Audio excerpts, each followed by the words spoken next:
Hello, hello everyone, hello everyone, hello everyone. Huh, hold on, what's happening there?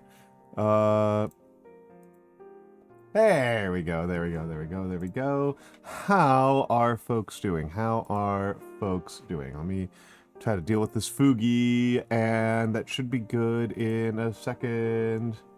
That should be good in a second. I don't know why it's not being good, but we'll, I guess, kill it. There we go. There we go. How are folks? How are folks? I hope everyone had a good and restful weekend.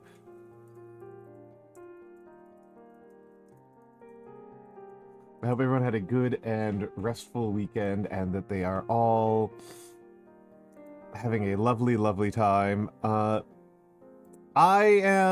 okay. I'm okay. I am okay. I am... kind of re-railing myself. It was a very, very exhausting weekend for me. An extraordinarily unrestful time for me. An extraordinarily unrestful time for me.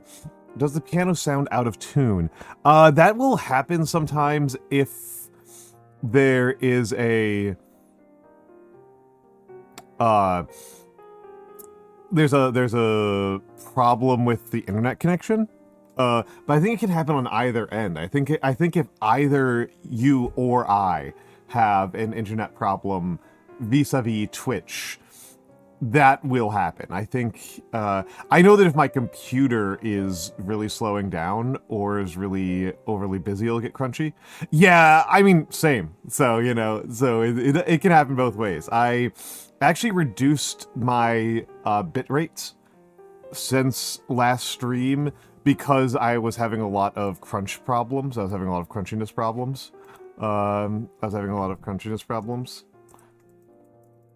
Hello, hello, hello. We haven't gotten to the holes yet. We'll get there in a few minutes. I'm having some fruit right now. I am very sorry, Wasteland Mad God. Yes. Wasteland Mad God did tell us recently that he's been having a pretty bad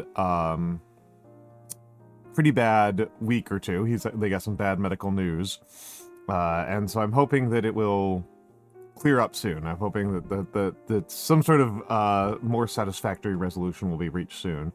I am sorry for that, Wasteland Mad God.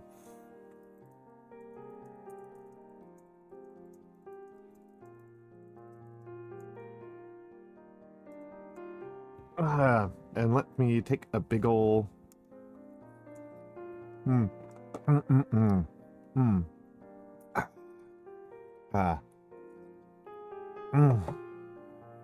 And today's plan was to do calligraphy, but I am chewing on that, right? I am chewing on that a little bit. That may not be what I really wish to do. That may not be my actual preferred set of actions to perform. And let me give a quick shout out to Madramimi. She's not live. Usually she and I are live at the same time. Which you would think would mean that we would like know each other very well, but I think we just like share memes in each other's chats. But there's Madramimi is here. Do not recommend the taste of random plants. I thought you said it was onion. I thought you bit a random plant and it was onion. I don't particularly want to play Paranormicide. I think Paranormicide's funny, but I don't have any particular desire to play it right now.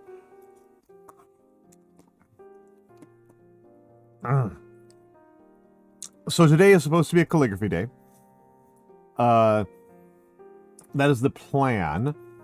If I were to break the plan and do something else, not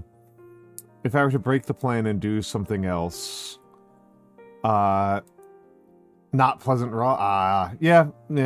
I mean, says you, right?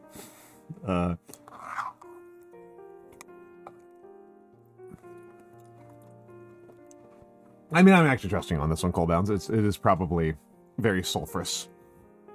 But if I don't do calligraphy today, for whatever reason I decide I just really don't want to do calligraphy, I'd probably do something. I have quite a big backlog of games. Truth be told, I have quite a big backlog of games, including games I'm mostly saving for stream. No,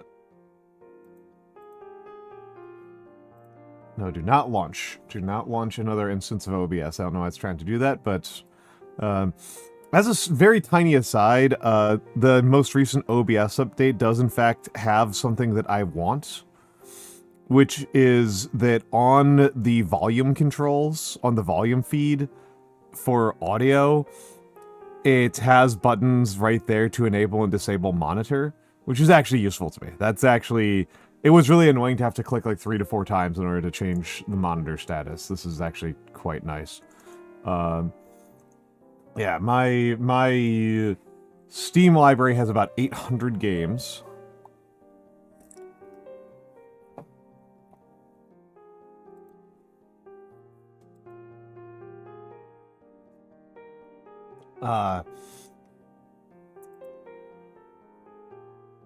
And if I am going to play something that's just like, oh, this is just like good for me, mentally speaking, it would be, you know, Majesty or Deep Rock, right? It would be Majesty or Deep Rock.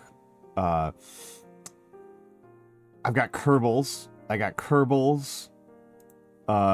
a bunch of games I've never played that I like got for streaming, and then I've just been sitting on them. Pompeii the Legacy, Needy Streamer Overload, which I dispatch. Those last two I'm increasingly critical of whether or not I will ever actually stream them. Valhalla, there's another one where I'm increasingly like, I don't know that I actually like want to stream this, right? You know, there's a lot of things to think about. Tippa, what are you doing up, Tippa? What are you doing up, Tippa?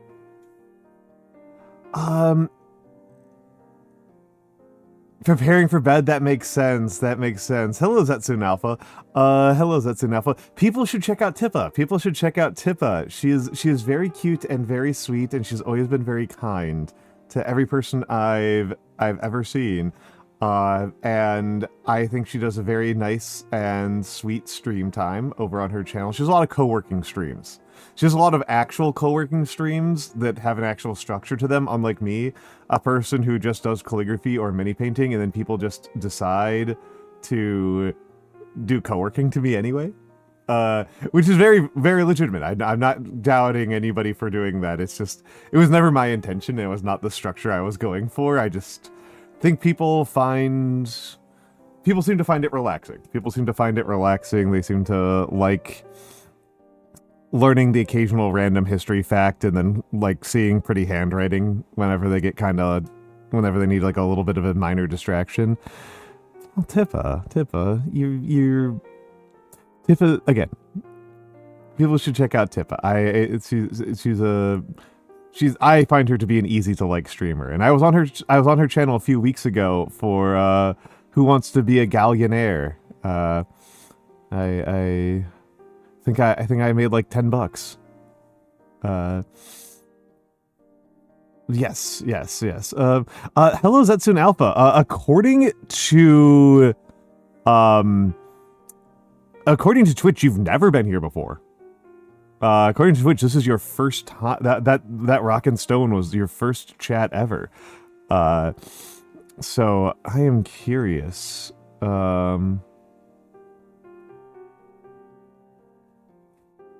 Oh, it will not tell me how long you've been following. That's interesting.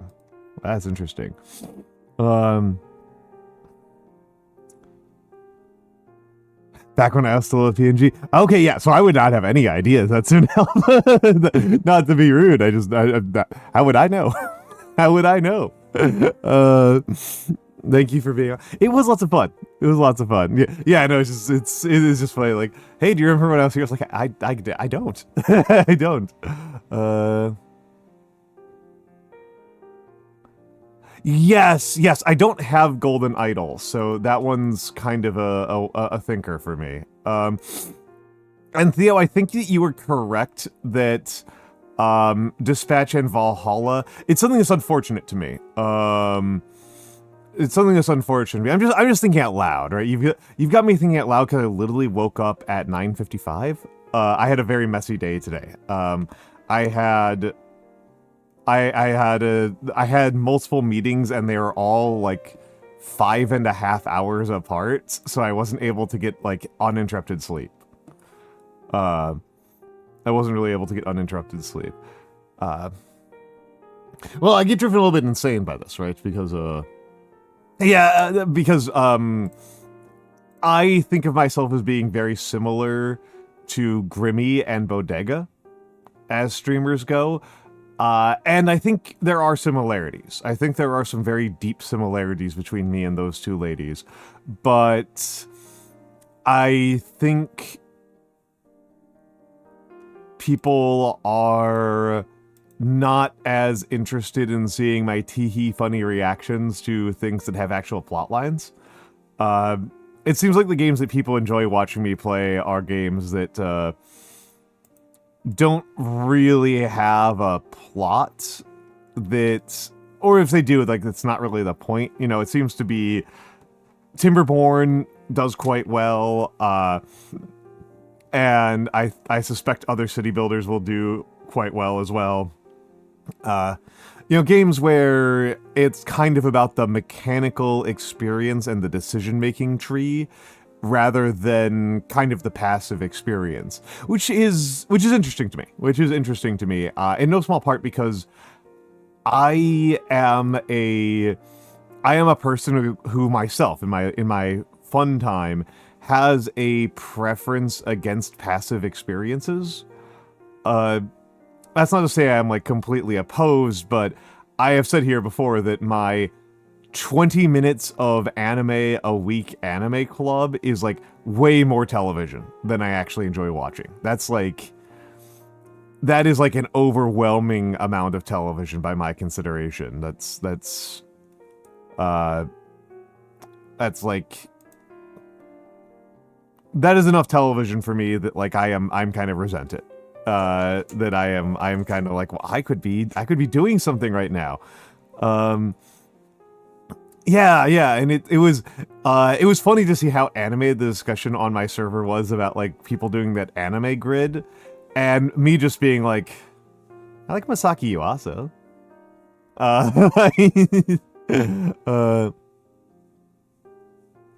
Don't think you've actually enjoyed watching me play a game. And see the virtue, right? The virtue of having a game on stream, from my perspective, is that it gives me something to kind of bounce off of, right? It gives me something to bounce off of and to keep myself from getting antsy. Right. Let me do the hellos. I guess we can do the hellos now. Hello, Almantas. Hello, Seribot. Hello, Weabiscuit. Hello, Madra Mimi. Who else has the brick? Neil has the brick. Okay, it's Neil and Exalted Emily, our brickers. Hello, Colebounds. Hello, HDTQW5. Hello, Wasteland Mad God. Hello, Dare Nunu. Hello, Theo. Hello, Colebounds. Hello, Tippa. Hello, Zetsun Alpha, and welcome. Thank you for the first time chat. Hello, Sparkly Anarchy. Hello, Tohu Bohu. And hello, Blue Rose 919. Thank you all for being here. You got it twice. Dang. That's a sign that I screwed up. Thank you all for being here. And of course, thank you all to the lurkers and the VOD watchers. Thank you all for being here. But yeah, I mean, this is the thing I say about pretty much all of my streams, right, is that I have very, very bad ADHD, and if all I do is sit here and chat, I will start to kind of like wander and kind of lose track of myself.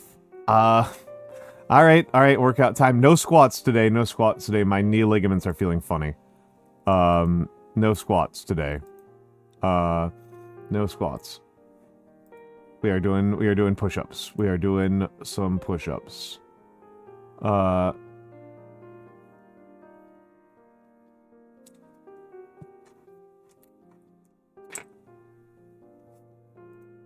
Let me get down.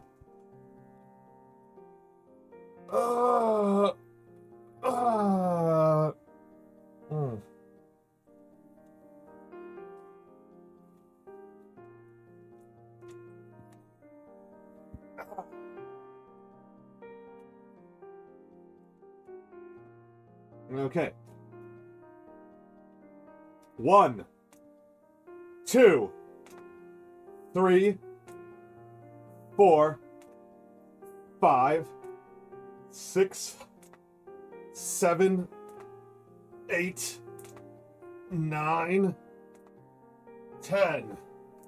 Ha. And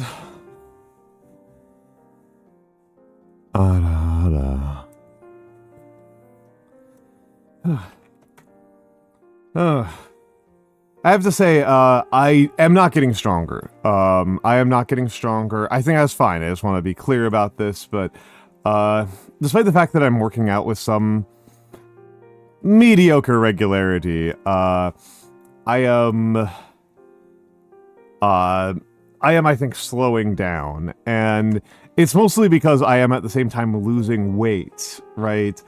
And on top of weight loss, you know, restricting my diet in ways that are harmful to actually getting stronger, in a meaningful way, it's also terrible for my sleep.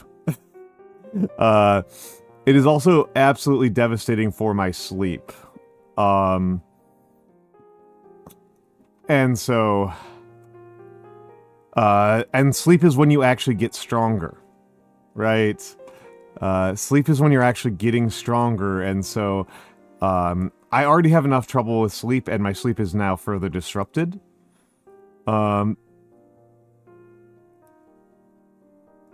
So, yes, I am. I am Weigh a Biscuit. I am. This is deliberate calorie restriction in order to lose weight. It is... Yeah, this is intentional weight loss. It is at a reasonable pace. I'm going at a somewhat fast pace, but not a lightning fast pace. Wow, Sparkly Anarchy, 40 consecutive streams. Holy. I am always shocked when I see any number above, like, 3. I think my highest watch streak I've ever had on my base channel was 10. 40 is incredible. I bow. I bow. 2 pounds is pretty fast, but congratulations, Tohu. Yeah, I would... what I have been told is to not do more than about 2 pounds a week. 2 pounds is like an upper edge. I am doing slightly over 1 pound a week. Seems to be what I'm averaging out to. And...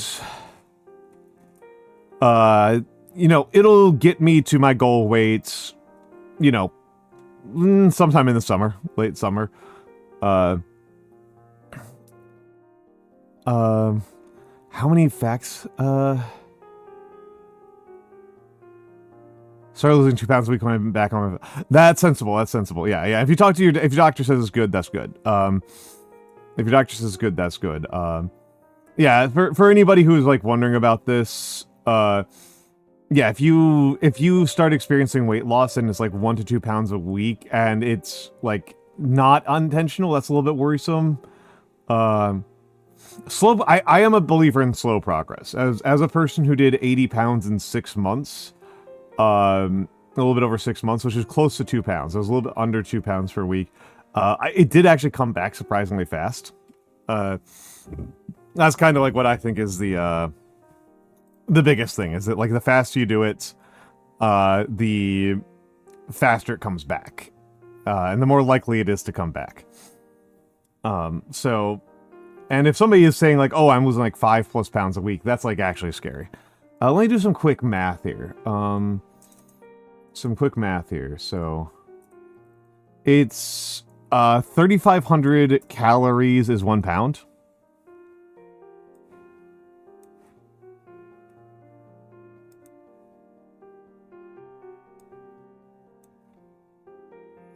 $65K is a lot.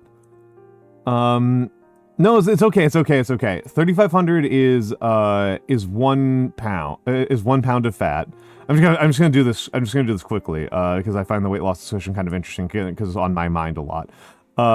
So 500 is 3,500 is 500 a day, right? So if you want to lose 1 pound a week, that means you have to be restricting by.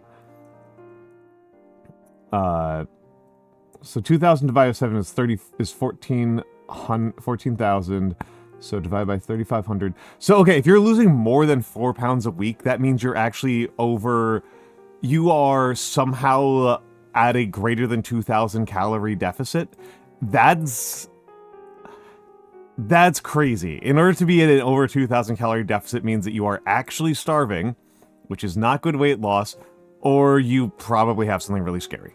That's why when your doctors are doing like the check for weight loss, they're way less concerned about you being heavy than they are that like if you lost weight too fast, if you lost weight too fast, the usual suspicion is you have cancer. Cancerous tumors can eat up calories really quickly. Is a lot of the concern there. So, you know, just kind of giving you a sense of the scale here. Parasites can do it. You know, if you're feverish all the time, right? If you're at like constant low grade fever, they'll eat you for weight. Yep. And hello, Toxic Red Flag. I don't know. I come from a family of diabetics, and it's never been a concern that we've been particularly worried about. It might. The concern for diabetics is, unfortunately, some of the stuff that I often have, which is like energy level fluctuations, is like a big one. That's like a big concern. Yeah, going from 190 to 145 is a bit that's a bit spooky. That's a bit spooky. And I definitely come from the family of people who are hefty, right? Who are hefty lads. So the idea of being worried about wasting away doesn't really come up very often.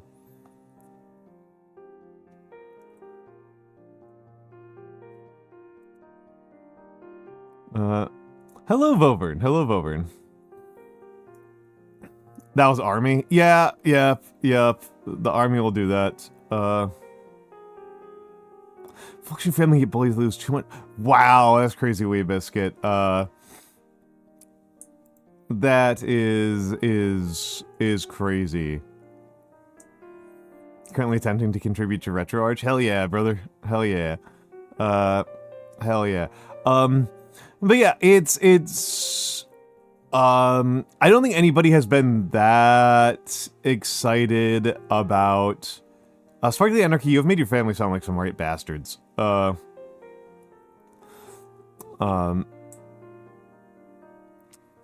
I think you are right, Theo, that I don't know why that however is rendered so weird. Commentary and commentary and reflection on some things would be interesting and valuable. Yeah, there's I think there are moments I do, because you wrote with Japanese full width. Okay, I was like, what is weird? Okay. I thought that was like me having a stroke is what I thought was happening.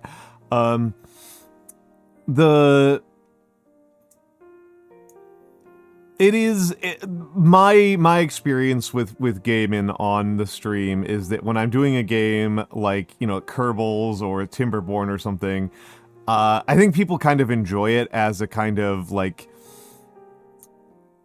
release valve for me, as a kind of like a kind of like supplement to my chatting, to my chattiness streaming.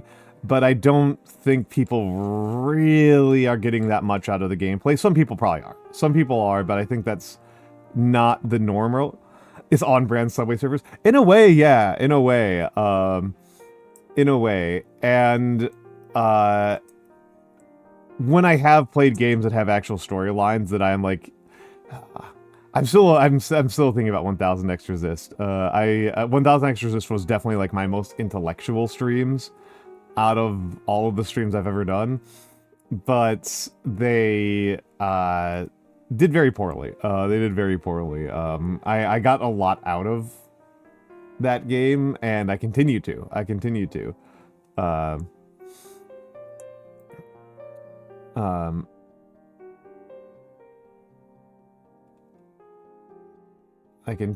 love that. I love that game. But, taking a big old crack here.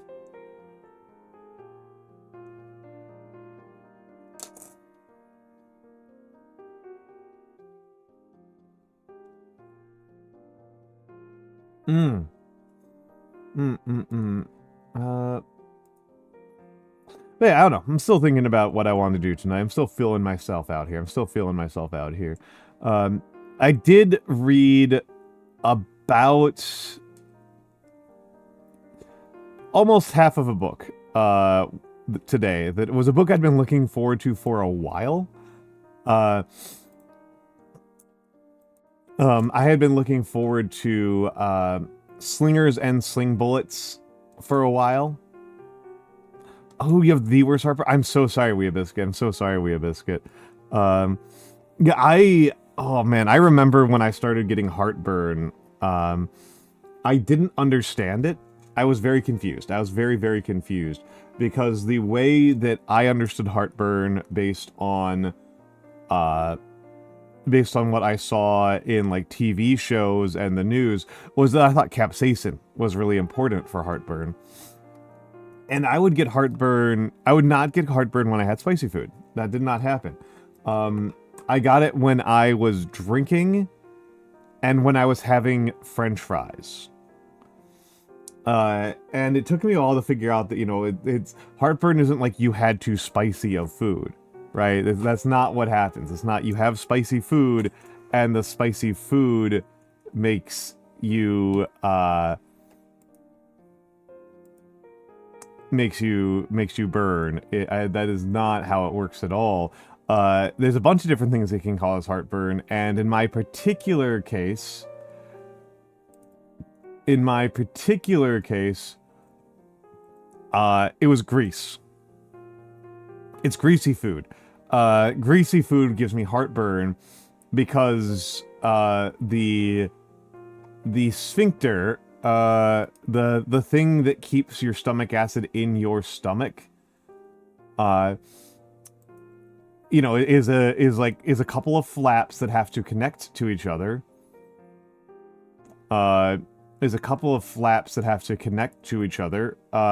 And if they are greasy, they don't stick together well. They slide off of each other. So that's how greasy food can lead to heartburn. And alcohol also provokes it because alcohol depresses muscle reaction. And also minty food. Minty food can also, because minty food relaxes things. Minty food mint can give you heartburn. I don't get it from mint. I just get it from alcohol. Alcohol sitting in certain postures, and really it's greasy food. It's really greasy food. Which has turned out to be fine for me, ultimately, as things go. From a weight loss perspective, greasy food is like the #1 thing for me to cut. Like, it's like the most important thing for me to do is like cook with less oil. Is like the #1 thing. As like the #1 thing. Is have less of that. If I drink alcohol without food, the heartburn feels like, yeah, ooh.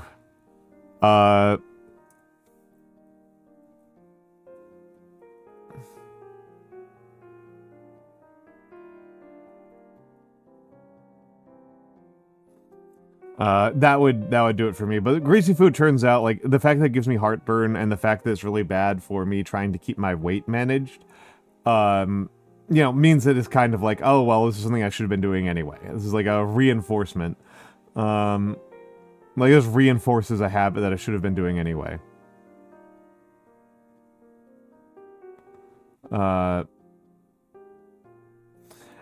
I've gotten kind of used to it. My preferred way to do potatoes, my preferred way to do it with potatoes, is to, I toss them with cumin, turmeric, cinnamon, cayenne, paprika. Hello, Galaxy Wolfstar. And I oven roast them. I oven roast them for about 20... I cube it. A traditional curry combination is that I learned is 2 parts cumin, 1 part turmeric, 1 part cinnamon. So toss in that... Well, I'm talking about oven fries, basically. I'm talking about oven roasting some potatoes. Shout out to Nap. Shout out to Nap. Nap's so good. And then I'll oven roast those, and then I will have them with... I will dip them a little bit in tahini, lemon juice, garlic powder. Is like a kind of traditional dipping sauce for me. Like that, and so that's like a real common go-to for me. That's a real frequent go-to.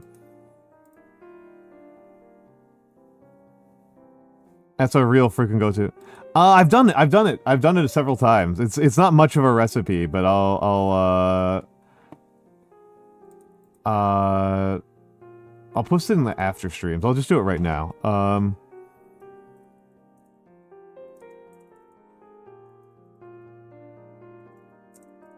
I'll just do it right now.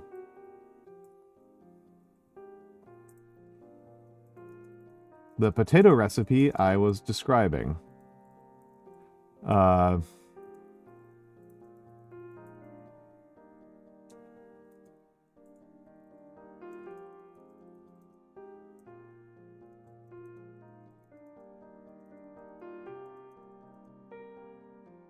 One part cinnamon.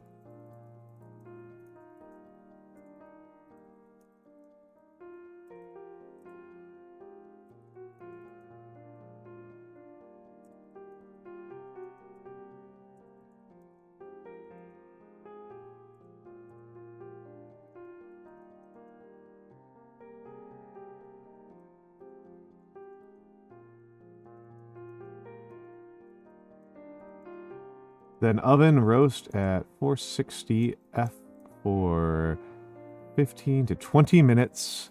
I've heard of Wielder Myth. Vexen Cat has played it.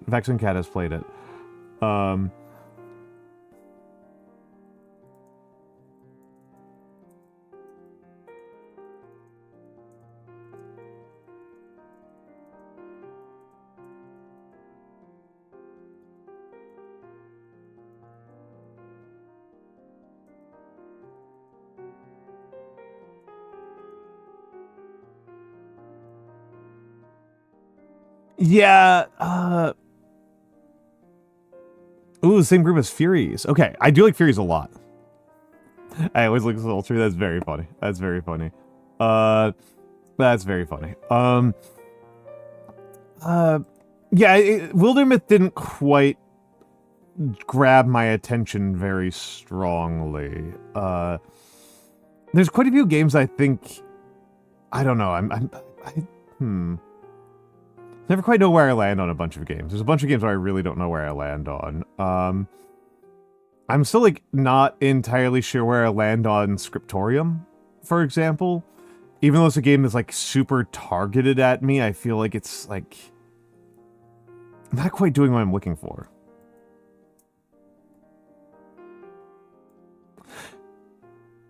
Yeah, mechanical depth is one of those things where, like, I actually like games to be quite mechanically deep. I actually like games to be quite mechanically deep, because I'm a big nerd like that, and I like to think about things all the time.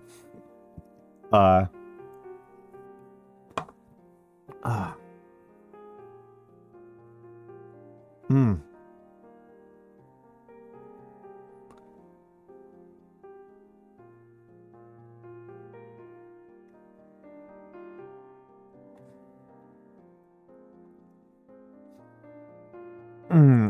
I like to think about things all the time, but I'm thinking about it. Thinking about it. Yeah, just deeply unsure. Just deeply unsure. Just deeply unsure. I feel like I have a bad sense of myself sometimes as a streamer. As a person for like my own game preferences, I tend to feel a little bit stronger about it. I can usually tell a little bit more quickly if it's a game I'll just like. But if it's a game that I will like while streaming, that's a little bit more of a trick. That's a little bit more of a that feels always a little bit more demanding to me. I always feels like I need a fair amount more. Like Prince Schmexiness. Really dating yourself, Galaxy Wolfstar, with that one. Really, not something the kids these days say. As they say.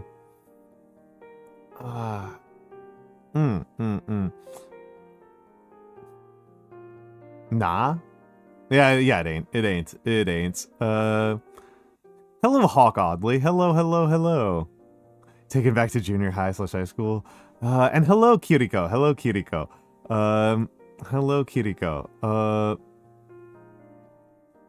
Yeah, how you doing? How you doing, Hawk? I will get to the workout time in a moment. I'll get to the workout time in a moment.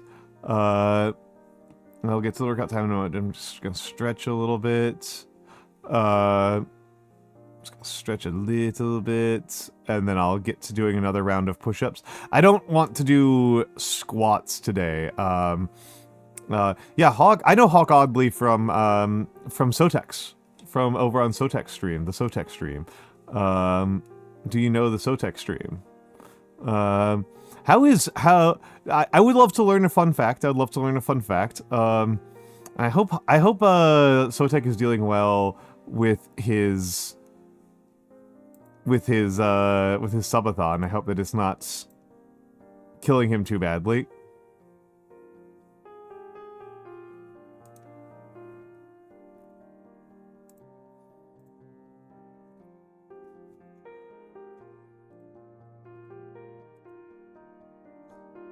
Still interested in this fun fact.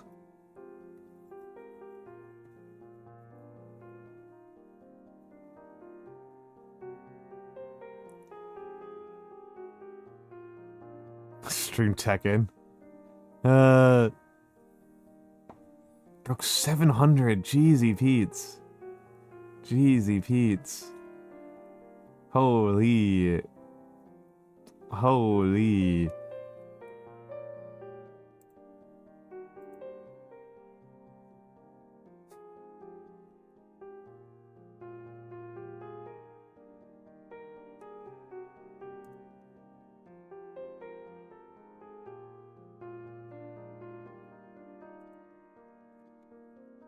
He is just a little guy.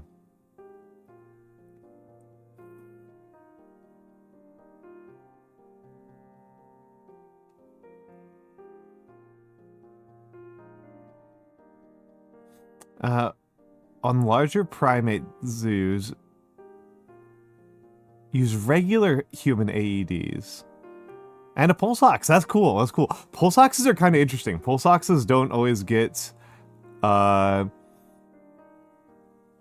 And hello, Warthrone. I'm about to do a workout. Pulse oxes are kind of interesting because they actually kind of work a little bit different, depending on your skin tone, right? Like they get different results depending on the darkness of your skin. I don't really understand how pulse oxes work. I always assume they are IR.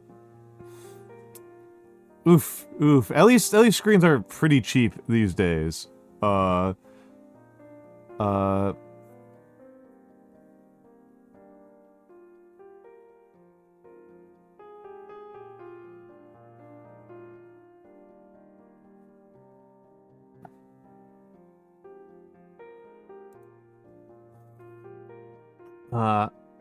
Phone, not computer. Oh, ooh, never mind. Never mind. And hello, Wonder in the Dark. Okay, I gotta get here. I gotta get down here.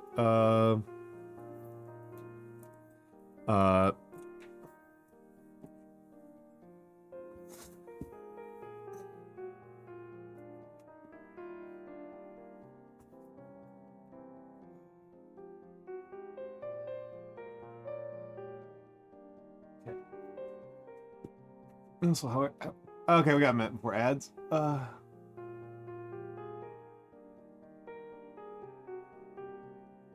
Can be tricked by carbon monoxide poisoning. That makes sense to me. That makes sense to me. Because it's gonna be UV vis, right? Pulse oxes are gonna be some sort of UV vis. Well, IR, I guess. But okay. Okay, push-up time. 1, 2, 3, 4, 5, 6, 7, 8, 9, 10. Oh. Oh.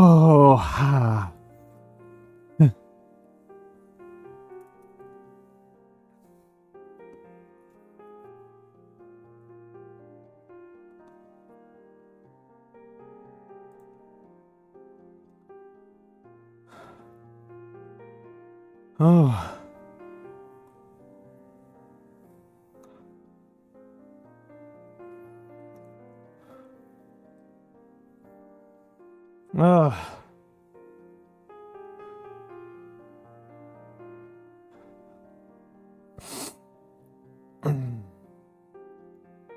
Yeah, good luck, good luck.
Military history is a particularly challenging subspecialty of history, I am afraid to say.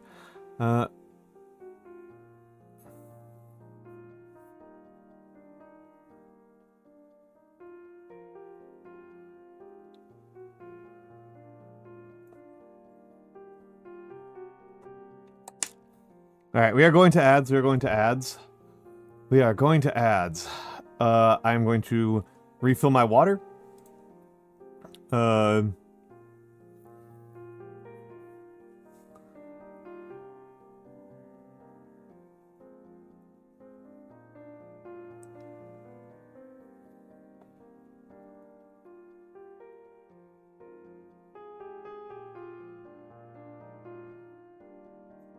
So we'll be back in a few moments. We'll be back in a few moments.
And I'm back, and I'm back, and I'm back. Have a good night, Hawk. Have a good night. Thank you for being here. Hawk oddly always shouts me out when I'm in Sotek's channel, so I always appreciate that.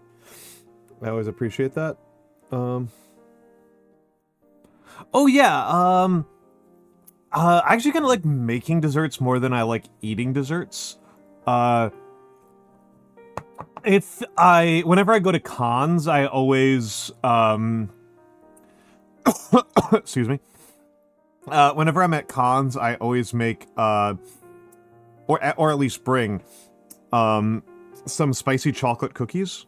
I have a recipe for spicy chocolate cookies that I make. And then, that are from,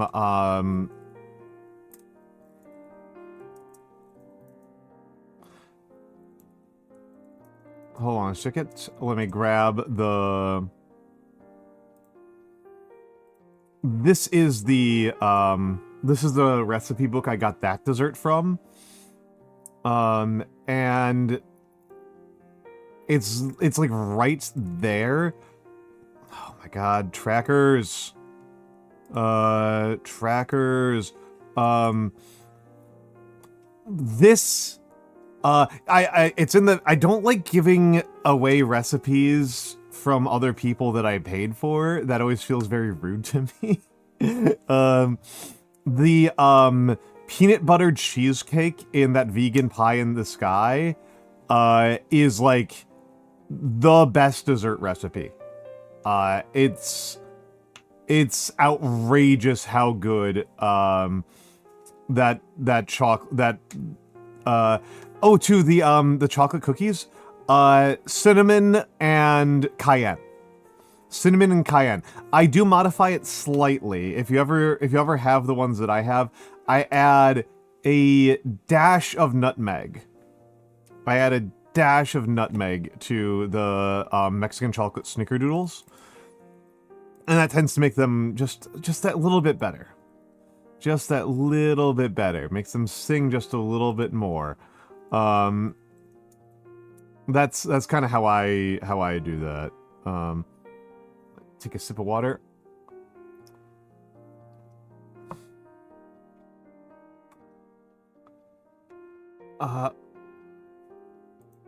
Yeah, it's that kind of spicy. It's not spicy as I think about it. Like, I don't think it's that hot, but it's been quite divisive. The older people in my life hate it. The older people in my life despise it. They hate that recipe. Whereas the younger people in my life really like it. The younger people in my life really like it. They're huge fans. They're huge fans. Also, hello Spark Hoodie. Hello Spark Hoodie. Did not recognize that you were not somebody who had said hello so far. Did not put two and two together.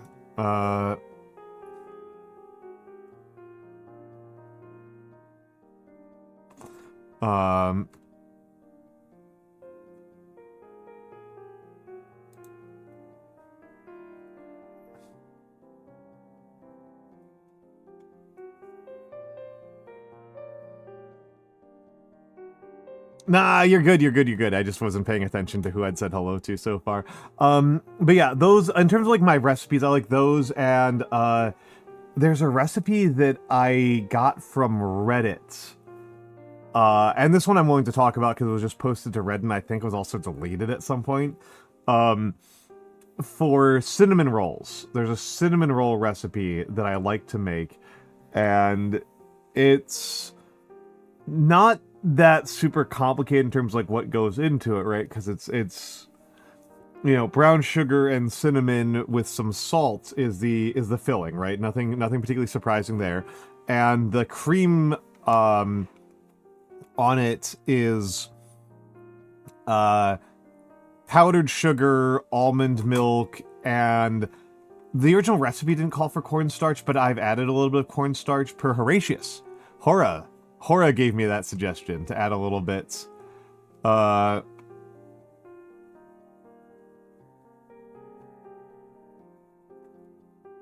Let me take a sip here.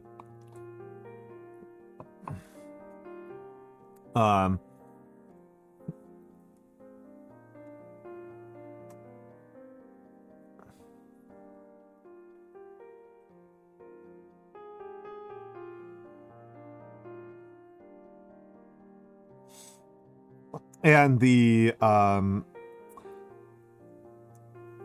big trick about it is it involves a tongjong. And tongjong is an insane technique. If you are a dessert baker, right? If you are a dessert baker or even just a regular bread baker, if you should learn tongjong. You should learn tongjong if you don't know it already. Tongjong is a Chinese developed technique. From like the last 10 years. It's a very maybe more like 20 years. It was a recent Chinese innovation where you take flour and either almond milk or just water, and you mix them, and like a very small amount. Like we're talking like, I think for this recipe I used 30 grams of flour and 100 grams of water. So like we're not talking about most of the recipe, right? This is for a recipe that involves like almost a kilogram of flour, like I think about half a kilogram of flour in total. So 30 grams of flour is very little in that context, like under 10%. Hello Spike, welcome in, and thank you for the follow. And you put them in a microwave in like a glass bowl, right? You want something that can handle the microwave well. You mix them together. You mix that little bit of flour and water together, microwave it, whip it again. You microwave it for 30 seconds or less, and then you whip it, and then you microwave it again, and you keep doing this until the consistency goes from being kind of like, you know, suspended water until it's kind of an almost sticky paste. A sticky paste is what you're trying to go for. And then you set that aside and you make the rest of the flour mix that you're going to use. And then you add that tongjong is what they call it, that little sticky doughy part. You add that to your hold on a second, I'm gonna shout out Lore Master Sotek.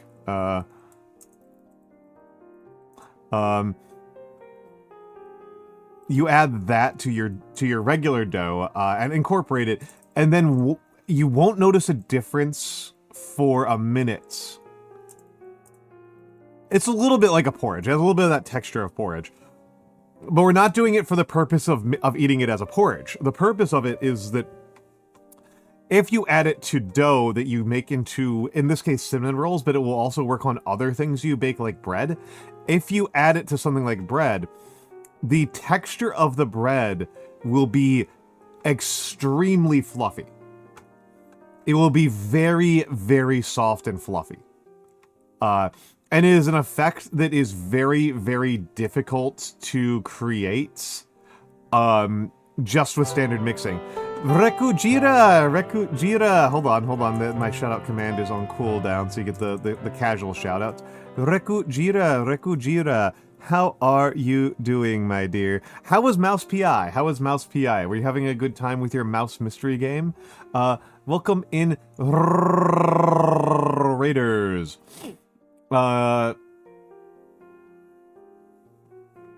Welcome in, Raiders. I am Almantas VT. Hello, Almant OS. I am a former professor of sociology, a current VTuber, and old man who loves old things. I teach a lot of... I do calligraphy, I talk about history,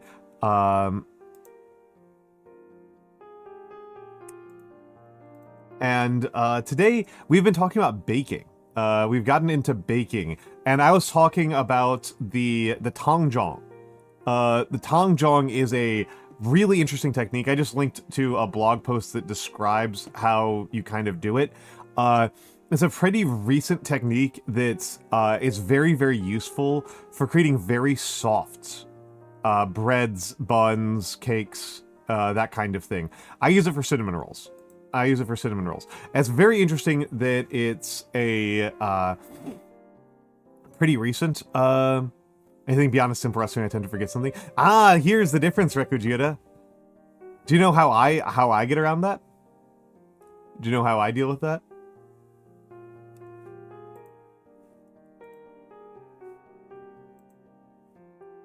I look at the recipe. I just look at the recipe. I just don't ever try to do anything from memory. In fact, not only do I look at the recipe, I am so anal about this that I have my own independent recipe book where I rewrite every recipe I use before I cook it the first time so that it is organized in a way that I like. Because most recipes organize the list of ingredients by the size of them. Like they list the largest ingredient and then they just go down to smaller and smaller ingredients. And I hate this. I reorganize the recipe so that the ingredients are listed in the order I have to prep them. So garlic is almost always at the top because I almost always want to chop the garlic or mince the garlic first. Because if you use a wet cutting board, the paper of the garlic skin sticks to the cutting board and it's really annoying. So I almost always start with the garlic first. But yeah, that's so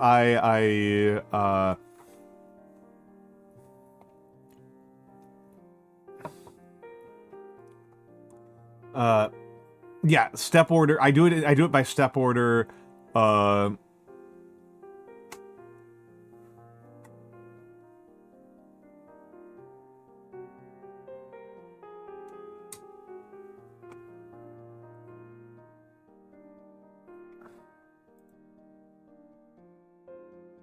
Interesting. My peeling technique is to like squeeze it between my fingers and then, you know, slide it off. If I'm feeling a little bit lazier, I just cut the cloves in half vertically, and then peel from there. And I know that slicing in half technique a lot of people don't like because it makes your fingers kind of stinky, but one, I don't really care, you smell like garlic, that's really not that bad. And two, it means that now the garlic has a flat surface. I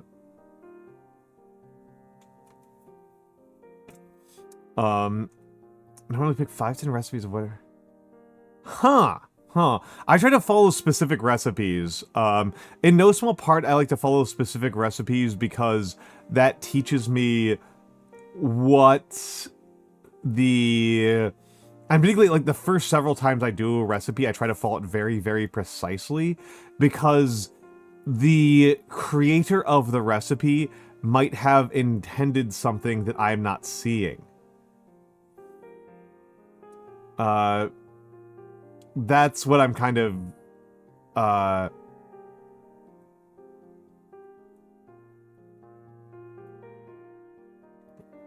you know, that's something that I think is, kind of, I'm sometimes surprised, right? I'm sometimes surprised. Once I've made a recipe about 3 times, once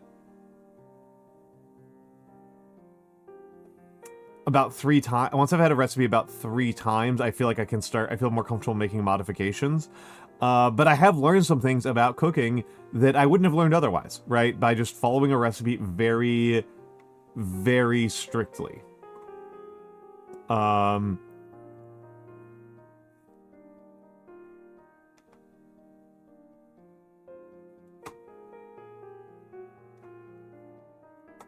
Right,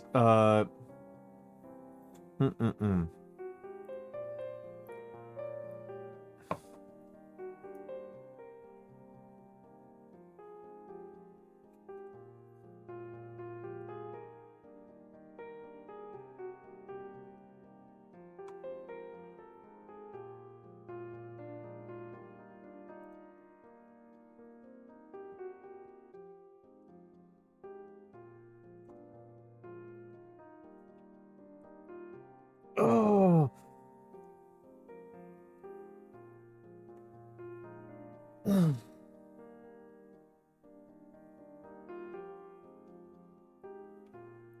And hello, Huggatree. Hello, Huggatree. Hello, Huggatree. We've just been talking about cooking and baking. I've learned some things about cooking from, like, following recipes really strictly. I will be honest, like, the biggest thing I have learned about recipes and commentary on recipes is that anybody who has tried to tell me that, you can substitute Shaoxing with sherry, that is a lie. That is a lie. You cannot substitute.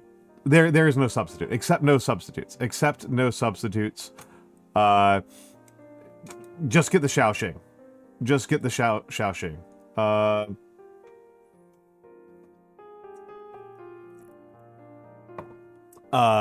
Just get the Shaoxing.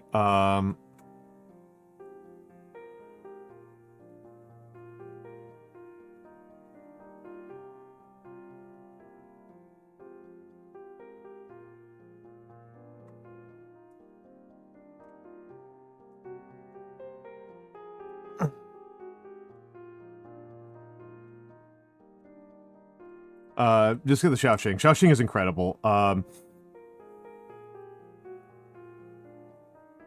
Hello, Kirill. Hello, Kirill. Kirill, you just finished up. You just finished up. How are you doing, Kirill?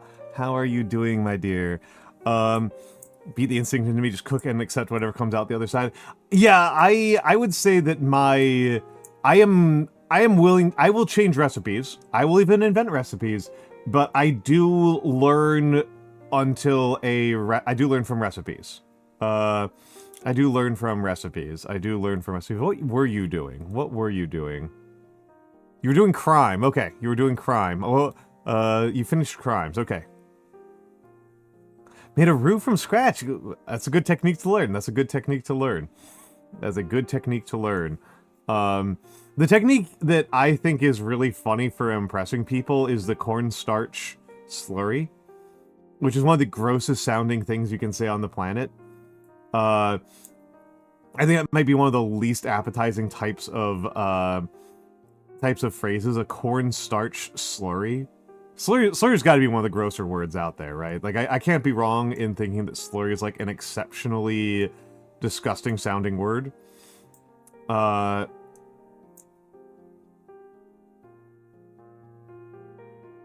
Yes. And hello, Dizzy Chicken. Hello, Dizzy Chicken. Yeah, to thicken soups and sauces. It's very... Part of the reason why it tends to impress people so much, even compared to, like, other competing forms of doing so, is that it creates that, like, shimmery color. I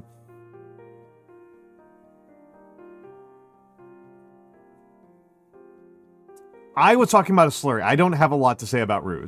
I don't have a lot to say about roux. And hello, Miss Gravestone. Hello, Miss Gravestone. How are you doing this morning, dear? How are you doing this morning? How are you doing this morning?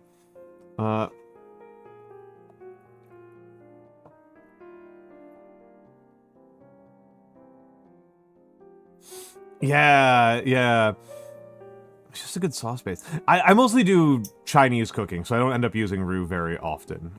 Chinese is definitely my primary,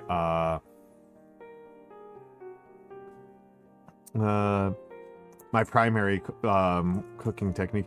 I am okay, Miss Gravestone. I woke up at 5 minutes before stream time, and I have not still quite gotten my head screwed on correctly.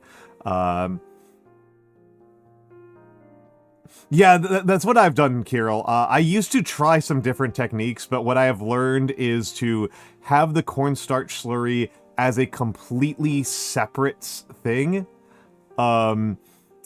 Just having a completely separate bowl. And then when I get to the point in the recipe where I want to add the cornstarch, you know, I stir it up a little bit more to make sure it's nice and suspended, and then pour it in. Right? And hello, Cider Martin. Hello, Cider Martin. And yeah, like I say, so it's, I've tried other techniques, and, like, so I feel like they don't distribute well, and they don't work well.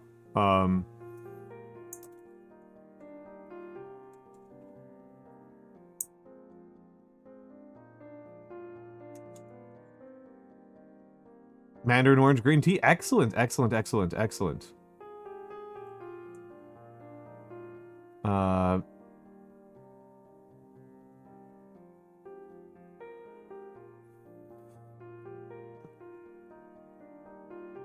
Tapioca starch. Tapioca starch, I don't know where I land on that one. I did not see the one from America's Test Kitchen. Yeah, absolutely, absolutely, you can do that. I can do that. I haven't, but I could. I have. The curry style that I learned is Thai style, and I really do like doing Thai style curries. I really like Thai cuisine. Thai cuisine is a top tier cuisine for me.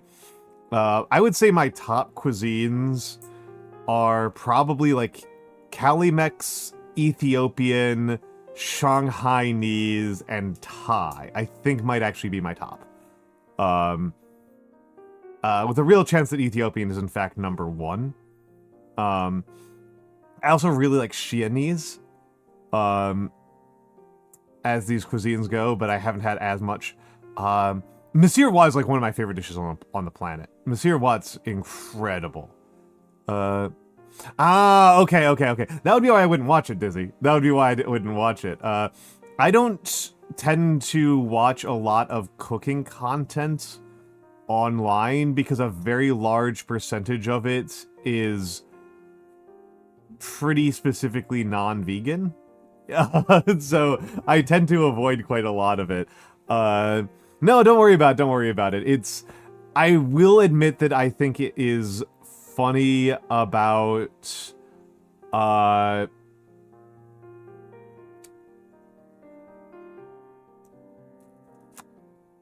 it is kind of funny to me how frequently people forget that. How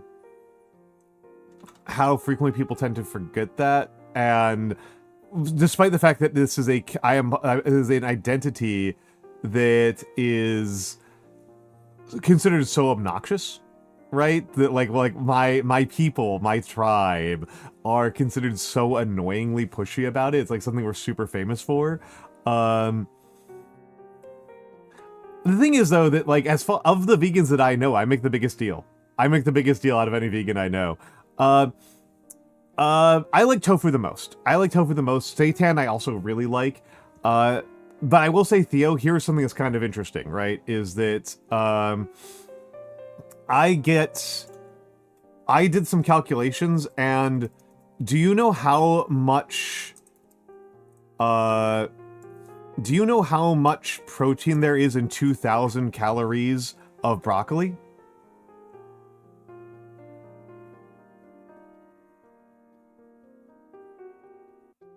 The answer: how many grams of protein are there in 2,000 calories of broccoli? Is 190 grams. 190 grams, which is like a lot. And I mostly use this to just point out that, like, unless you are a bodybuilder, you kinda can be pretty lackadaisical. Right, you can kind of be pretty sloppy about your protein sources. Bread is like 25% protein by mass. You can be pretty sloppy about protein. A lot sloppier than... the only way that you really have to worry about complete proteins is if you eat a lot of gelatin. Otherwise, you're pretty much gonna hit it. You might not hit it with the most calorie efficiency, which is something to think about if you are losing weight like I am, which is why, like, on my way of losing weight, I'm mostly cutting bread and rice. I am basically just having very little bread, rice, and noodles, and substituting with more vegetables and tofu. Like that's kind of like that's kind of like where the calorie reduction is coming from, is from removing like the simple starches, and it isn't really moving the needle that much on like general. I'm gonna give the tofu advice anyway. I mean, the tofu advice that is interesting, and I'll get back to some of the older stuff here.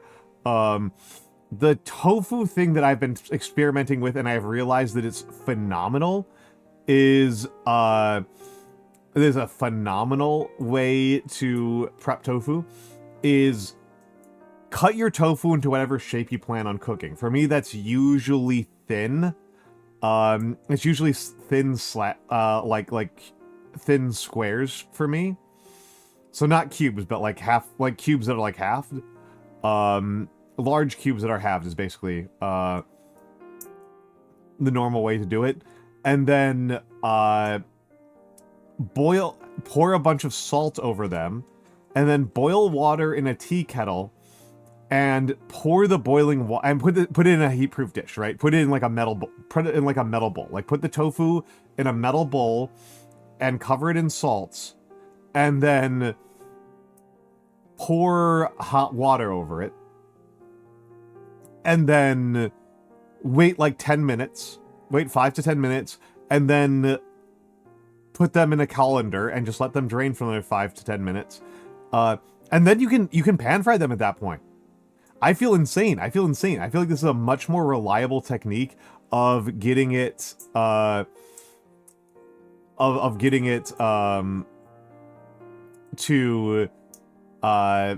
up to like fryability, right? And I usually bake tofu, to be honest, because it's a little bit easier. It's a little bit of a lazier technique to get it a little bit crispy. I know Eiko is like screaming right now, but and I'm sure any of the other Chinese people who watch me are like, what is wrong with you baking tofu? But it turns out good. It turns out good. So I mean, yeah, I don't pan fry very often. The main reason, there are two reasons why I don't pan fry as often as I bake. The biggest reason is the oil. The biggest reason is the oil. The less important but still very important reason for me is I'm tired of getting spattered by the oil, by the popping of the oil. And the third thing is that if I put it in the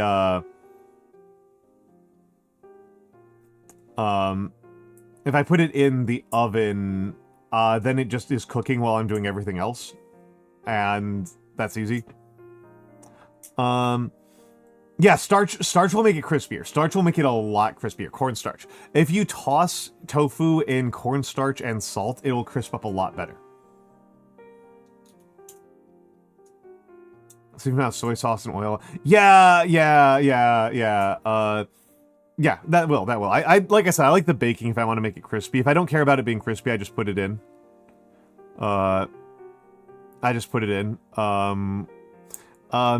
With regards to like the whole grains thing, it's worth saying, Dizzy, like you know, you think about what a different food item is doing in your diet, right? Think about what a different food item is doing in your diet.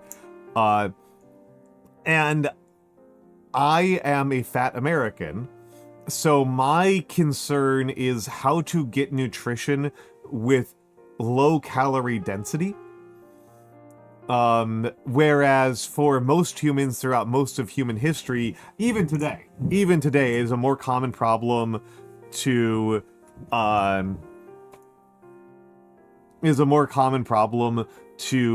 have too few calories. Is a more common problem to have too few calories. Yeah.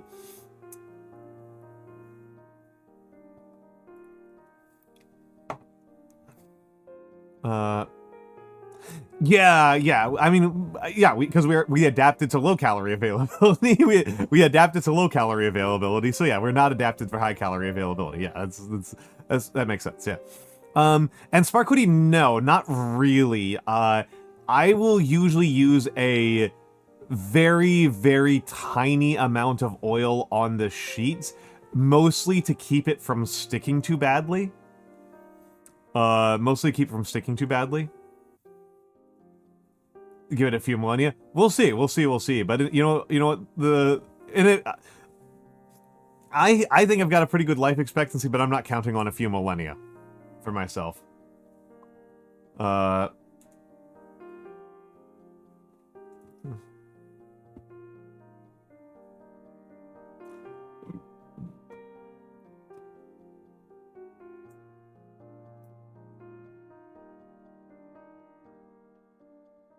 Um,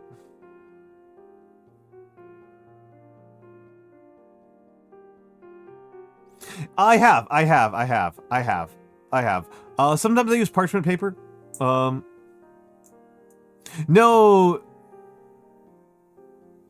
no, Dizzy. Yeah, other way. No, I mean, most of the adaptations I'm familiar with humans having are to, like, I don't know, maybe it's because I am used to thinking about farming societies. Farming societies have a population distribution where, and a family distribution as a rule, where you basically run the absolute maximum number of people that can eat reliably on the land for its given productivity.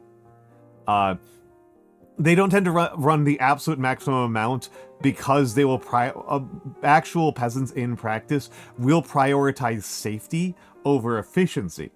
So they'll be quite a bit lower in terms of the theoretical maximum if it was producing at the highest rate, but they will be running it close to the maximum for a substantially below average year.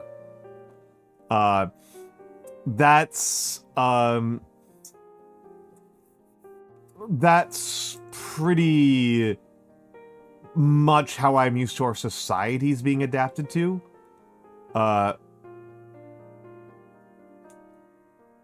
Yeah, but our culture is still very much, we are still farming societies. We are still farming societies. You know, we're talking us moving from being our culture's moving from being farming society. We are still farming society, but our culture moving from being peasant societies to being industrial farming societies is like 200 years at the most, and really more like 100.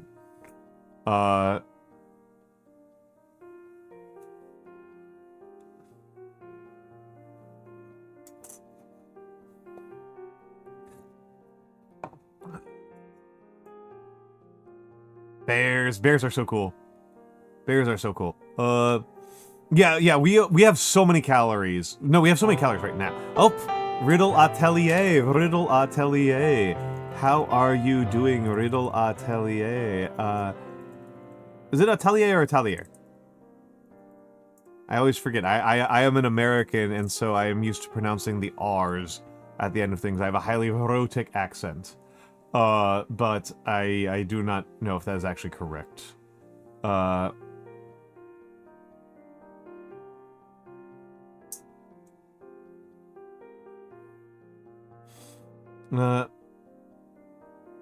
Yeah. Well, I actually thought it was I thought it was arthropods. I thought of crabs. I am not much of a biologist. We've gotten into biology. I briefly tried to drag us into talking about it from an anthropology perspective, and I failed. People want to have the biology discussion. How are you doing, Riddle? I'll tell you. I forgot to do my introduction. My name is Almantas. I am a former professor of sociology, a current VTuber, and old man who loves old things. I do a lot of handcams. I talk a lot about history and sociology. And I am mostly a yapper. My big art form is calligraphy. My carpal tunnel is acting up a little bit. But so I'm kind of just talking. We've been talking about one of my favorite topics, which is food. I love talking about food. I love food and I love talking about food.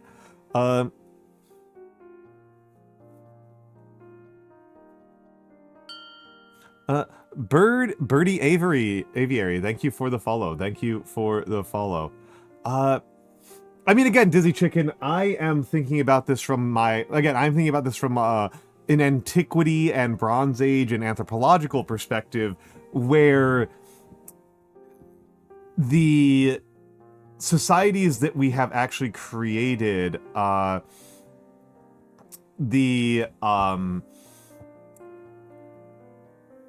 they are usually struggling to get enough calories.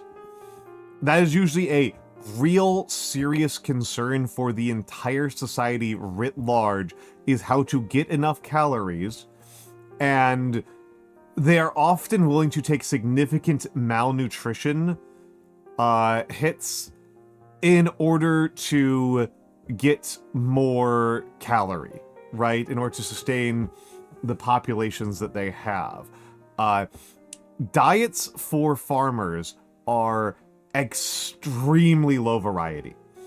They are very, very low variety. And it tends to shock people who haven't like thought about the consequences of how a peasant society is organized. Which is that's they will be getting 90+% of their calories from whatever the most common 2 to 3 grains are. From whatever the most 2 to 3 most common grains are for their area. So, we're talking, having wheat porridge with bread, right? Having a wheat porridge with bread kind of diet.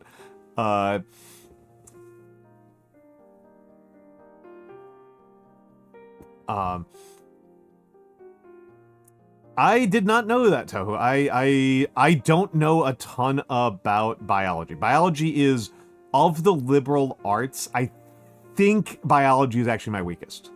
I think it is actually my weakest one. Art history competes. I'm quite weak on art history as well. But my weakness on... I'm quite weak on biology. I only kind of know it from what I learned from physical anthropology. Other than that, it's pretty... it's okay. You're not the only one. Clearly Tohu is as well. Cole Bounds, if he has not fallen asleep, is another one. Quite a few people like it.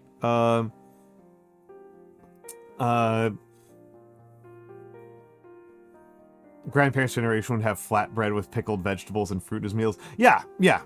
No, that's a pretty common one. That's a pretty common one.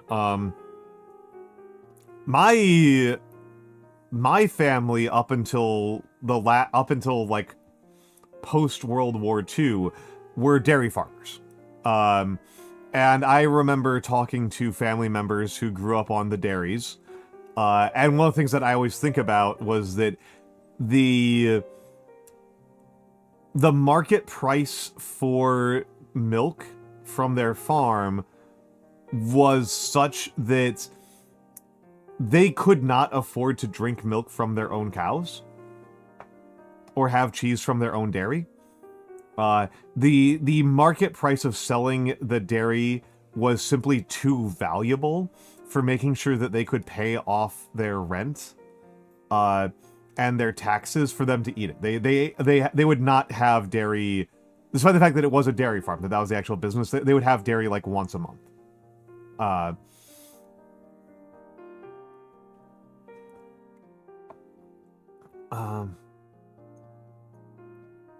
So, that's kind of the story I remember, right? Was that like even the people who are growing the dairy didn't have the ability to really eat it very often.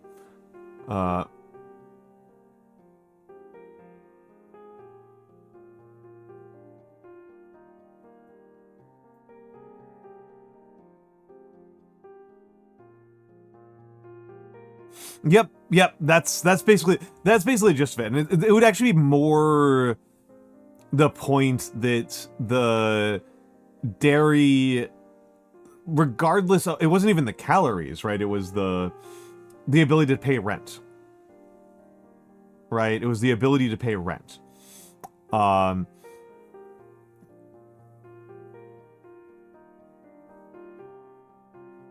Yeah, no, I it is kind of funny to me. I still have, like, a lot of that stuff got passed down to me. I don't know if I just, like, had a more intimate relationship with my parents and grandparents than a lot of other white people did, or if, I don't know, maybe it might have been that, right? It might just be that.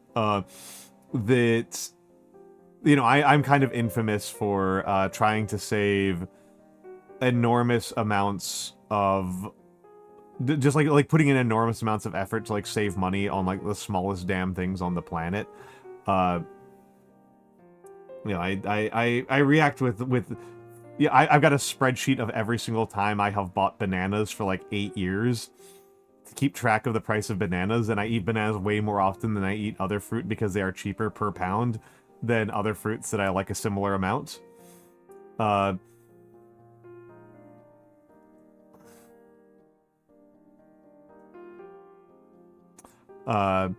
Yeah, no, I write down every food purchase I make. If I go to the grocery store, I take the receipt with me, and I've got a spreadsheet, and I write down how much everything costs and what the mass was in grams of every single thing.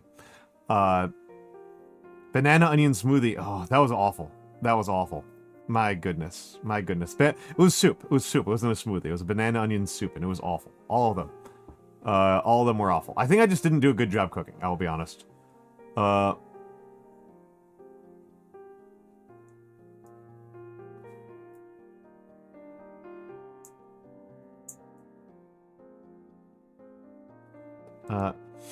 Yeah, this is something to be this is one of those things I always think is really interesting, right? Is that cows are deeply inefficient for the reason that Tohu highlighted. Because of square cube law. It is extremely difficult to produce an environmental situation where cows are more efficient than sheep or goats. This is not me just doing the vegan thing, although I will do the vegan thing if we keep at it. But cows are within the category of ruminants, are exceptionally inefficient ruminants because they're so massive, because they're so much bigger. Yeah, I mean, the insects are going to cause that square cube law thing to fly back downwards and become even more efficient. This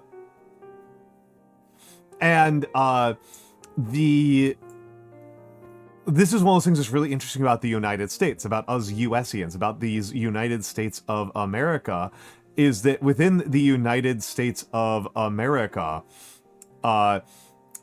we have made a series of political decisions. And back to what Spike was saying, right? I'm responding partially to what Spike is saying here, that we want people to eat beef a lot. And a lot of the reason why is because a country where people can have beef every day is an insane flex on every other country. We subsidize our beef industry and our beef sale very, very heavily. Very, very, very heavily. We are committing a pretty large percentage of all of the resources of our entire country to keeping the price of hamburgers cheap.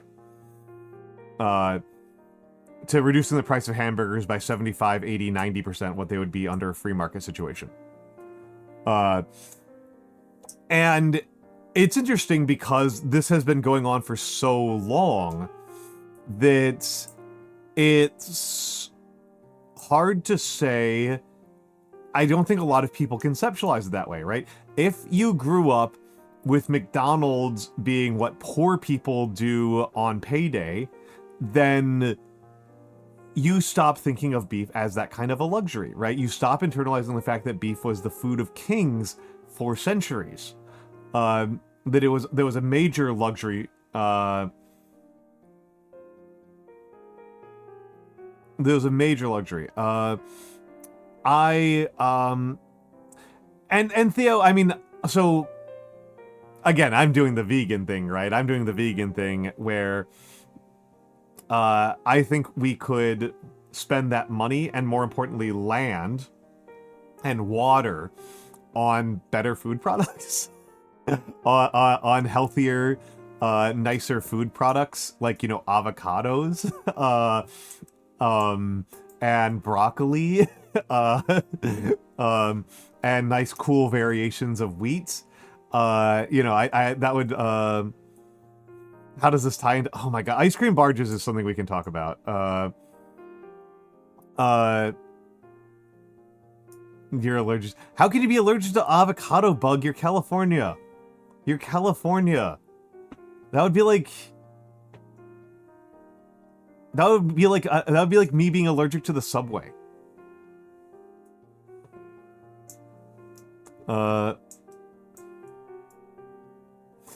There's no industrial scale to it. Yeah, I did kind of always assume that a large part of why there's not that much cultivation of,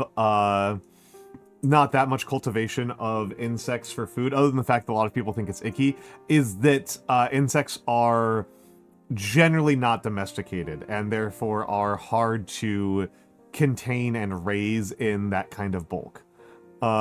Take it up with your immune system. Bug, it sounds like your immune system is telling you that you're a Texan now. It's telling you that you're a Texan now.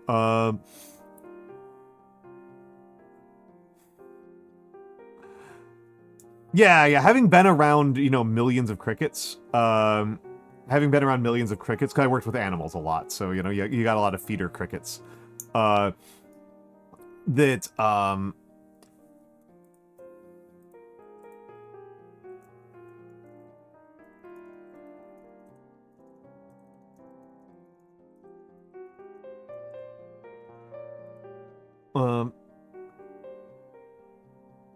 Also, big crickets look like roaches to people.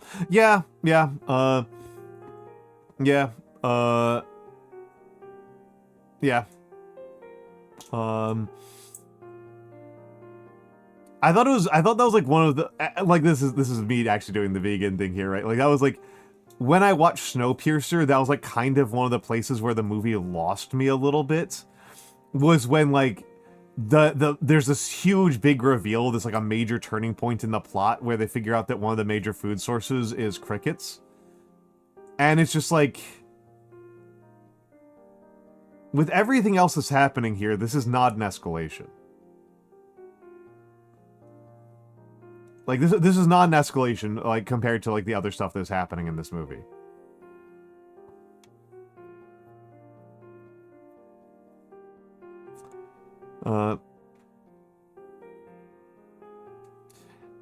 Yeah, that's gonna be... I don't know enough about ecology to say, like, with great confidence what the deal is with, the mass insect die-off. Well, of course, Spark Hoodie, right? This is me, again, we're actually getting into the veganism of it all. The more steps of biological processing that have to happen, the more steps of biological processing has to happen, the more you're going to lose in efficiency of calories, which calories here can be thought about in terms of solar, right? Right, in terms of solar land area. And so, like, insects are more efficient than cows, but, like, you can just, like, eat vegetables and grains, man. Like, I've been doing it for a long time, and it's been very nice. I think I eat like a king.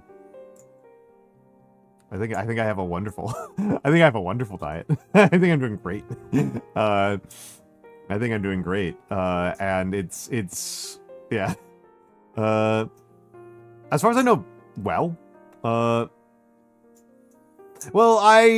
square footage is going to be a kind of, like, ultimate limitation, Tohu. I mean, you do more biology, so you may know this better than me. I am thinking about it from a very, like, chemistry perspective, where, we can't really increase the amount of solar radiation we absorb, that much. We do have issues with, square footage of, like, good farmland. We do like areas of like highly nutritious farmland is something of a limitation. But again, I guess like the water is also going to be the same thing, right? The water is going to be the same thing where well,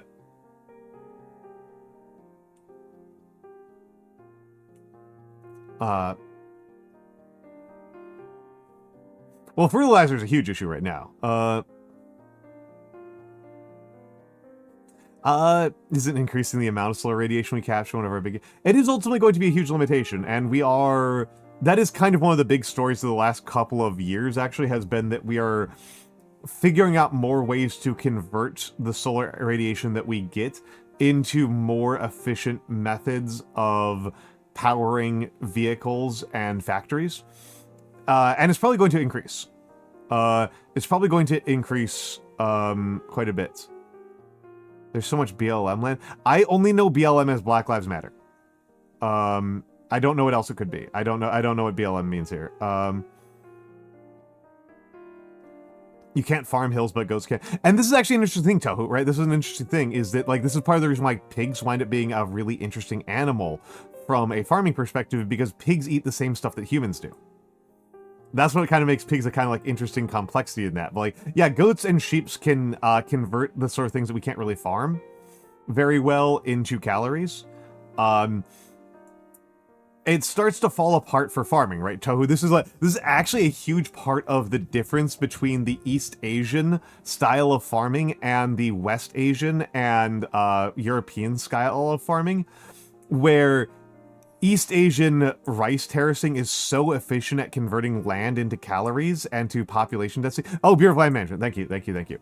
I just was like, I don't know what this means here. I don't think it means Black Lives Matter. That doesn't sound right to me at all. I don't think that a protest movement owns a ton of land. But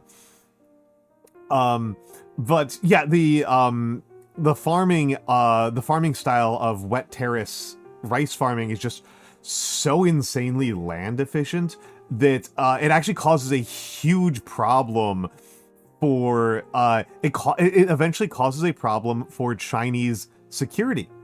If anybody is wondering about this, a huge defining feature of the ancient Chinese security dilemma is that the Chinese did not produce horses at any meaningful rate, because horses competed so brutally for rice land that you just didn't raise horses in almost any of China. And so even for like during the early parts of the Tang Dynasty, we are seeing, and I should say the Jin Dynasty is actually the correct part here. But Jin Dynasty is an easily forgettable dynasty.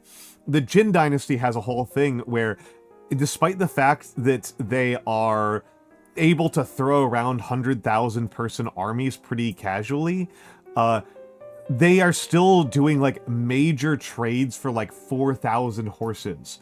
And like they are nearly selling the whole goddamn country at the altar of getting a couple thousand horses. Yeah, horses were just for military, and horses are extraordinarily useful for military.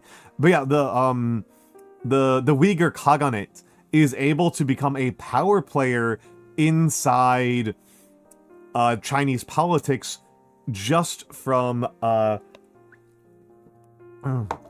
well, I mean, go ahead and ask it, but we are about to go to ads, so I will not answer it very quickly, and you're going to probably not get a great answer from me. This is very outside of my wheelhouse. I know much more about the history of farming. I know about the politics of farming. The biology of it is challenging for me.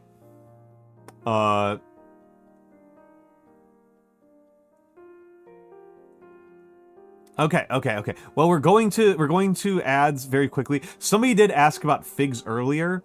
And the actual answer is that I never really cared for figs, and they make me kind of uncomfortable, so I just don't eat them. And that's not like a strong like moral stance. That's more of a just like, I find it kind of weird. And I don't like them enough to like for that to be an issue. If it was like mangoes, this might actually be like a thought experiment for me, but it's entirely possible I simply would not have bought figs anyway. It just on taste grounds. Just on pure like taste and texture grounds, I might not have bothered. So it's not much. I didn't give anything up. That's the reason I don't think about it very much. Is like figs, I just like I'm not even giving anything up. It's they're yeah, I kind of think of them as bad dates. I do like dates. I specifically like they are the weird one. Out of all of the food products on the entire planet, figs are the ones that I have the most weird feelings about. They are the hardest question, if you ask me. People will ask me questions about honey. I think honey is easy. Yes, 42 degrees colder than 2 days ago. Hello, Mikks. Mikks, you have come in, like, with ads coming in, like, 30 seconds.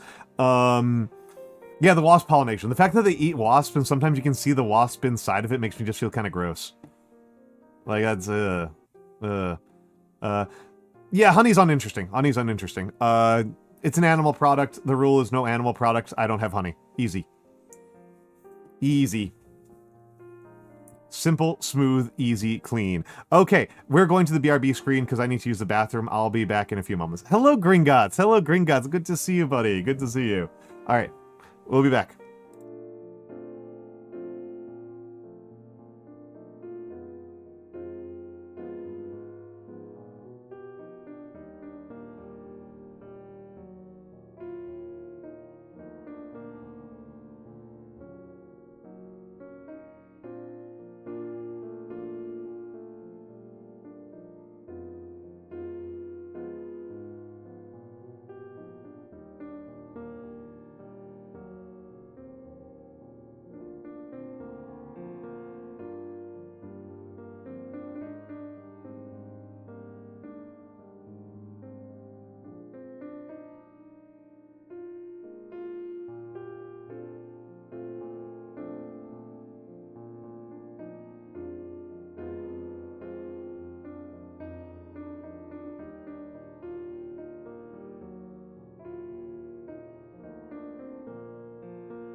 I am back. I am back. I am back. I took a little bit longer there. I took a little bit longer there. I took a little bit longer there.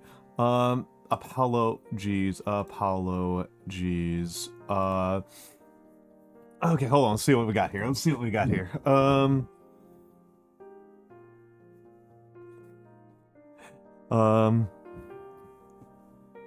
But yes, Ulysses, the name is actually not Gringo Underwriter, even though a bunch of us streamers say it. It's Gringotts Underwriter. It's a reference to a fictional banking company.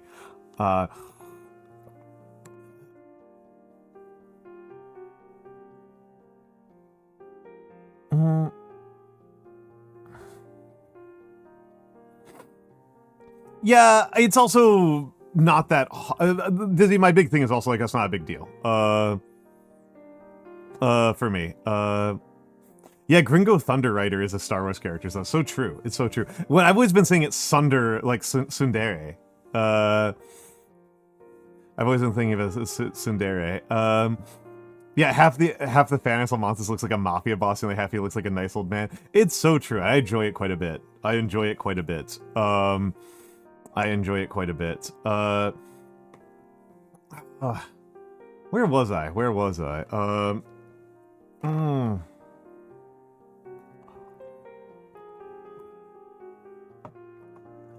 Xianbei.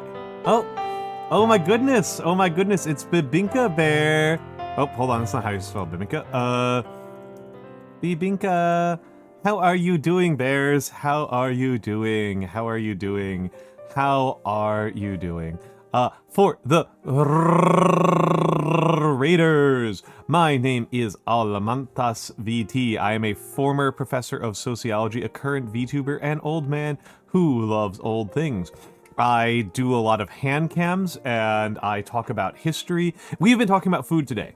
I am not a history teacher. Bibinka is a art history teacher. Hello, Folka Zalbera. Hello, Matthew. I do not want to go back to the actual education system. I do not want to actually be a teacher again. This is a better job. This is a better job. The Maya calendar system, that's a cool calendar system. That's a cool calendar system. For people who are not familiar with the Maya calendar system is, it has a pattern, that is somewhat similar to, many other calendar systems throughout the world, where it is a lunar solar calendar. That so far is fairly typical. You know, you've got a lunar solar combined calendar. Not super common, but a couple of other cultures have it. But the Mayans also have a third sacred calendar, which you were the one who was recently presenting on this, so you would know. I believe 220 days per year. I believe, and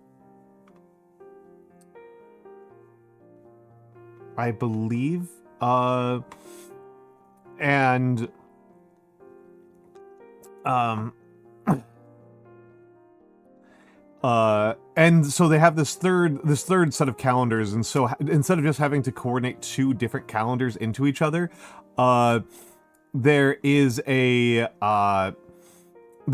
great deal of complexity over how you coordinate that with this 220-day non-coordinating calendar.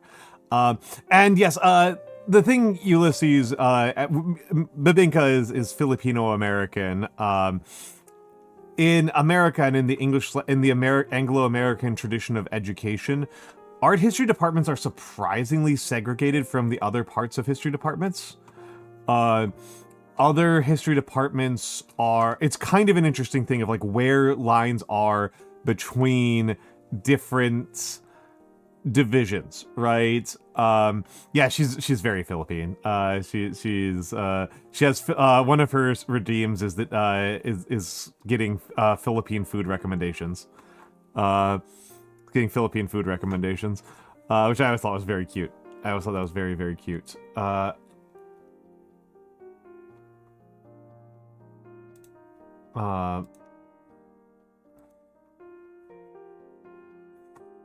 Yeah. But yes. For whatever reason, as a society, we have decided that Nyanomancer, what's up, Nyano? What's up, Nyano? We have decided that art history is kind of its own division, which is really interesting insofar as the what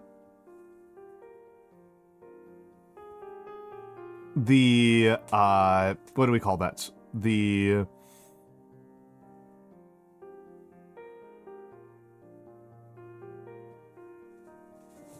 Kontilang? And it's of course worth noting that not every Filipino speaks Tagalog, right? I know 2 Filipinos who do not speak Tagalog. Actually, I'm not entirely sure. I know one who definitely does not. Carmelo does not at all.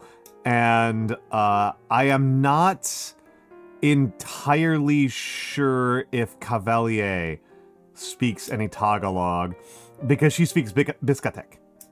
She's not from a Tagalog-speaking part of the country. She might still speak it, but Biscatec is her language. Very small amount he picked up growing up. Yeah.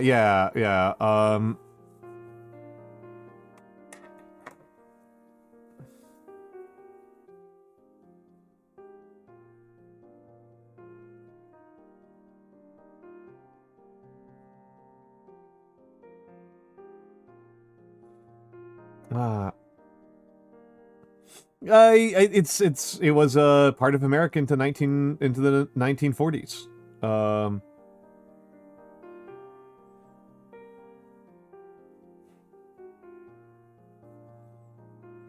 There's also many Filipino language. As a Filipino, you picked up nothing. That's a cute phrase, Matthew Ray Secret. I will not use it myself because I think, is that like the Filipino equivalent of plastic patty?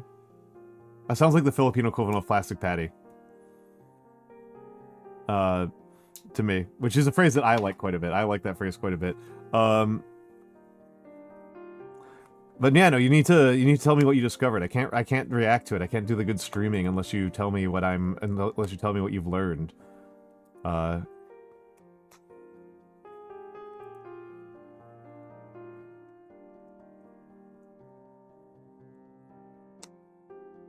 must tell me.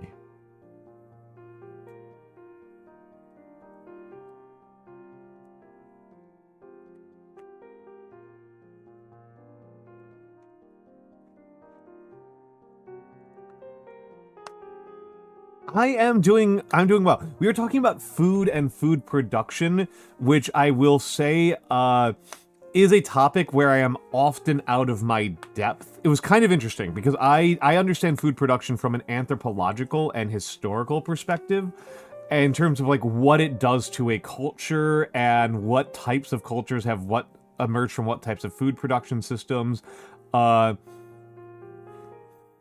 OBS is what's considered. Yeah, I've been reducing. My OBS seems to be doing. I do not have an explanation, Ulysses. That one's way too modern for me.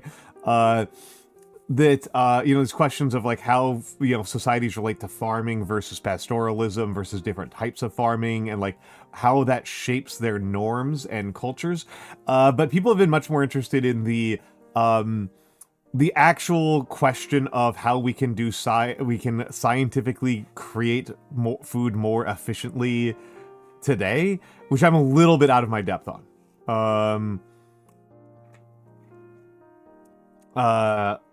Quite out of my depth on, actually. I can keep up a little bit, but I do feel like quite the ignoramus, quite the fool. I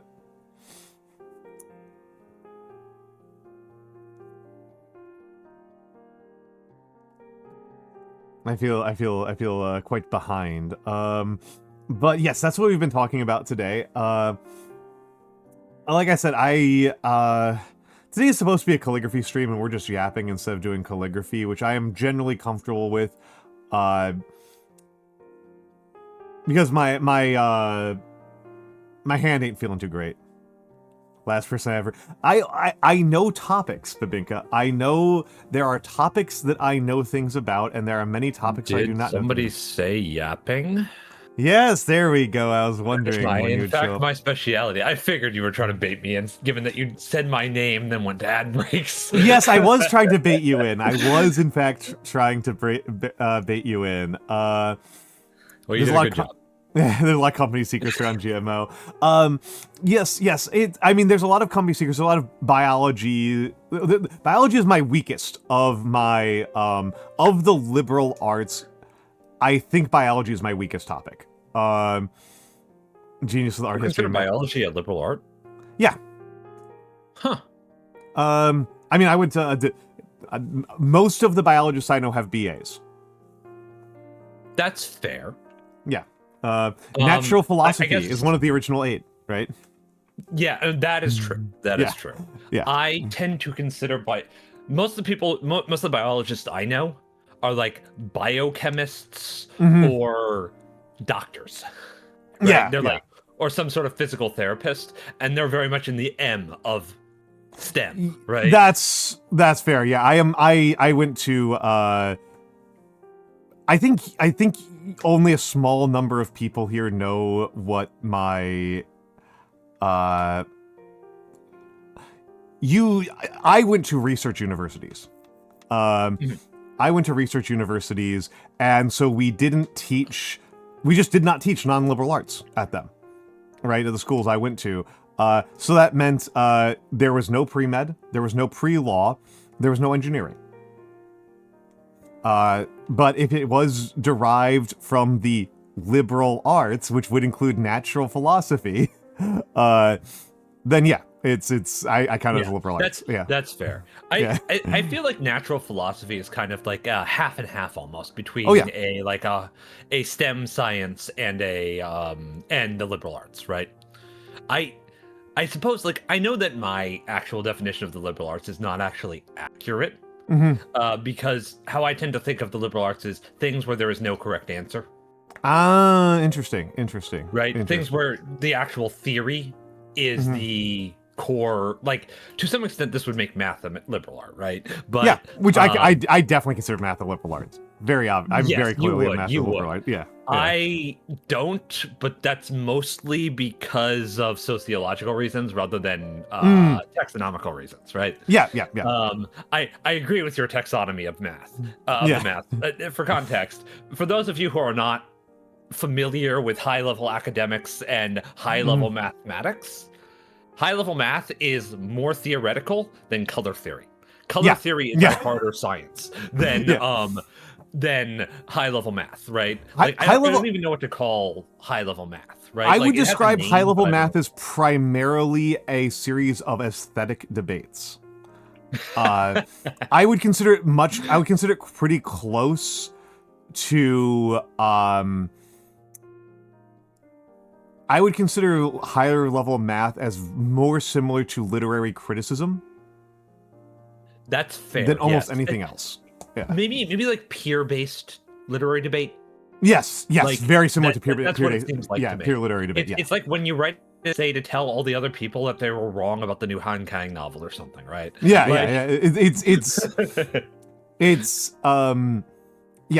High level maths.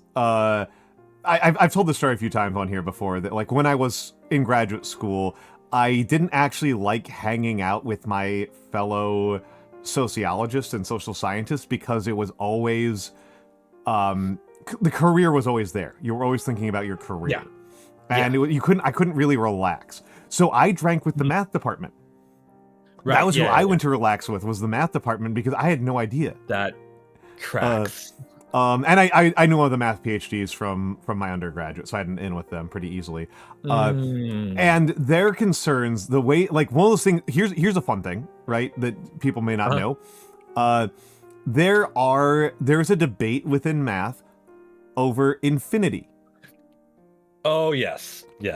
Does infinity exist? I'm not talking about transfinites. I am not talking about uncountable versus countable levels of infinity. I'm just talking about any type of infinity at all. There is finitist math. There is math that only works with finite numbers. This is crazy. If you have done like physics, this is nuts. That you are like declaring war on the Riemann sum hypothesis. On aesthetic grounds, that you just find it aesthetically offensive. What is aesthetically offensive? Yeah, I know, right? I know, right? Exactly. Yeah, exactly. These guys these professional mathematicians found infinity so aesthetically offensive that they were willing to remove it entirely from their consideration of allowable math. This is incredibly limiting, guys. If you don't understand, that's insanely limiting. And I still remember, like, later on talking to somebody who became a math teacher rather than like a math researcher, and he was like, obviously proof by contradiction is like simple and straightforward, and I'm like, are you fucking kidding me? I know like 5 people who'd shoot you over this. I know like 5 people are gonna shoot you over this one. Like this is like that. See, when we get into like the higher echelons of mathematics, where it's really more logic than it is. Yes. Oh, absolutely. Numbers, right? It's not arithmetic anymore. It's about logic. That's where I can actually hold my own, I feel. If you make it about numbers and equations and statistics and stochastics and all sorts of stuff like that, oh, no. You're losing me almost. No. Higher math is... higher math is writing poems with the rules of how ideas operate on each other. That is what higher level math is. Yes. It's actual madness what those guys are doing. It's also crazy how they never get called pretentious. This is one of those things that I found really funny to me. It's honestly something I've never quite recovered from. It is like my biggest like unpopular crank thing among academics that I think people listening to me are going to find really asinine and stupid. I really, really despise Kant's demonstration for the validity of synthetic a priori truths. I think it's stupid. I hate it. It is stupid. I agree with you. In case people are wondering what his proof for synthetic a priori truths is, it is that 5 plus 7 equals 12. And this means that this is an a priori truth, right? There's no demonstration, there's no test, there's no physical thing that happens here, there's no observation, it is just an operation of logic, so it's a priori rather than a posteriori.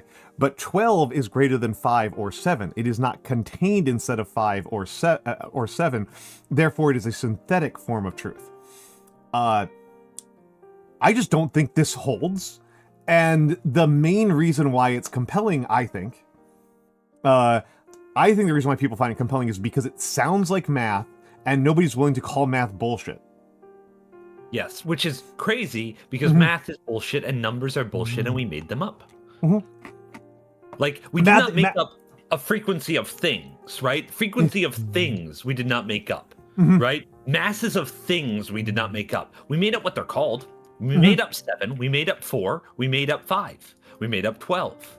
Yeah, these are things that we as a species have invented. And the difficulty there is in getting some people to acknowledge that we have done so is one of the great philosophical struggles of my life. I would say I am with Kolmos. Math is a language for describing things. I think of it as very much a language. Yes. And this is the thing that, like, if you're medium familiar with math, but not highly familiar with math, will often escape your notice. I don't even mean like super familiar. I think me and Mikks have gotten there just from hanging around mathematicians without actually being mathematicians. You have to, when you are doing math, when you're doing like real serious math, not like calculus, but like abstract analysis, when you are doing algebraic topology and stuff like that, you have to make decisions at a totally non-rational level. You just have to make an emotional choice about which axioms you are going to use. This is something that until you get past calculus, you never have to think about, because they just tell you which axioms are the ones that you're going to use for class. These are decisions, right, that you make because they have practical implications. And to make sure that there's a specificity here about what we're talking about, you can have more and fewer axioms that you use.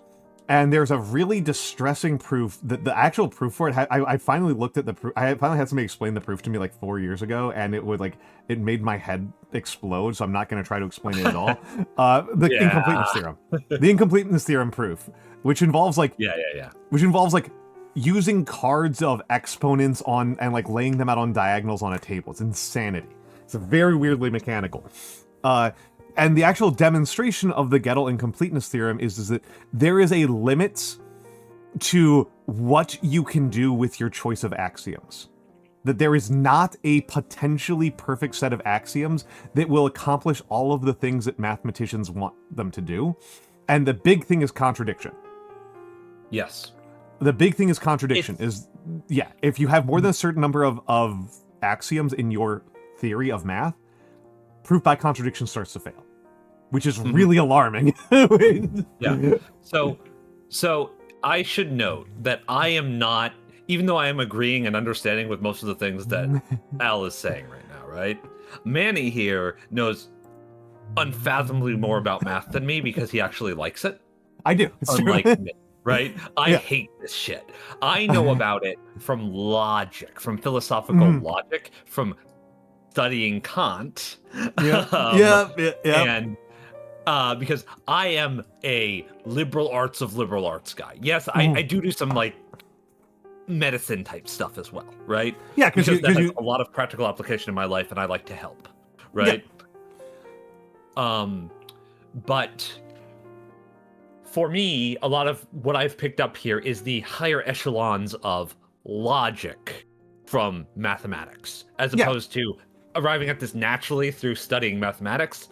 I just kind of skipped ahead to the part where people are arguing about whether 2 plus 2 actually does equal 4. Right? 2 plus 2 equals 4 is actually shockingly challenging to prove. Yes. There's actually like an old graph that I remember. There was a comedy graph. It was a joke graph of how hard something is to prove versus how intuitive it is. And so demonstrating that 1 is in fact 1 it turns out to be an incredibly hard. Turns out to be incredibly difficult. This is also one of the sort of this is an exercise that you do in cognitive linguistics, especially if you're training to, as I was, be a speech therapist, right? A speech, but not so much a pathologist, which is a slightly different and more medical field. But like I'm a language learning specialist, so one of the really important things to me is to be able to grasp ideas that might be radically different from my definition of reality. Such as the word yes doesn't mean yes. Right? Similarly, 2 plus 2 might not equal 4. Right? What does that mean? What does that mean? What does that mean? The question, right? What does that mean? 2 plus 2 equals 4. I'm not good enough to come up with an exact example of a place where that's going to completely implode, other than like using a number system that is smaller than base 4 will cause that to fail because of how bases work. But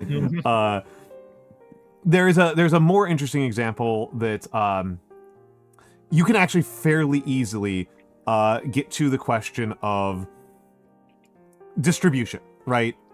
Distribution and commutativity, which are things that, like, if you are doing math on normal ass whole numbers and real numbers, they'll be fine, right? They will be fine. Commutation and distribution work fine. For context, this is what 90% of the math that 99% of people will ever do. Yes. Your Kitty Cat Nomad, that's an interesting question. I do have an answer that's not just a yes or a no.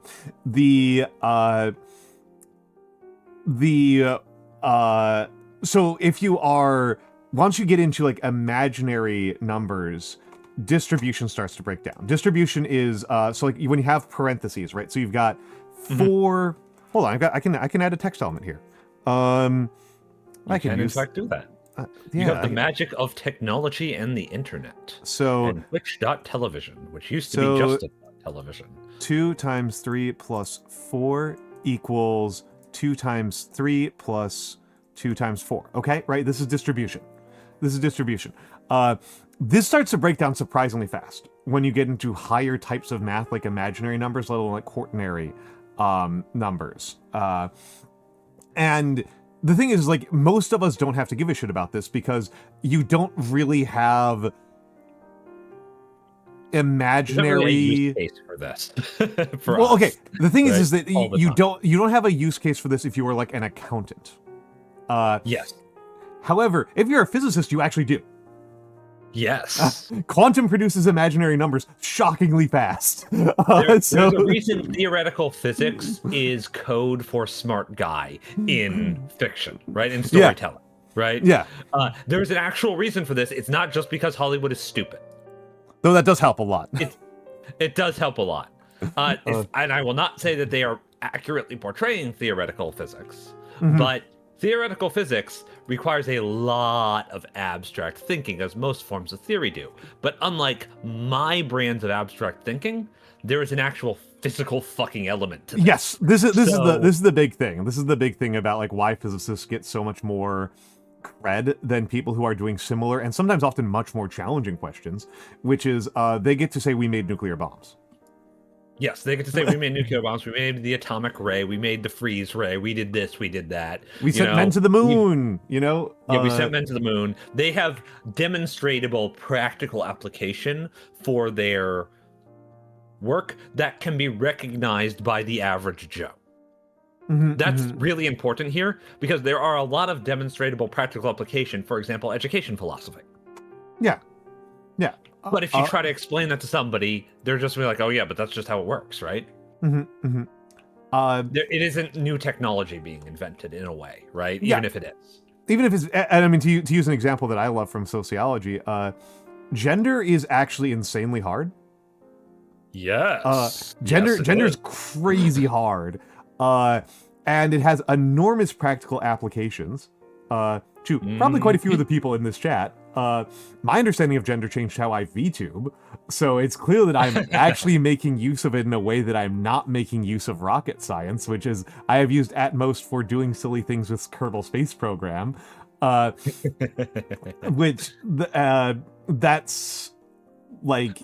And I'm a pro space guy here, right? I'm glad that we're going back to space. I think this is a good use of our Everybody but me seems very, very excited about this, so I'm happy for y'all. I think of it as primarily competing with us bombing people. So I'm grateful for that. I think of it primarily as actually fucking doing things. Yes, right? True. That's what I think is like the nice thing about this. What I would prefer is if we were actually fucking revolutionizing our educational technology. But you know, there are definitely better. There are things I can think of that I would like even more. But I definitely do think it's not the worst thing we could be doing with our time. I'm just a crank about fun exploration. I'm just a crank about this. Yeah, I want people to do the boring thing that I think is important, and not the exciting thing that they think is important. Yeah, that's fair. I'm just a crank, but I'm really glad that it's happening anyways. Like on the scale of things that I'm a crank about, this is like a fucking 2. Yeah, that's fair. That's fair. That's fair. I will sock myself just for the sake of it. We haven't because I haven't figured out how to fix my. You must become a sock puppet. Yeah, I haven't figured out how to fix my various. Guys, Manny is my sock puppet. Okay, you got to understand that all of his opinions there. I actually got the location pretty much correct. For all of them, he has no thoughts of his own. Hello, lesbian cat. Hey, cat. But yes. Are numbers a living thing? Okay. So I lied. The answer is actually no. The answer is no. I cannot come up with any way to treat numbers as having biologies. However, to make the answer a little bit more complex and interesting, I think very few people are hard Platonists today, and Platonism, I think, is pretty justifiably considered silly. I think that's pretty reasonable. I think most people think Platonism is kind of silly. However, you might need to define that for the chat. Okay, yeah, Platonism. Plato is a philosopher who is long dead, and I make fun of all the time because his name was his wrestling name, and I think that's very, very funny. It's fucking awesome. That's what it is. It's awesome. Yeah, he just named it. Plato means broad. It's a reference to how ripped he was, and I think that's very funny. Then we have a philosopher whose name is just like, I'm ripped. His name is large. Especially funny given that Plato is, of all of the philosophers we've ever had in human history, like a top 5 dweeb. Yeah. Like one of the most wedgiable people on the planet, and then it turns out he could absolutely kick your ass. It's a very funny combination. Yeah, no, he could fucking he would fucking hit you with a steel chair, and do like a bent arm bar, and toss you across the room, and then like slam you into a desk. The good news is that like I don't think he would actually start anything, even if I was very mean to him, because a huge percentage of what we know about his life is him getting completely owned by Diogenes at levels that I could never conceive of. And he didn't beat up Diogenes, even though he absolutely could have, and I don't think too many people would have been that mad about it if he had. Because Diogenes... People didn't like Diogenes very much. So. I like Diogenes, but Diogenes was being a huge asshole. But yes, so Plato was Socrates' successor, and the one who actually wrote down what Socrates thought, because Socrates didn't write down things, or at least if he did write down anything, it didn't get passed down to us. All of our understanding of Socrates is Plato said, Socrates said kind of stuff. Yeah. Platonism as a metaphysical stance. I'm talking about Plato's metaphysics here, because people don't usually say Platonism as a political stance, even though I guess you could. I've never heard that. But he does have an identifiable political stance. It's just so dumb that nobody cares. But the metaphysical stance that Plato has is that when we talk about a chair, okay? Think about a chair.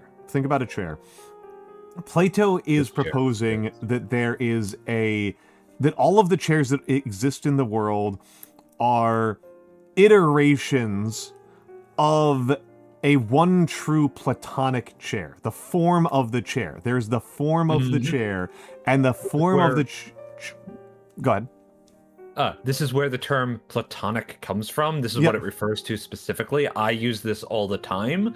When I say something is like the Platonic ideal of something, what I mean is it is the true form of it, of which all other things are an imitation. Or derived from, alternatively, right? So when we say the Platonic chair, it is the ideal, it is what you think of when you think chair. It is the thing you picture in your mind. It has and because it is the thing that you picture in your mind, it has created all other chairs. It has created the definition of chair. It is the definitional chair, right? Is kind of what this means, right? Sorry for interrupting. No, but you're correct. I'm glad that you did, because it means that I'm not the only one just talking. Wouldn't that be ironic? Arguably. It's the chairiest chair to ever chair, and that any existing chair is, to some extent, a corrupted form of that chair. And I think most people think this is kind of silly, right? Because it's, at least for us English speakers, this causes us to get provoked really hard into like, okay, hold on. What do you mean? Like, what does this chair look like, right? Is this a chair with 4 legs? Is this a chair with 2 legs? Is this a chair with 3 legs? Is this a chair with just like like no leg at all? That's just kind of like a carved rock, as Spike put it. Like, hold on, does it need to have a back or not have a back? Where do gamer chairs fit into this? Etc., etc., etc. These are all like questions that are reasonable, and that I guess just didn't bother the ancient Greeks in quite the same way. So English speakers tend to find the idea of the form of a chair to be a lot less interesting. Where I was going with all of this, was that the chair is, with numbers, I think most people are actually not that anti-Platonic. I do not think that the chairs are that anti-Platonic. Like not chairs, numbers. I think most people. No, chairs. Chairs. No, it is. Numbers are in actual practice, as me and Komos were saying, and I think Mikks would largely agree. They are a series of shorthands to refer to abstract quantities of actual things, right? You know, the that number are known and agreed upon to a certain degree that is enough to be ubiquitous in conversations that you are likely to have about numbers. That's what's very important here from a communicative perspective. But it turns out that actually talking like that and actually doing math like that and actually doing all that stuff is actually really annoying compared to just pretending that numbers exist. It's much easier to just pretend that numbers exist.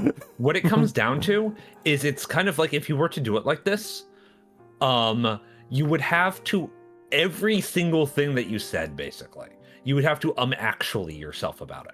Yeah, constantly. It would be so annoying. It's a very literalist sort of way to go about things, and that is very difficult to do when you're talking about abstracts. Yeah. Abstracts are not the opposite of literality in terms of like the cognitive grammar involved here, but they are somewhat at odds with it. Right? Figuratives are the actual opposite here. When something is literally, like quite literally, not literally what you are saying. Yep. But an abstract is something that exists in theory and must be agreed upon to have or understood to have actual value to a conversation.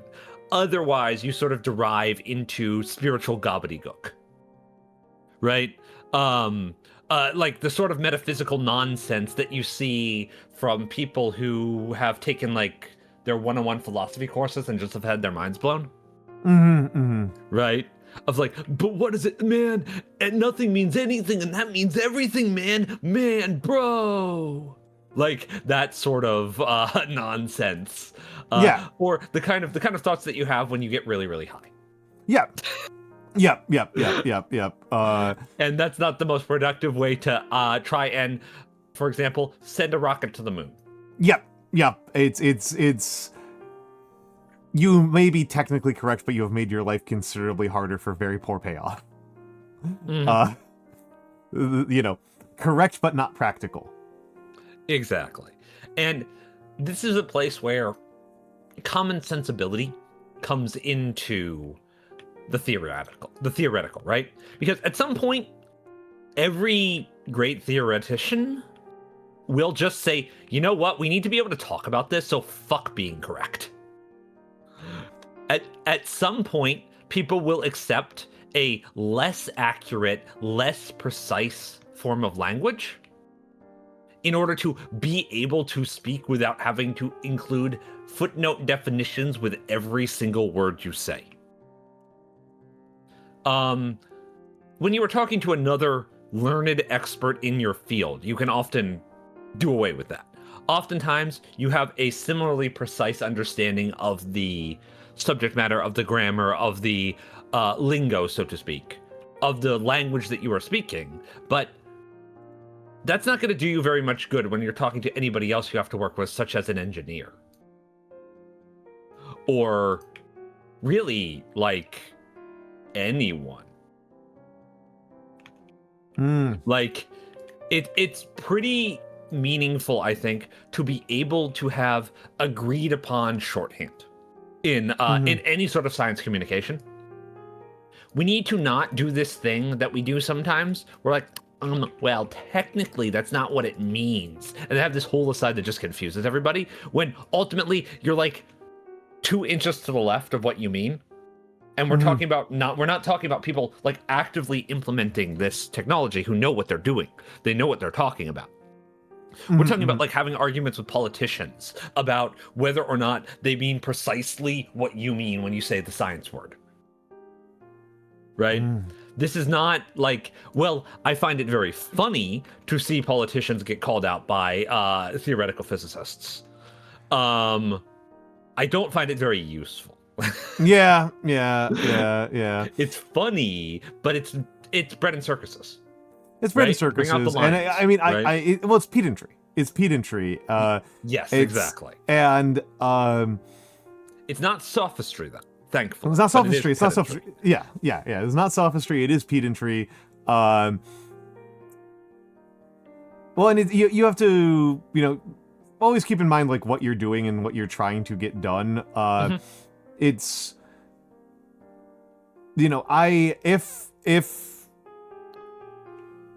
shame was something that really changed people's behaviors, we live in a very different world.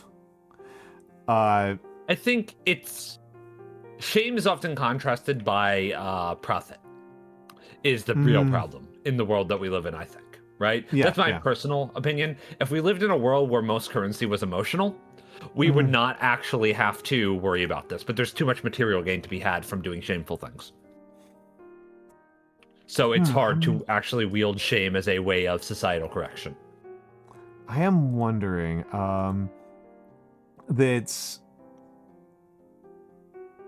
So one of those things that, Horatius was talking about this recently over on Twitter, and I don't think that you would disagree with his take on this at all, that... I rarely disagree with him. Yeah, that's... you cannot please everyone, right? True. And I would take this in the sort of sociological direction. That's not just about personal preferences and personal personalities, but often about values. Often about values, and I do things that there are people from other cultures, other subcultures of these United States, would consider to be intrinsically deeply shameful, that I have no problem with at all. It has been years since I ate a steak, and I know people who think that that is a sign that you are intrinsically a failure of a man. Which is ridiculous. Steak it's ridiculous. It's so. I chose a very silly one for a reason, right? Yeah. It's absurd. Now, if we were talking about like bananas or something, right? Yeah. Going years without eating bananas, that'd be crazy, right? But it's we have these sort of things. I don't currently own a car, which I definitely know people think is like complete loser behavior. Even though I can still drive. I still have a driver's license. I just don't own a car. That one I have thoughts about, the car one, which we will talk about in a moment, I'm sure, because it's actually very interesting from a sociological perspective and a psychological perspective. But continue. And it's these are things that certain people in and actually, let's use the real elephant in the room. I have no problems with being around trans people and supporting trans rights and respecting people's pronouns. And there are absolutely fucking people who view the existence of trans people as itself shameful, even if you are not yourself trans, which is absolute. This strikes me, right? I'm bringing this up to highlight that this is an extreme gulf in values. Right, this is an extreme gulf in values. They cannot shame me into eating a steak because I do not respect their framework for where they are experiencing shame from. The thing that I think is very useful about shame, right, is public behavior. Yes. Right, public behavior is the place where I think public behavior and also to some extent private behavior, right? If you would be ashamed of people knowing how you treat, say, your significant other behind closed doors, if you would be ashamed of that, then that can act as a significant deterrent in bad behavior, right? A lot of the times I think of shame as a tool to act as a deterrent for people who do not have sufficiently sophisticated understandings of interpersonal ethics, right? Whereas I am entirely in agreement with you about these things of like, you should be ashamed for not being manly enough. You should be ashamed for being around gay people. You should be this, you should be that. No, I shouldn't. Because what does that fucking matter? This is a values difference, right? Yep. It's not really even one that I really feel that I should give all that much credence to, because the truth is that these people are just cowards. And I don't respect them. I do not respect their right to be transphobic. I do not respect their right to be homophobic. I do not respect their right to be racist. Yep. I do not respect it. And I will not be made to. There is no society that can shame me into that could possibly exist. I could be held at gunpoint, and I would not be shamed to like behave like some of these cowards do. Because I'm sorry, I'm not trying to virtue signal here, but I'm just trying to make it very clear that my stance on this subject is like, this is an insane values difference in particular, right? Like, it's radically nonsensical to me that somebody's values would be so negationist. And I'm a pretty negationist person. Don't get me wrong. Yeah, that's right? true. Yeah. But like the degree to which this shit matters to people for some fucking reason is insane to me. Like, I would like to note that I'm also not like a particularly like, yeah, you go, sort of like, yeah, pride, yeah, let's go, sort of gay man, okay? Like, I'm fine with it. I don't have a problem with it. And I think it does sociological good. I think it does societal good to have it around. But I also really don't care because I don't think people should be celebrating their identity. I think people should just be like allowed to be like, the only reason why they feel the need to, in my opinion, is because they're being told it's not good. So if we just fucking stop doing that, then I wouldn't have to put up with people being very proud of themselves for things that they have no control over. Which is like generally where I stand on a lot of stuff is you should be proud of the things that you actually accomplish, not the things that you just are. Understand. I'm not going to interfere with this one. I'm just going to say, yeah. We did get a raid. We did get a raid. Igner raided. He was playing Grime. Igner. That sounds like That's such a great name. They're happy with what you have been saying, but welcome in Epion and Igner and Gwaine and Big Mama Chunk. Always good to have Big Mama Chunk here. Welcome in. I am, for any of the other raiders who may not know me, because I know that you guys know me, I am Almantas. I'm a former professor of sociology and a current VTuber. Normally, this is supposed to be my calligraphy stream. I just kind of don't feel like doing it, mostly because my carpal tunnel's acting up a little bit. So I just kind of want to keep yapping. And hello, Arlene Cupcake. How was Grime 2? How was Grime 2? The Ronin, the Ronin game, the Ronin Astoria game for Ronin Astoria specifically. Yeah, the game specifically for Ronin Astoria. I hope that it was good. I hope that was good. Thank you, Arlene. Yes, I normally do not look like this. I normally look like an affable old man, but this is a very funny model I have. So, but yes. Me and Mikks have been talking, and we got talking on this topic of shame. Was what we were talking about there very briefly, and we got a little bit deep in the weeds there because I opened up, as I often do, with an extremely extreme example.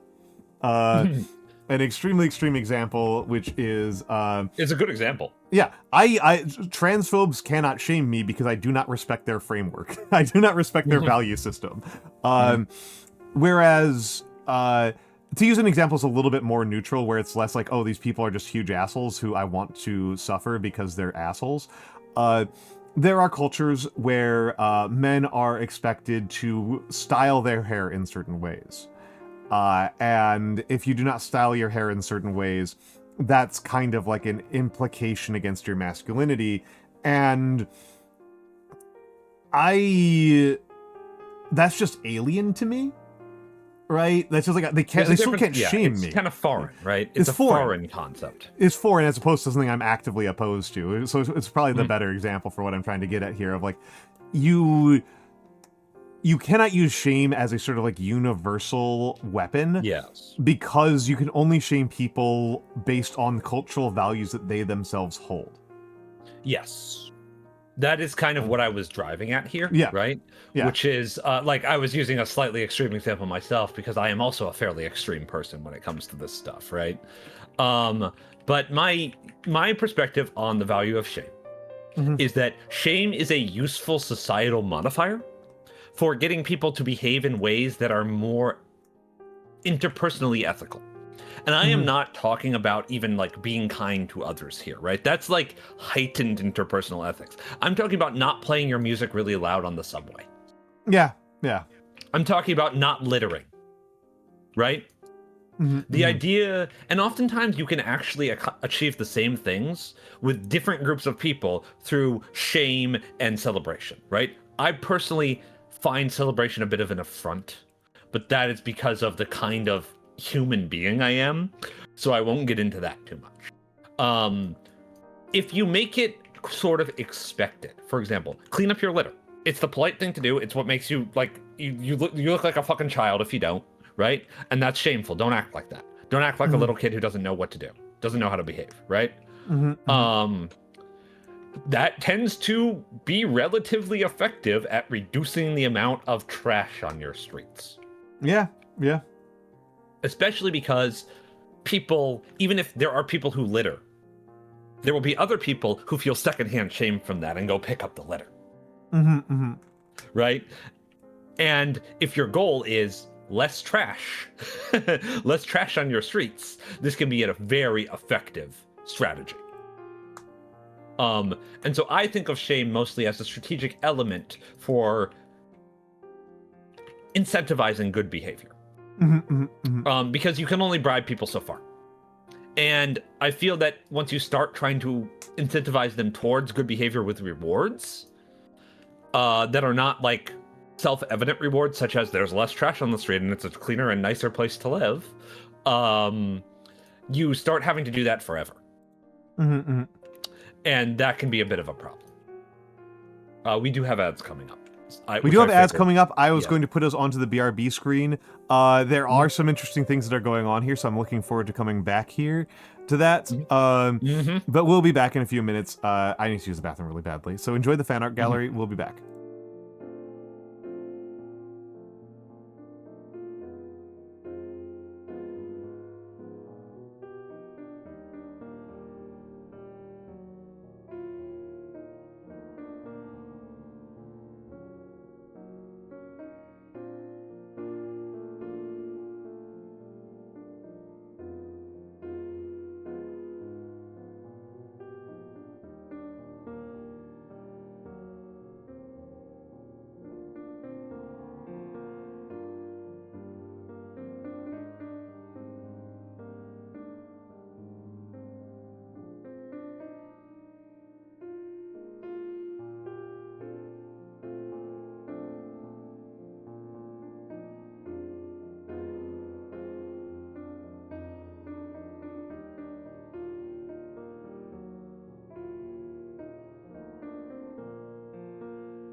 man. Oh, jeez, I forgot about that. Hold on a second. Hold on a second. Very large. Hello. This thing's already Hello, it's huge. you. This You're thing's very so large. huge. Gigantic Saf likes to make big. huge models. Yes. For whatever reason. Gives more room for detail work. Yeah, it does mean that this model is like 10 times the size of my dramatically more detailed model, though. But yes. Yeah, no, Mikks was talking about literal litter. And it's it's because it's a relatively universally agreed upon thing that's like it's bad to have like litter, right? Yeah. You don't want people's discarded food droppings and wrappings and dog shit bags and whatever else around on your streets. It makes it less pleasant to be there, right? It does. This it is does. just generally agreed upon to be the case by most people in most civilizations on Earth. There are a couple of things... degrees of severity, but yeah. It is kind of interesting that like one of the things that people will propose as a cultural variation, there are two things that often get proposed as cultural variations that, as far as I know, are not actually very variant between cultures. One, tolerance for being dirty. Mm-hmm. There's a pretty low variation on that. There is variation on what actually being clean looks like and what proper cleaning techniques are in terms of hygiene, but pretty much every culture that I'm aware of ever thinks you should be clean. And they just have variations on what they think are the most important parts of being clean and what are just kind of like acceptable, like whatever. Everybody kind of has this problem, kind of cleanliness. Not everybody's wearing cleanly pressed, perfectly ironed shirts all the time. Get over it, like that sort of thing. Right? Well, I mean, different cultures have different ideas about, unibrows, like how much do you need to pluck your eyebrows, that kind of stuff. What is good smelling is something that can be different between different cultures. Yes. And that gets into like real technical detail, right? And that one gets messy. That one gets messy. Yeah. I think, as an aside, because many people here are fucking weebs, Japanese ideas about good smell are quite different from Americans. Mm-hmm. That's exactly what I was thinking of. Yeah. They think very nice smelling Americans often smell very horrible by Japanese standards. It is a significant difference, and it's something that they think Americans smell super strongly, and it's one of those cases where like foreignness becomes a very interesting conversation, because most Americans I know, when they think of a foreign culture, they think Mexico. Which is crazy. Well, it's our neighbor. They're our neighbor, right? Yeah, they're our neighbor. They don't think Canada for some reason, though. Gee, I wonder why that might be. Yeah, It's because they mostly speak English. It's because they mostly speak English. It's because the Canadian cultural differences are smaller, and we do have a lot fewer Canadians than Mexicans living here. This is true, but I will be honest. It's not actually even like an ethnicity thing. Mm-hmm. It is actually just the language difference, because the language is probably the most important. To complain, if people start complaining about Canada, you know what they start complaining about? Quebec. Oh, it's true. Universally about French Canadians, because they don't speak English. But yes. So I was just going that like of course. And I mean, if you're in Canada, the most common ethnicity for non-native born Canadians is Indian. There's a lot of Indians in both Canada and America, the United States, and Indian and Mexican culture tends to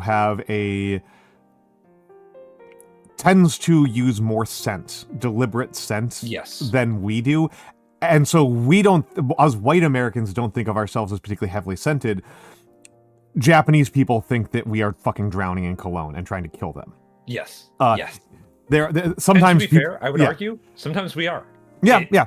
I am a very low scent person use way myself. Too much cologne, I will say.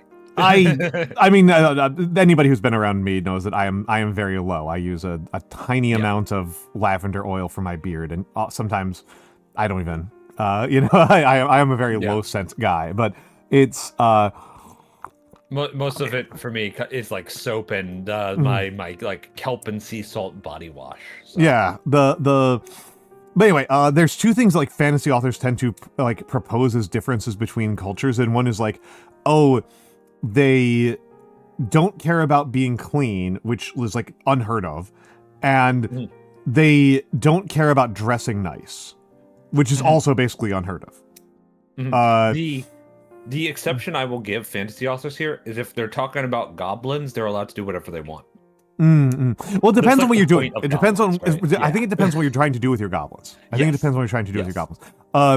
One of the things that I thought was kind of really funny to me was the book The Goblin Emperor. Yes, I've read that. Yeah. I didn't think it was too bad. I didn't think it was great, but I didn't think it was terrible. I thought it was actually pretty good. I think The Goblin Emperor was pretty good. I think the second book in the series has like an interesting premise, but then isn't actually that interesting to read. The one where it's about the like necromancer who's doing like CSI shit. It's like, that's kind of interesting, but you didn't actually execute. You didn't land it. You didn't actually execute, and also like maybe you could do like some actual research on, you know, like this field before you write your fantasy novel about it. It kind of felt like somebody who just watched a whole bunch of CSI. Which is not, for those of you who are not familiar with forensic investigation, it does not look like CSI. It's CSI. I love to make fun of CSI. CSI is very fun. It's very goofy. It's very goofy. Fun to make fun of. But anyway, in The Goblin Emperor, I think they kind of made the right choice to have it just be, there's just elves and goblins. Like I don't remember there being any humans or dwarfs or anything like that. It's just elves and goblins. And it's like, the goblins are just like new money. It's just like the difference between southern England and northern England is like all it really is. It's just like, which is extremely funny. This is like, this is a Hardy novel. Like, this is, pretty much. These differences are tiny. And I think it just like to kind of get to this, like, and this is the thing, like, you want to think about whenever you're writing any sort of fantasy story or like furry story or anything like that, is how much do you want your fantasy societies to map onto real societies? Because in the case of Wandering Inn, which stands a chance of being one of the books I've read the most of, just by the sheer dint of the fact that The Wandering Inn is like 15 times the length of War and Peace, and so even though I've only read like a quarter of it, that means I've read more of it than I've read of War and Peace, I think. The goblins in it are profoundly non-human. They are profoundly non-human. They were my favorite part of it. The goblins in Wandering Inn are very fey, right? They're very fey. They have a... I mean, I think that they're very much like... They're those from under the soil. They're chthonic as hell. Yeah, that's true. Them under stones, right? They're very chthonic. They're very... I think that they are probably one of the better cases of where Wandering Inn thought, like, what's some shit nobody's done before, and then they just kind of wrote it to the hilt. Because they did that with a couple of other things, and it doesn't work very well. But with the goblins, it's like, oh yeah, no, this is like...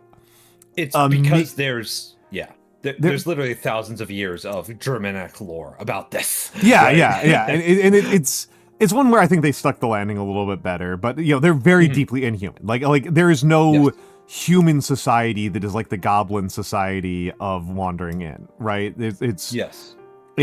There are conspiracy theories about societies like the Goblin Society of Wandering Inn, but like that's nothing approaching a real one. You have hit on my strategy for creating fantasy societies. Yeah. Which is that I base them on the most ridiculous conspiracy theories I can find, and then I try to take all the racism out of those conspiracy theories. Which is challenging. Right? It's quite challenging. I will tell you, the easiest one is trees aren't real. Trees aren't real is such an easy conspiracy theory to work with, and frankly, so are lizard people. Yeah. Lizard people are very easy because you just make it extremely literal. There are lizard people who have replaced many members of society. What does this mean? It means there are lizard people. Yeah. Anyway, sorry. Yeah.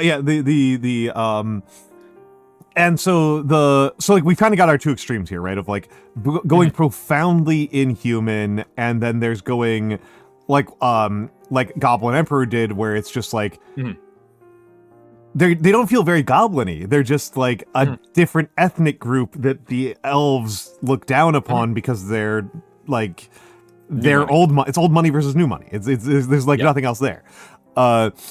And it's that's really kind of it. And that's fine. That's a fine set of conflicts to have, old money versus new money.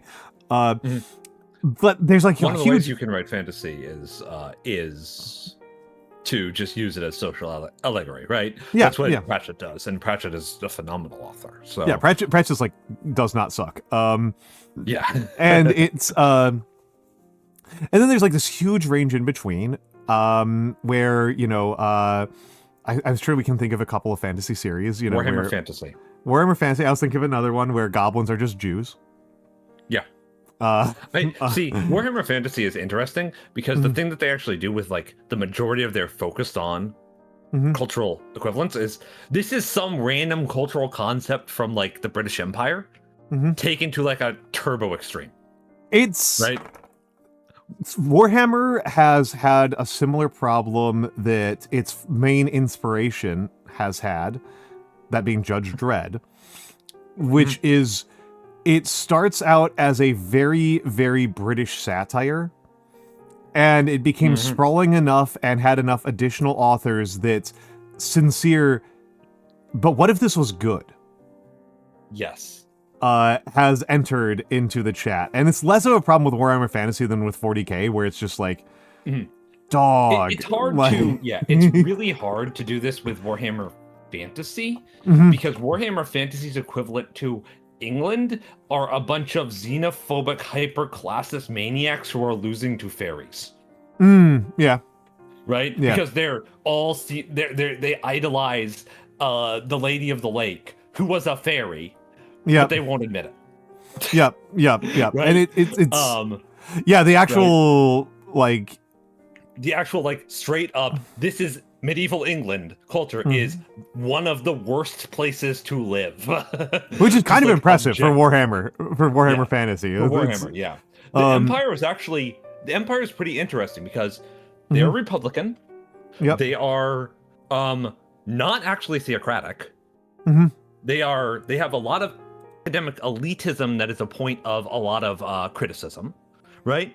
They're actually, like, unlike the Imperium, they're actually kind of the good guys in like a way that actually makes sense. They're a surprisingly progressive culture for the shit that's going on in Warhammer Fantasy, right?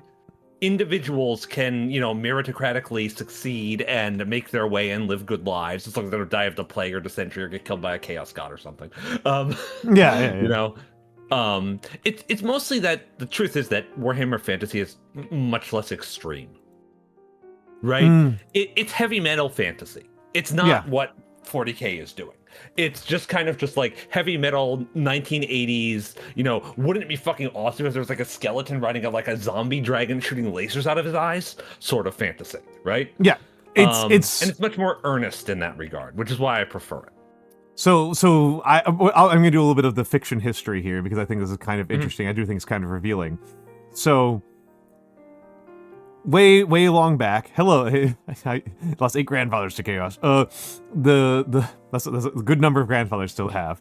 You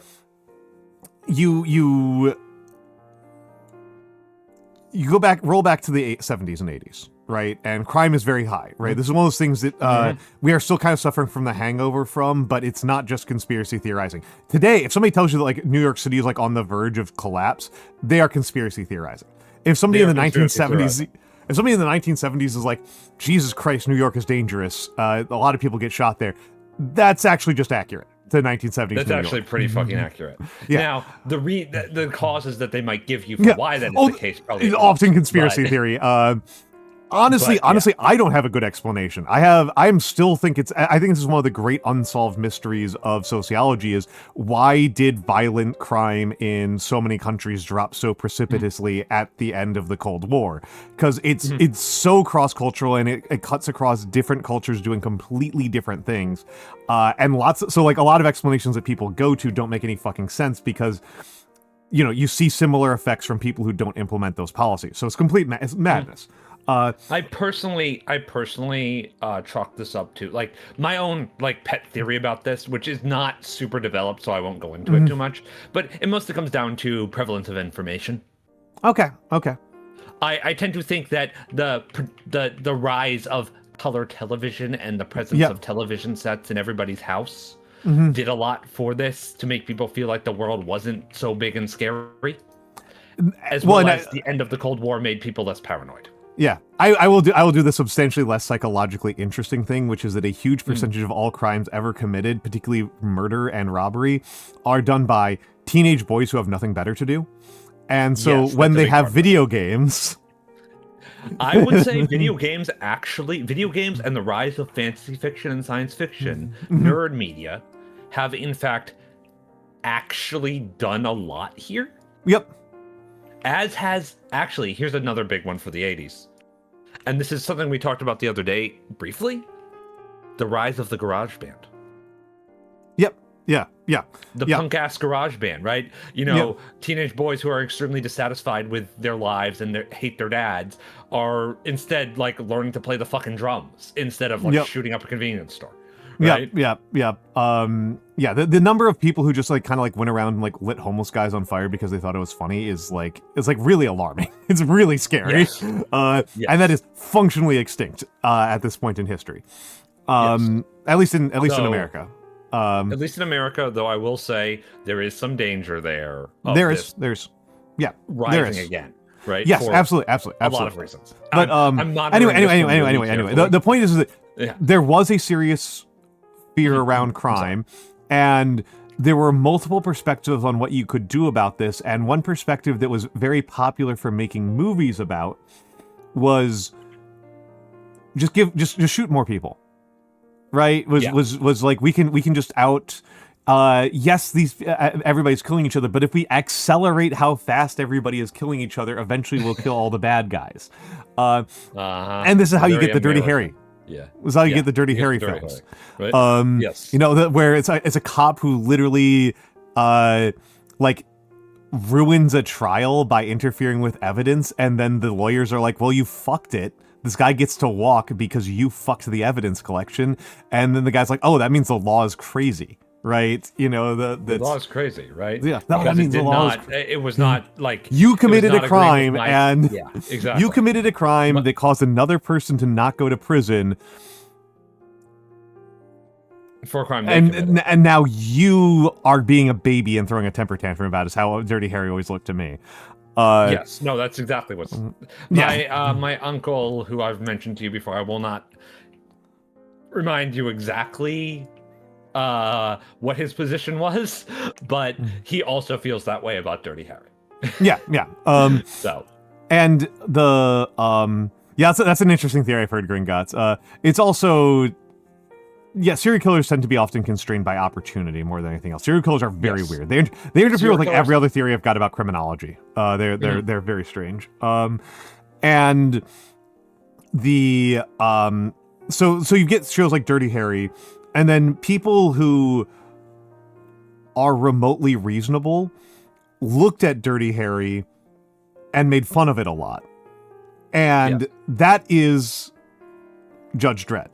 That is the 2000 AD comic series. That is Sam Vimes from Pratchett. The Sam Vimes from Pratchett, yep. And it was like, what if Dirty Harry was actually ethical and couldn't be Dirty Harry for very long at all? Yeah. Right? He tried to be Dirty Harry for like 5 minutes and realized that this sucks and I shouldn't do this and this is a bad idea. And it was mostly because he was very depressed. And so 40K is a bunch of British guys did a shitload of cocaine and were extremely mad at Margaret Thatcher. And they were reading 2000 AD, and they decided to go, okay, so 2000 AD is about, like, what if this American tough on crime thing was taken to its logical extreme. And in the case of Judge Dredd, this produces a world where, like, you really have to debate how often a nuclear apocalypse is a smart idea. Like, a completely irrational world of people being incredibly miserable and just murdering and dying all the time because, like, there is no potential hope for the future. And then there's a person who's trying to, like, who thinks the problem with this is that people aren't getting shot enough, right? Like, this is Judge Dredd. Judge Dredd's very funny. I like Judge Dredd a lot. Judge Dredd is extremely funny. Yeah, it is. Also, there's a Death God. The Death God is so funny. The Death God is so funny. Judge Death is one of the funniest characters in fiction. It's incredible. Judge Sidney Death is so funny. Extremely. Exactly, RF Komos. He's Judge Dredd has alternate universes as a real thing that people can go between. And in an alternate universe that was not that dissimilar from the Earth of 2000 AD of the Judge Dredd universe, there was a Judge Sidney Death. And on his first day as a judge, he just summarily executed every single person who showed up, no matter how petty their crime was, including notably, like, there was a couple who was coming up for coming up for divorce, and when they got up to the stand, they were like, no, we actually resolved it beforehand, everything's fine, we're all good. And then he goes, wasting the court's time, death, and shoots them right there. And he goes, oh, this is a great idea. If crime is a problem, we can solve crime by removing all people. And the thing is, he talks the entire planet into this. He persuades an entire planet of people to mass commit suicide in order to be tough on crime. And now he has traveled across dimensions to the Earth that Judge Dredd lives on to continue his political campaign. Yes. Like, completely. This is a Ronald Reagan parody, by the way, if you were wondering. Judge Death is a parody of Ronald Reagan specifically. Yes. They are making fun of Ronald Reagan. And so the 40K writers looked at Britain under Thatcher and looked at the rah-rah bullshit of, like, okay, what if we solved all of our problems by doing the Falklands War just over and over and over again? To eternity. To eternity, to the stars. What if we Falkland Wars the moon, right? To the point where we stopped remembering anything other than doing Falkland Wars, right? Yeah. Where history was just doing Falkland Wars. Yeah. Right. Yeah. And it was glorious, right? Yeah. And so it was always a bunch of people who thought that this was dumb as fuck. And so it becomes deeply, deeply embarrassing when people who think it is cool as hell got into it. That is the 40K thing. And the thing is, fantasy doesn't provide you with nearly as good of vectors for this. Yes. It's really hard to take a side in fantasy in a way where it's like, yes, this would be good, because fantasy makes such a point of being like, this is a shitty medieval society that's kind of shitty.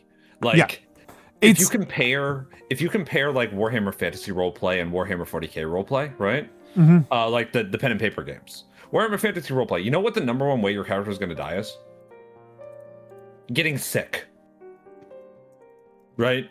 You just get sick. It's not even like a magical plague or some shit. You just get sick and die. Right? Because you don't have the medical expertise to, like, solve the whooping cough or whatever the fuck, right? Or dysentery, right? 40K, you're gonna get your head blown off by a super cool laser gun. Yeah. Right? And it's this thing. I think also part of it is that, like, I do think that there are a couple of societies. I think the morality of fantasy is actually a little bit more clean. It is, actually. Yes. Yeah, like the Empire and the Lizards and the High Elves are clearly a nicer category of people than Chaos and Dark Elves. And Dwarves. And Dwarves. Category of people than Dwarves, too. Well, and Dwarves are a nicer category of people than Skaven. Yes. You know, Skaven live a true nightmare society that is, I think, I think a lot of people feel a lot for the Skaven because it's so much like, this is the future Elon Musk wants. Yes. I would say more Peter Thiel than Elon Musk. But that's mostly just because Peter Thiel has like more thought than Elon Musk is a more thoughtful person. Whereas Elon Musk is just a man who is deeply insecure about people not loving him enough. And that overrides every other theory he might have. But like Peter Thiel's Peter Thiel's describes society. It's just fucking Skaven blight. Like it's just she's just pretty much. And it's pretty easy to look at this, and in the case of 40K, whenever they get to the point of proposing some sort of moral framework, another writer undercuts it really badly. I'm always annoyed about this. That like the Tau and the Eldar being nicer places to live and nicer groups of people than other societies is something that actually makes it a little bit more interesting, gives it some texture, and then they are very firm about undercutting that at every second. I will say, I do not think it really makes a lot of sense for the Eldar to be a better society, given what their theme is. Maybe a safer society. Yeah, that's true. But a nicer place to live, not so much. It asks a lot of its individial citizens. It does. Right? It does involve asking a lot of its individuals. Yes, it is. It is a high obligation society. Should have been the spunky underdogs who are a better society. Their society can still have growing pains because they're growing up in a brutal, cruel world. Right? But they're just they're just as bad as the orcs or whatever is dumb. Like they're not any better than the Empire. Arguably, the orcs are the nicest society to live. Arguably, yeah. Arguably, because you're just having a really good time all the time. Right? Yeah. The orcs are living their best lives. Basically. But yeah, in the case of fantasy, like it feels pretty clear that the lizard people are just like. They're just the good guys. They're just the good guys, which I think is useful in a lot of ways because it definitely makes it easier. If you are Hal Bernach, then you want to play the evil shitheads. This makes that easier, right? Yes. On this makes that easy. The other thing that's very interesting about fantasy compared to 40K is chaos. Chaos is a much more ambiguous entity in fantasy than in 40K. The thing is, right? You're supposed to understand that the Empire is evil and chaos is also evil in 40K, right? Yes. They don't do a good job of this. They do not do a good job of this because 40K chaos is just boring. 40K chaos is boring. My fan theory, which I'm pretty sure is directly contradicted by the text of 40K multiple times, which is because, again, if you have an interesting idea, it cannot be true. My theory, and this is at least how I've understood it from back in the 80s, and is apparently, again, not how it works anymore, is that chaos is powerful because of the Empire. Yes. That these things feed each other. Tzeentch is powerful because the Empire does not allow technological change. Because of the Empire's insistence on stasis, that makes Tzeentch powerful. Yes. The Nurgle is powerful because of the xenophobia, right? Because of the purity, the no mutants thing. That is why Tzeentch is powerful. Slaanesh is powerful because of the no fun allowed. Yes. This is, and Khorne just doesn't make any sense. I miss when Slaanesh was funny. Slaanesh was funny. I miss when they were like. When Noise Marines had like keytars. I miss that. That was really funny. Slaanesh has fallen apart in a lot of ways. The other thing is they also can't go really hard with Slaanesh because the 12-year-old boys who play the game couldn't handle it. Khorne is powerful because most people are interesting. Actually, I kind of like this Big Mama chunk. If the Imperium was not ruled by fear as much, Khorne would not be as powerful. Yes. Well, I mean, the thing about Slaanesh is honestly, it's largely I think Slaanesh is primarily a victim of changing times. That circa 1985, hair metal was actually like disruptive and like it wasn't really countercultural because it was very commercial, but it was enough to be Twisted transgressive. Sister. Existed. It was enough to be transgressive and like shocking in a certain way, and it's really hard to come up with something that is shocking in that way and still kind of commercially viable. like, I can think of some things, but I don't know how you make, like, I don't know how you make Mr. Beast Marines. Yeah. Oh, Like, I mean, like- that's the Ultramarines, right? Isn't it? It's Ultramarines, right? That's It's supposed to be the other guy. Ultramarines, right? Yeah, that's the other way around, right? Yeah. And also, Vertigrade underscore, welcome in. Yeah, there's a scaling difference. But yeah, it's. I think the 40K has undercut itself from having any sort of themes or texture repeatedly. I would argue it still does, but you have to actually actively apply the analytical lens rather than it being written with that lens in mind, right? Which I just don't think 40K is very good, is the truth. Yeah. Right? And I have a fondness for fantasy. I have a fondness for the hyper-exaggerated historical cultures focused on like mythological, folkloric elements of the cultures, right? I have a fondness for the twisted parody of Arthurian lore that they did with the elves and the whatever the Bretonnians, right? I have a fondness for the very Germanic, like going really hard on pagan Germanism, German paganism that they did with the Empire. I have a fondness for chaos not just being a bunch of drooling morons. And I have a really big fondness for the fact that fantasy does some really weird shit with its plotting. Right? A lot of people didn't like certain things about End Time, but you know what one of my favorite things about End Times was? What's that? The evil Dark Prince, who is an usurper of the elves, right? Who is like the arrogant, pitiful, cowardly usurper. He's Mordred, right? No, he actually is the rightful heir.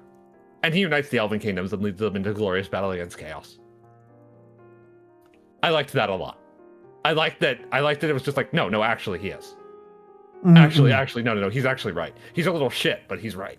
Right? I thought that was clever. I thought, like, I like that sort of little, like, subversion of, like, okay, you've been told all this shit, and it turns out, actually, they were just right about that, right? Actually, the entitled little brat is actually just right about this thing.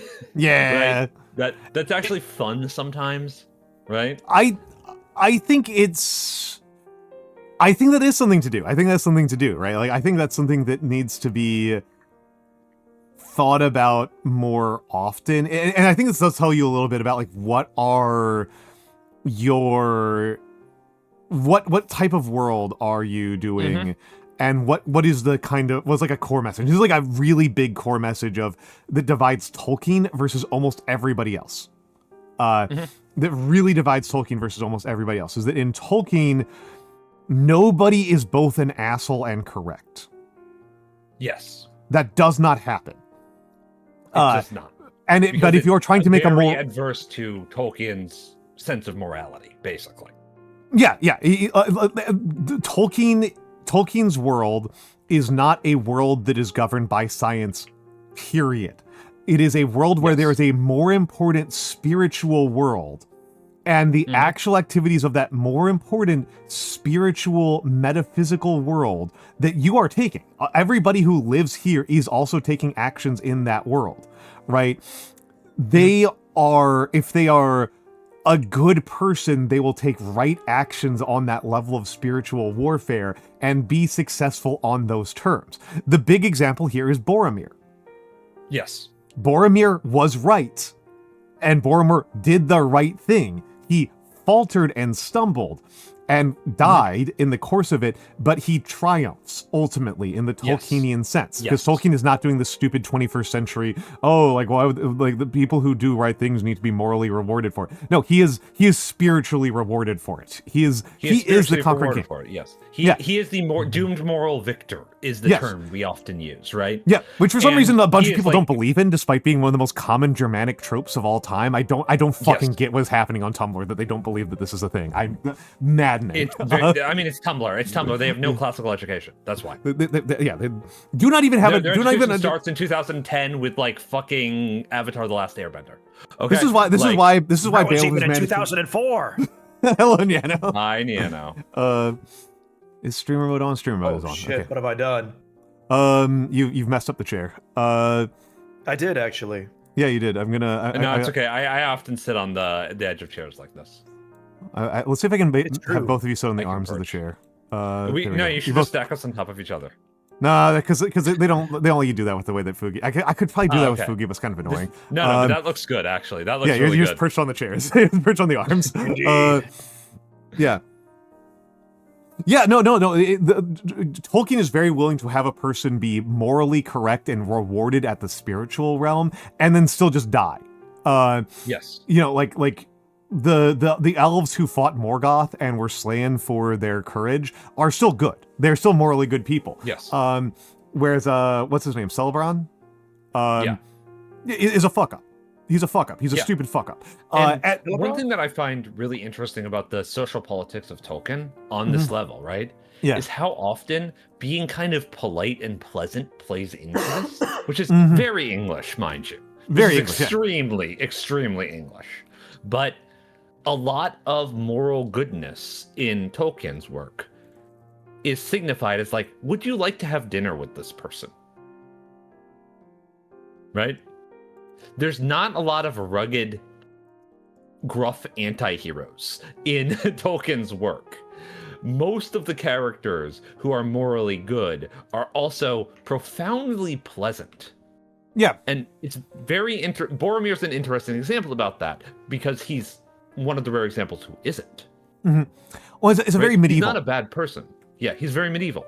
It's very medieval. It's very medieval. Yeah. The as opposed very pre-modern, even specifically, right? That like all of these virtues are his research. yeah. All of these virtues are tied in together. Yes.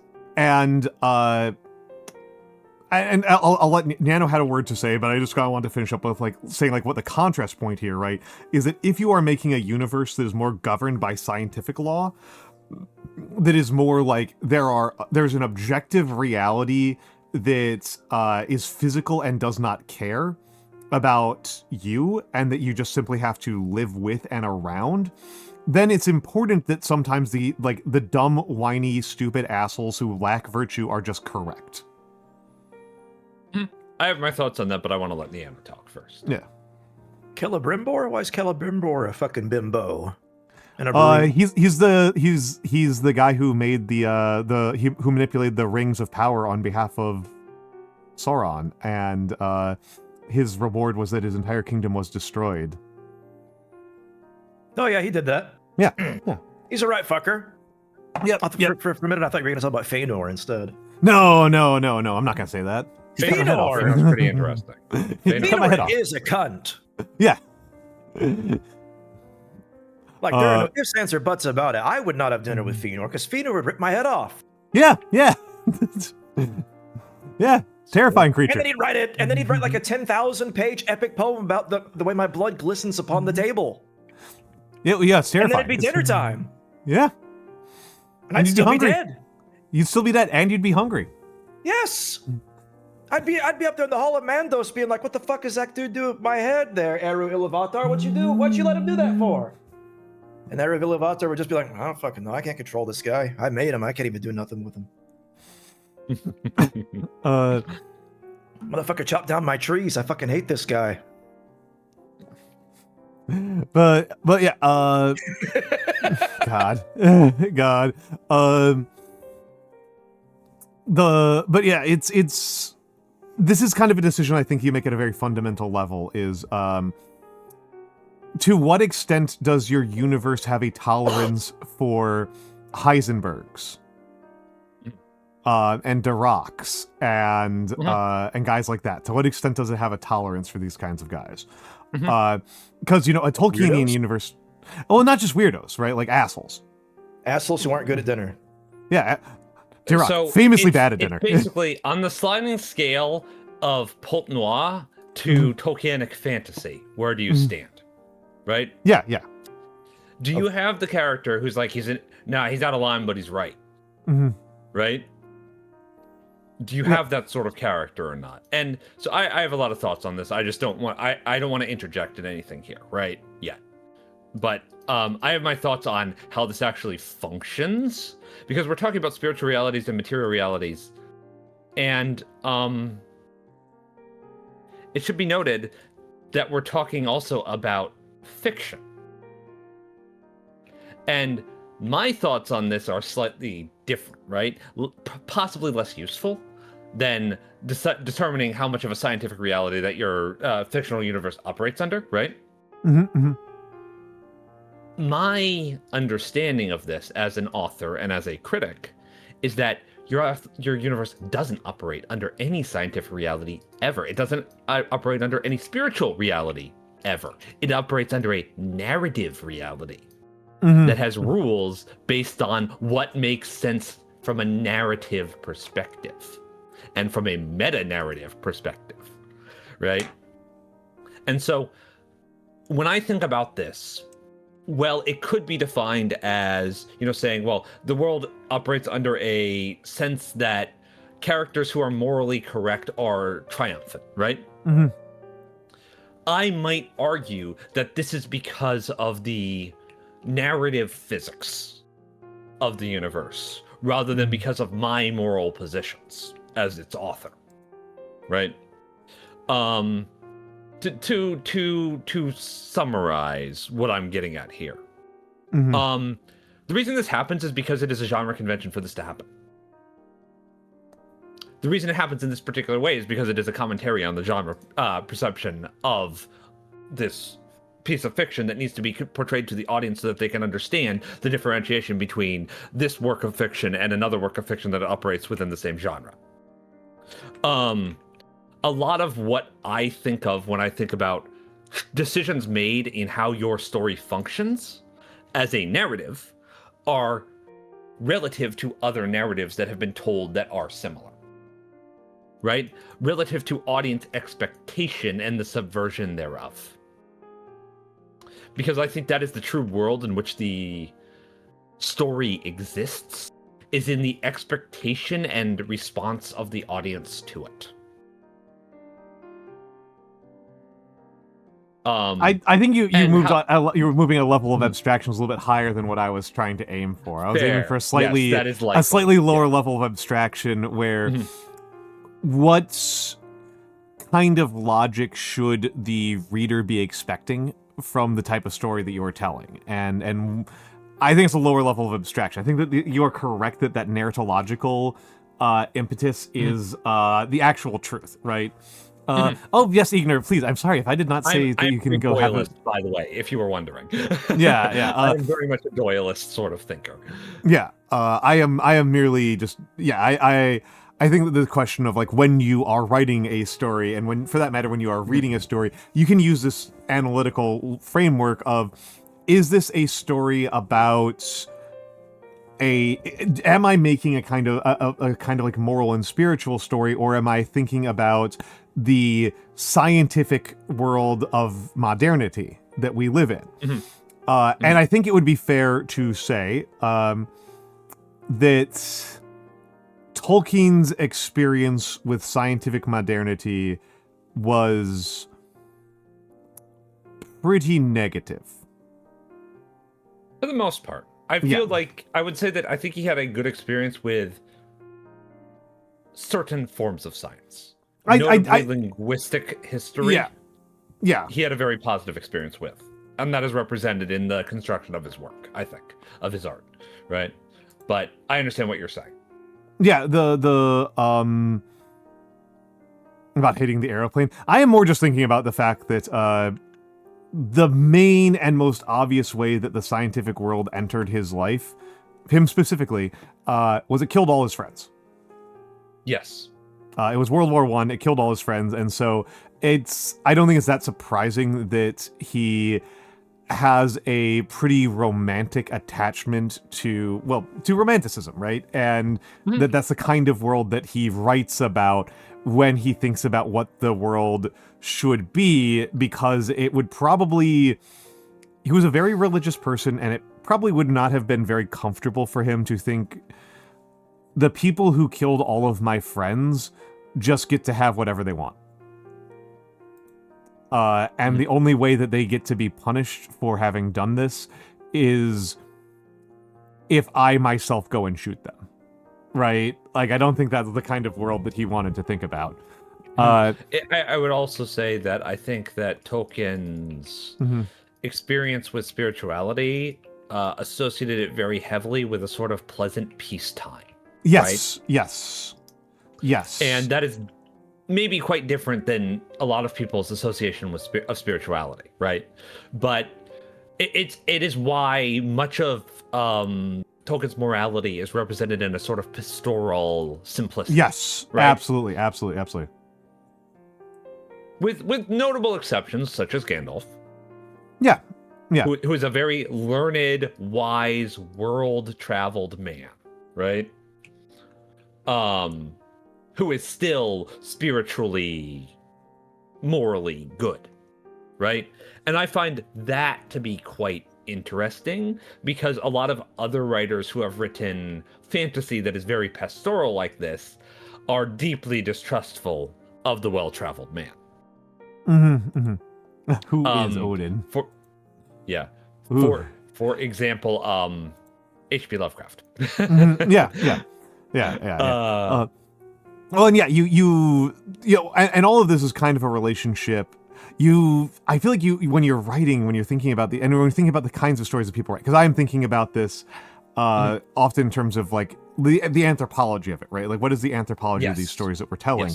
Yes. You know, the dominant type of relationship that our world has and that modern fiction has with curiosity and with science is that you will learn the correct way that the physical universe outside of you operates, or it will break you. That there's a physical world that has no care for you, and you must understand how it operates, and those who understand how it operates have power over those who do not. And this is often very cynical, right? I'm thinking about medical dramas and, again, CSI, crime scene and police procedurals. These are actually very cynical shows, right? The success of morality in those shows is not because morality has a force, but because moral people are more common than immoral people, and they are winning by force of numbers. I think there's actually another factor there as well, right? Yeah. I don't want to give you too much pushback on this point because that would be like a total aside, right? But I'm not entirely sure about it myself, so I'm willing to hear pushback. So, okay, so I have two thoughts in that case, right? The first of which is that the other thing that all of these shows, things like CSI and medical dramas tend to do, is the hard man making hard decisions who is moral is utterly necessary. Yes. It's very dictatorial in its morality in that way. It's a very specific type of masculinity. It's very... Your awesome dad will save the day. Don't worry. Yeah, very, very patriarchal. Very patriarchal. Yes. And once in a while you get this with female protagonists as well, and it's less patriarchal, but no less dictatorial. Yes. Very, very condescending a lot of the time. Rarely are these shows driven by belief in consensus. Yeah, very rarely by belief in consensus, very much a faith in expertise as a general conceit. And the expert, who is the expert? Well, it's the one who's yelling the loudest, basically. Typically. Yeah. The loudest voice in the room is the biggest expert. So the second point I wanted to make, and I'm afraid I may have lost a little bit of it, so I may cut myself off if I'm all good. We're about confused. to hit the ads, so we can. Good. Yeah. So the second thing I wanted to say is that I think the other major factor here is that, well, there is a lot. Oh, right, I remember now. Right. Well, there is a more scientific, or you will learn the correct way to interact with the universe, or it will break you, as you said, right? That is a major train of thought here. But there's another major train of thought running parallel to it that intersects with it quite heavily. Oh. There is a correct way to live, and you will do it, or we will break you. Yes. There is a yes or no answer to every question, and if you do not know the correct answer, you are wrong. Yes. This is the Bible study view of reality, which you would think would be spiritual, but is in fact quite, well, very unscientific, very much on the hard science mentality of there is a yes and a no and a correct way to do things, and there is a way the world works, and as long as you understand it and do what you're told and do what you're expected to do and follow the rules, you're fine, otherwise you're doomed.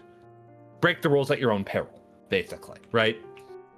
That sort of very, again, authoritarian morality of there's a yes and a no, there's a binary choice here, and you just have to make the right one, and if you're making the wrong one, you're an idiot.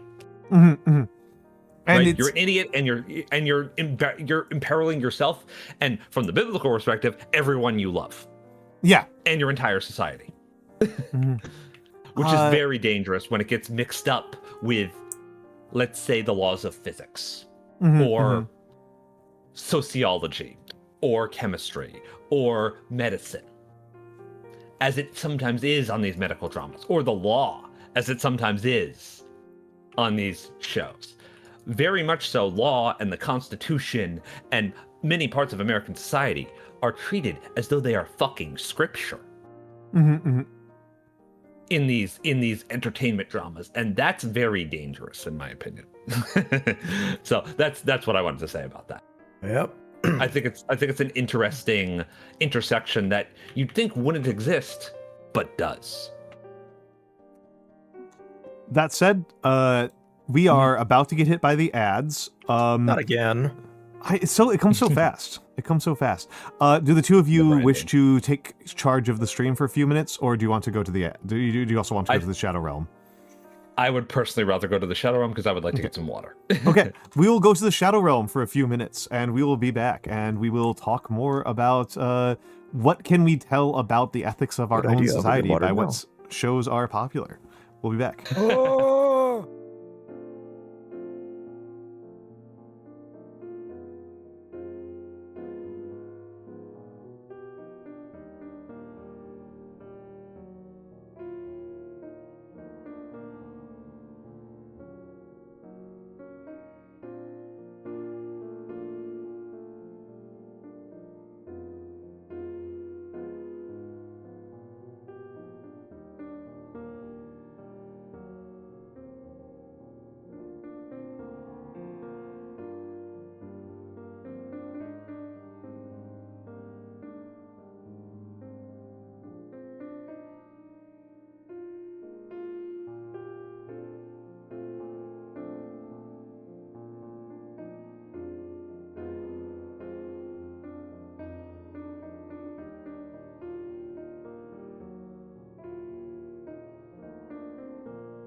Raid. Ah, I'm big. I'm gonna grab one of the other models. Very large and also huge. Very large and huge. All right. Hold on a second. Welcome in, Raiders. Hold on. That's the wrong size. Welcome in, Raiders. Let me just do a little funny dancer. There we go. Welcome in, Raiders. Hold on, let me figure out where this happened. Hello, Sybil. Hello, Bo Astra. Hello. Thank you for the shout out, Mix, for handling that. Hello, Auto Portraits 12. Hello, Miramis. Hello, Zombie Chicken. Hello. Hello, Kyoko Puff. It's an almond. I'm an almond. My tracking is being a little bit wacky. Yeah, I'm Almantas. Yeah, it's great. I am a former professor of sociology, a current VTuber, an old man who loves old things. I usually do calligraphy, but today I'm giving my wrist a little bit of a rest. And instead of giving his jaw a workout. Yeah. I'm giving the good old yapping muscles. Flapping the mandibles, as it were. Yeah. Wagging the tongue. Mm-hmm. Chewing the fat. But we've been, yes, we have been. Itsy Bitsy Bones at. Hello, Itsy Bitsy Bones, also lol, and hello, Mara. But yes. How was? Hold on. How was Sinking City? What is the Sinking City? It's a Lovecraft game, sort of. Okay. It got remastered recently. Were you playing the original or the remaster? I really like that game. It's like spiritual adaptation of Lovecraft's work without being a literal adaptation of Lovecraft's work. Understandable, which is pretty interesting, right? Even though it's public domain, and you can just Cthulhu Mythos is public domain. You can just adapt it. I respect and appreciate not doing so. The first game that I think about when I think about games that have used Lovecraft inspiration is Dominions, the strategy game, and they've interpreted Lovecraft several ways in there, and I've never. It is kind of almost intrinsically anti-Lovecraftian to have a highly mathematical, very deeply understood strategy game where you are playing as Lovecraftian monsters, and therefore they're actually incredibly comprehended. They're very, very comprehended. Could be very interesting commentary on Lovecraft's work. Yeah. Dude was just afraid of things he didn't understand, man. Yeah, that's true. He didn't understand a lot, so he had a lot to be afraid of, honestly. Bless him. He might be one of the most scared people that we've ever had on this planet. You know, I bet that explains why he died when he was like 42. Yeah. Yes. No, that's exactly why he died when he was like 42. Yeah. Mind attacks are very comprehensible. It's so true. It's so true. It's so true. There's so much you can understand in Dominion that is usually beyond. That's supposed to be beyond human ken. It is a game where they actually implemented a Dungeons and Dragons 2nd edition version of Wish, and the documentation for it is just try stuff out and you'll figure it out. And the spell is actually so incredibly well understood that it's an incredibly important part of the meta of the game, which is a critical part of game balance. What an insane game! What an insane game series. I'm I've so always grateful. found it a little bit sad that we've never really seen anybody try to do it anti-Lovecraft. Where the depth to which things are understood is terrifying. Bro? Where that's the degree of certainty that everything has. Oh, right? never mind. Oh, that's statistical mechanics. Yeah, basically. It's statistical mechanics. Yeah, we've done that. We've done that. Folks, it is time to learn thermodynamics. We are doing a thermodynamics stream now in order to inflict terror upon you with the terror of certainty. In case people are unfamiliar with this, thermodynamics and statistical mechanics are an incredible science that allow us to do things like make engines and understand anything at all about chemistry. And also understand what the absolute fate of everything is. Yes. And And the thing about statistical mechanics is that the first person who pioneered statistical mechanics died by his own hand. Yes. And so too did his protege. Indeed.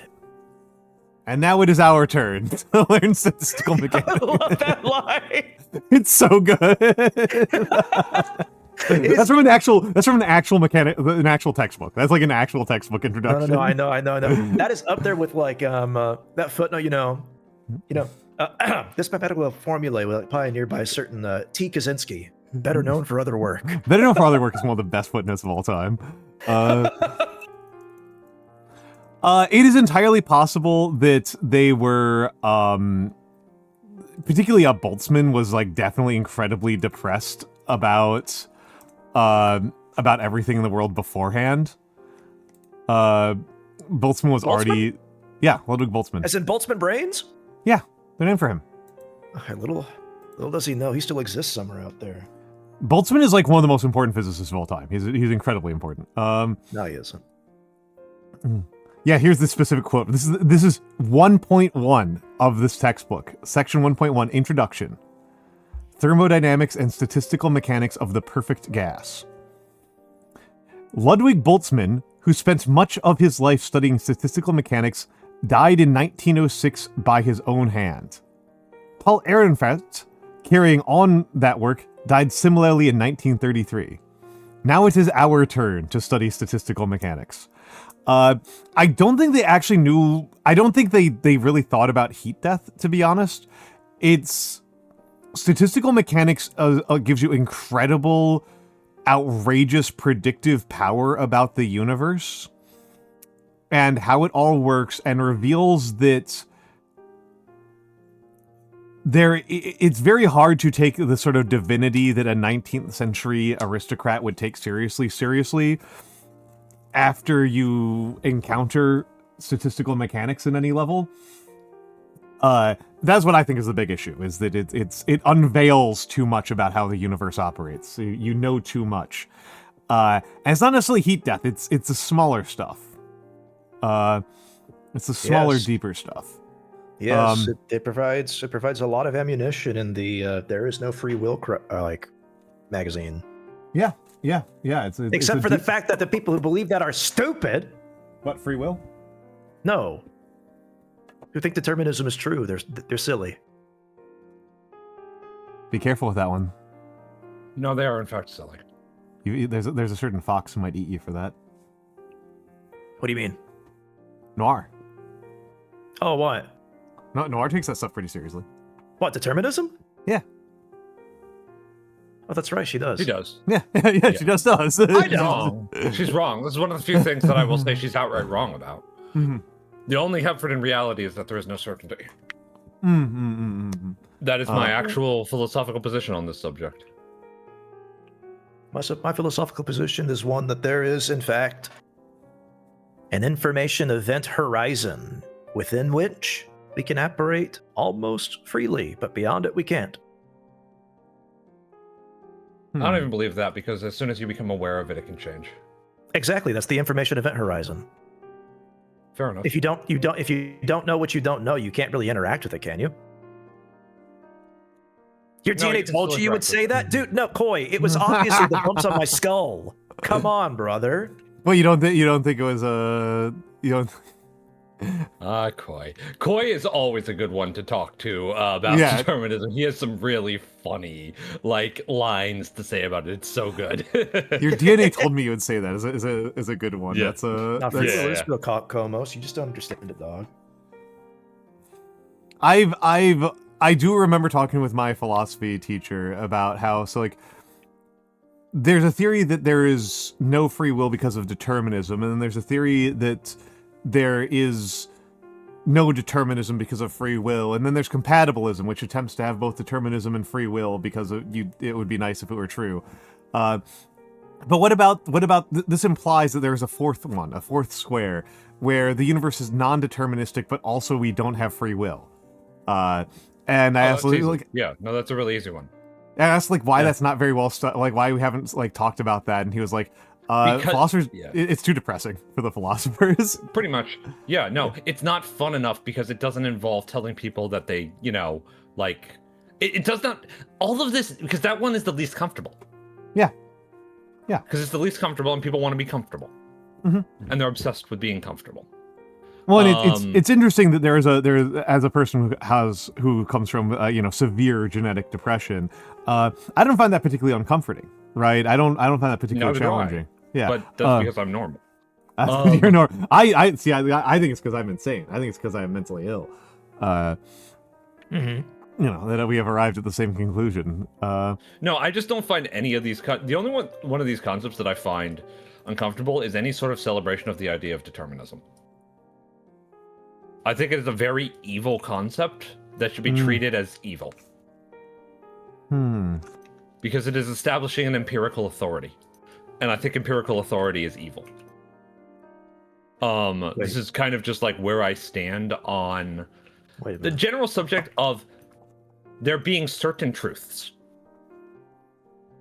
Not certain as in particular, certain as in absolute. I mean, and you hate me? Sure. No! No! The general point I'm making here is that I'm a pretty philosophical guy. I've engaged in a lot of thought science. I've engaged in a lot of philosophy in my life, right? Mm-hmm. I think existential determinism as a discussion is pointless, stupid wank done by self-important dweebs. I actually kind of think that this is like the loser's existentialism. It is so fucking, but there must be something. Who cares? Actually, why are we talking about this? It's always so very strange to me how involved people get in this particular question when it has no real meaningful impact on anyone's life. It only seems to be, to me, a excuse to come up with a reason why things are or are not within your power or are or are not within somebody else's power. As opposed to being anything that will provide any sort of meaningful, actionable answer. And it's always kind of just baffled me how into it people get with discussing this idea of but do we have free will? Is the universe deterministic? Can we predict things? Who cares? Actually, if you want to talk about predicting an outcome of an event, that's one thing, right? Mm-hmm. If you want to talk about predicting how people will behave socially, when that is an impossibly complex task that you can never actually achieve. You will never be able to achieve this. This is not something that is possible to achieve to a degree of specificity that is useful. I don't know why people are so fixated on this, other than trying to solve the human condition in a way that is dumb. They're not solving the human condition. They're not trying to solve the problem. They are trying to solve their discomfort with parts of it. Often. And especially when it comes to the very existential thought here, right?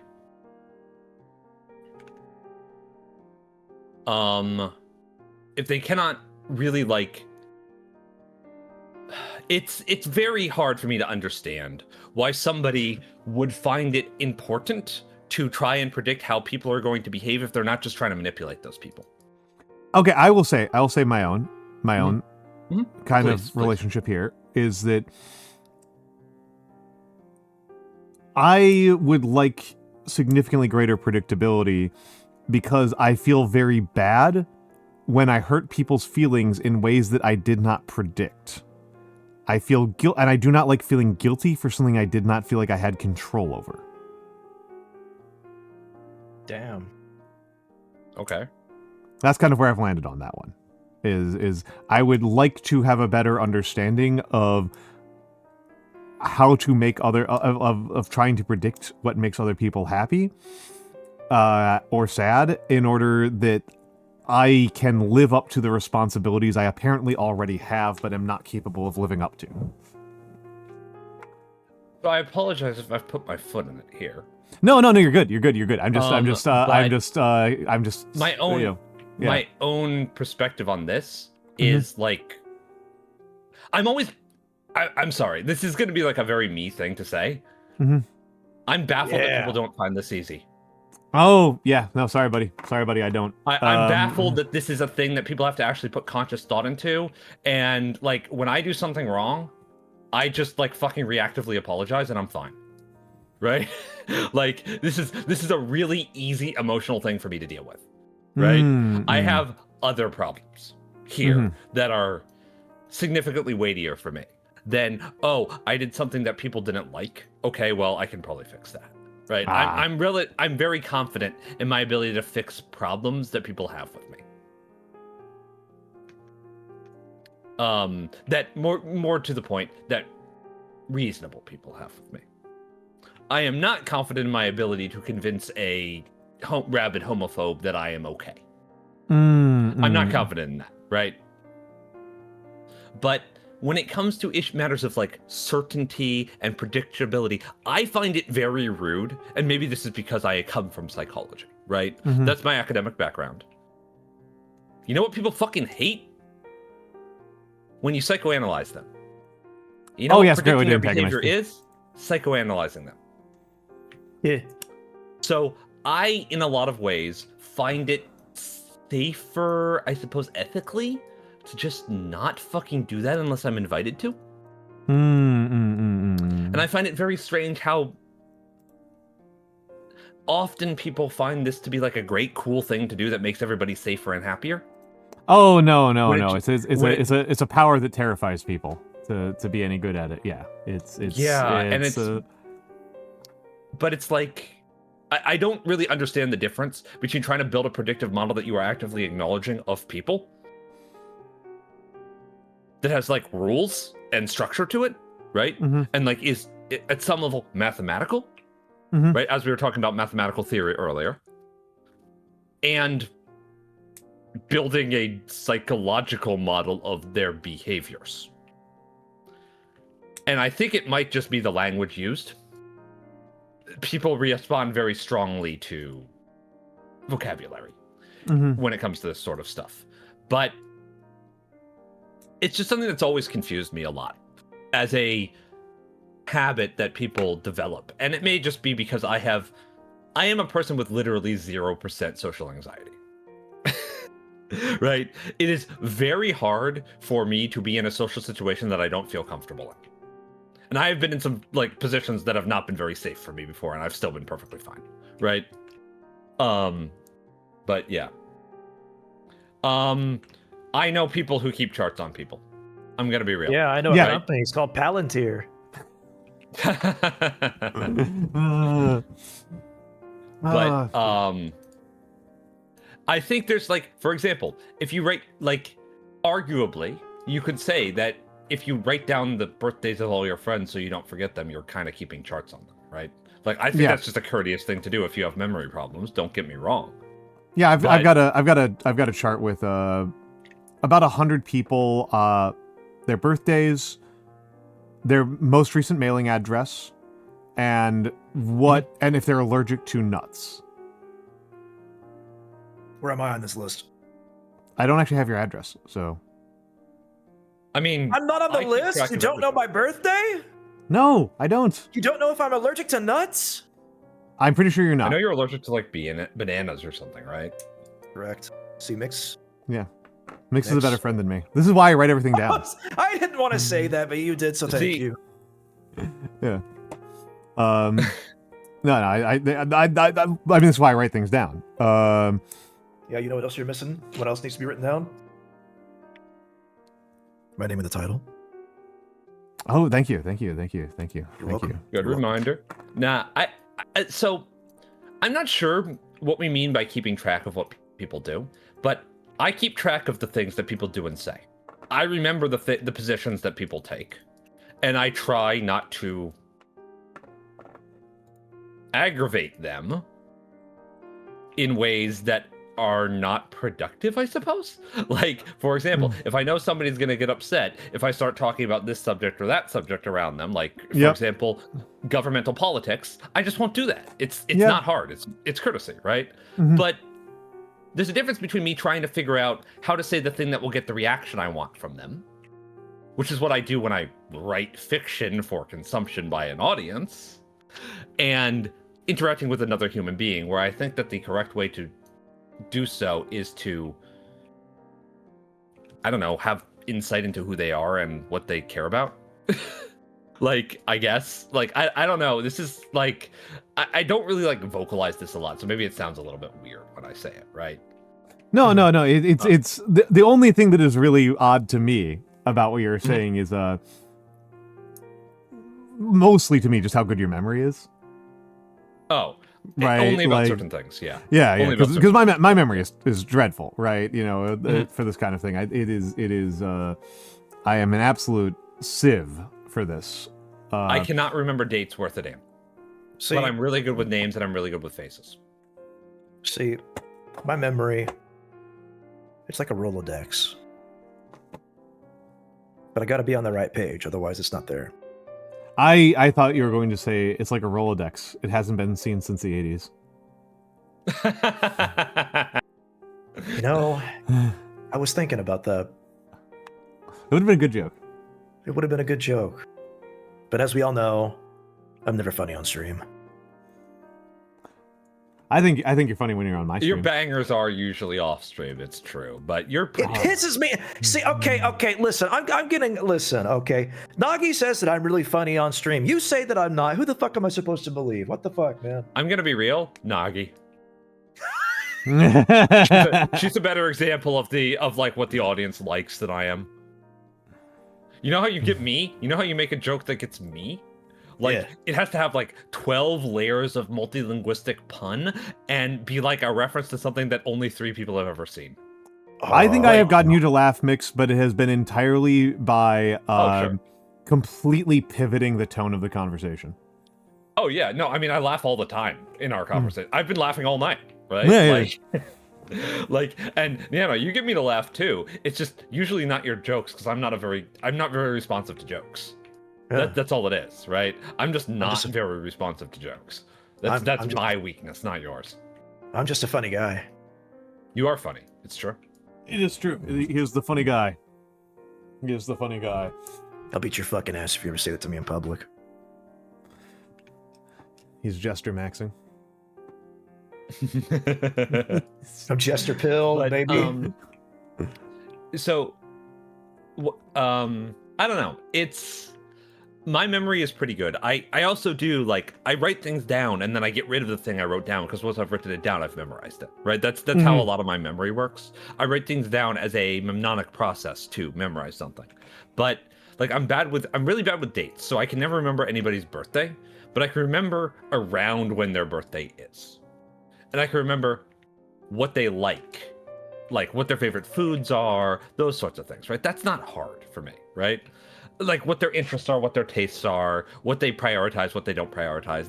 I'm a very social person, and I really don't want to toot my own horn here, but I'm also a pretty good leader in like the classical sense of like, in a military sense, it would be like knowing what my men prioritize, right?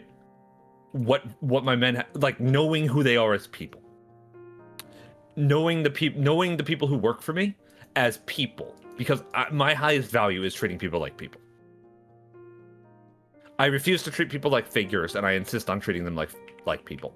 I have a lot of trouble with large groups because it's hard to treat every single individual person in that group like a person when you're dealing with a scale of like, I don't know, more than like 40 people. It gets really hard, really fast, right? As somebody who has been in front of a classroom before, you know how this is, right? I don't know. There's something about the way people talk about predicting social behavior in particular that sets my teeth on edge, and I can never quite put my finger on it.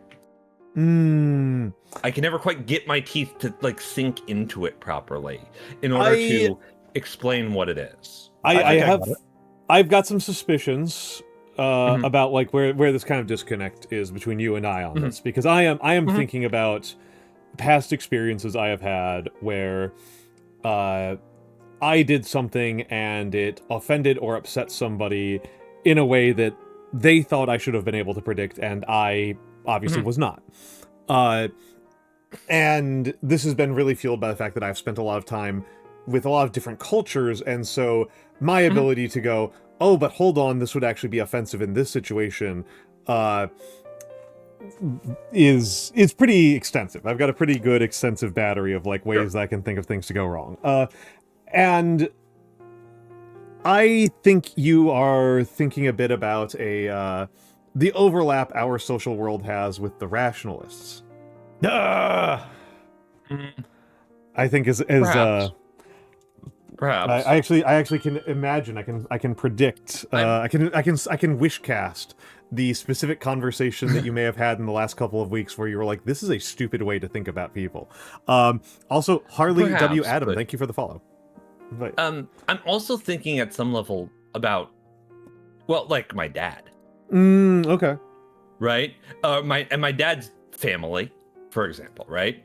Who are very much the kind of people who think you should be able to know what somebody's about without asking them. Yeah. And if you can't, that's a problem. Because they don't want, because the conversation is really awkward and they don't want to have it. Right? My dad isn't so much like this most of the time, but his family very much is.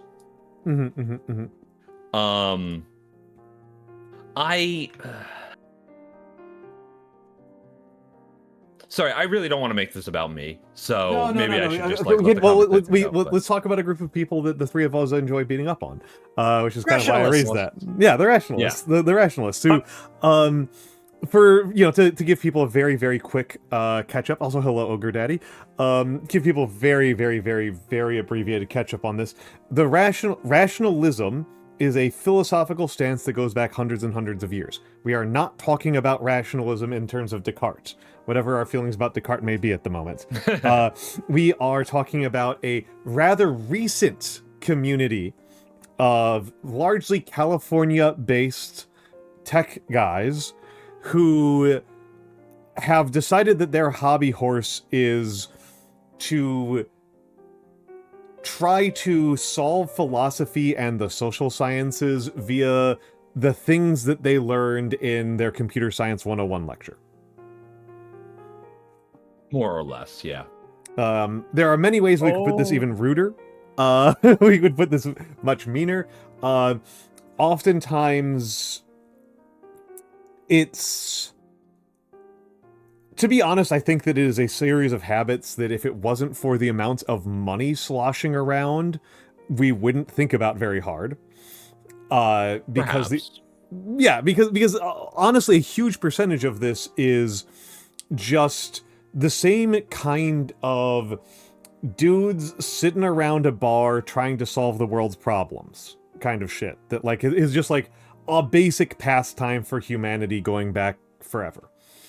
The people in this case are exceptionally wealthy, have exceptionally loud bullhorns because they are located at the center of developing technologies that have a lot of money behind them.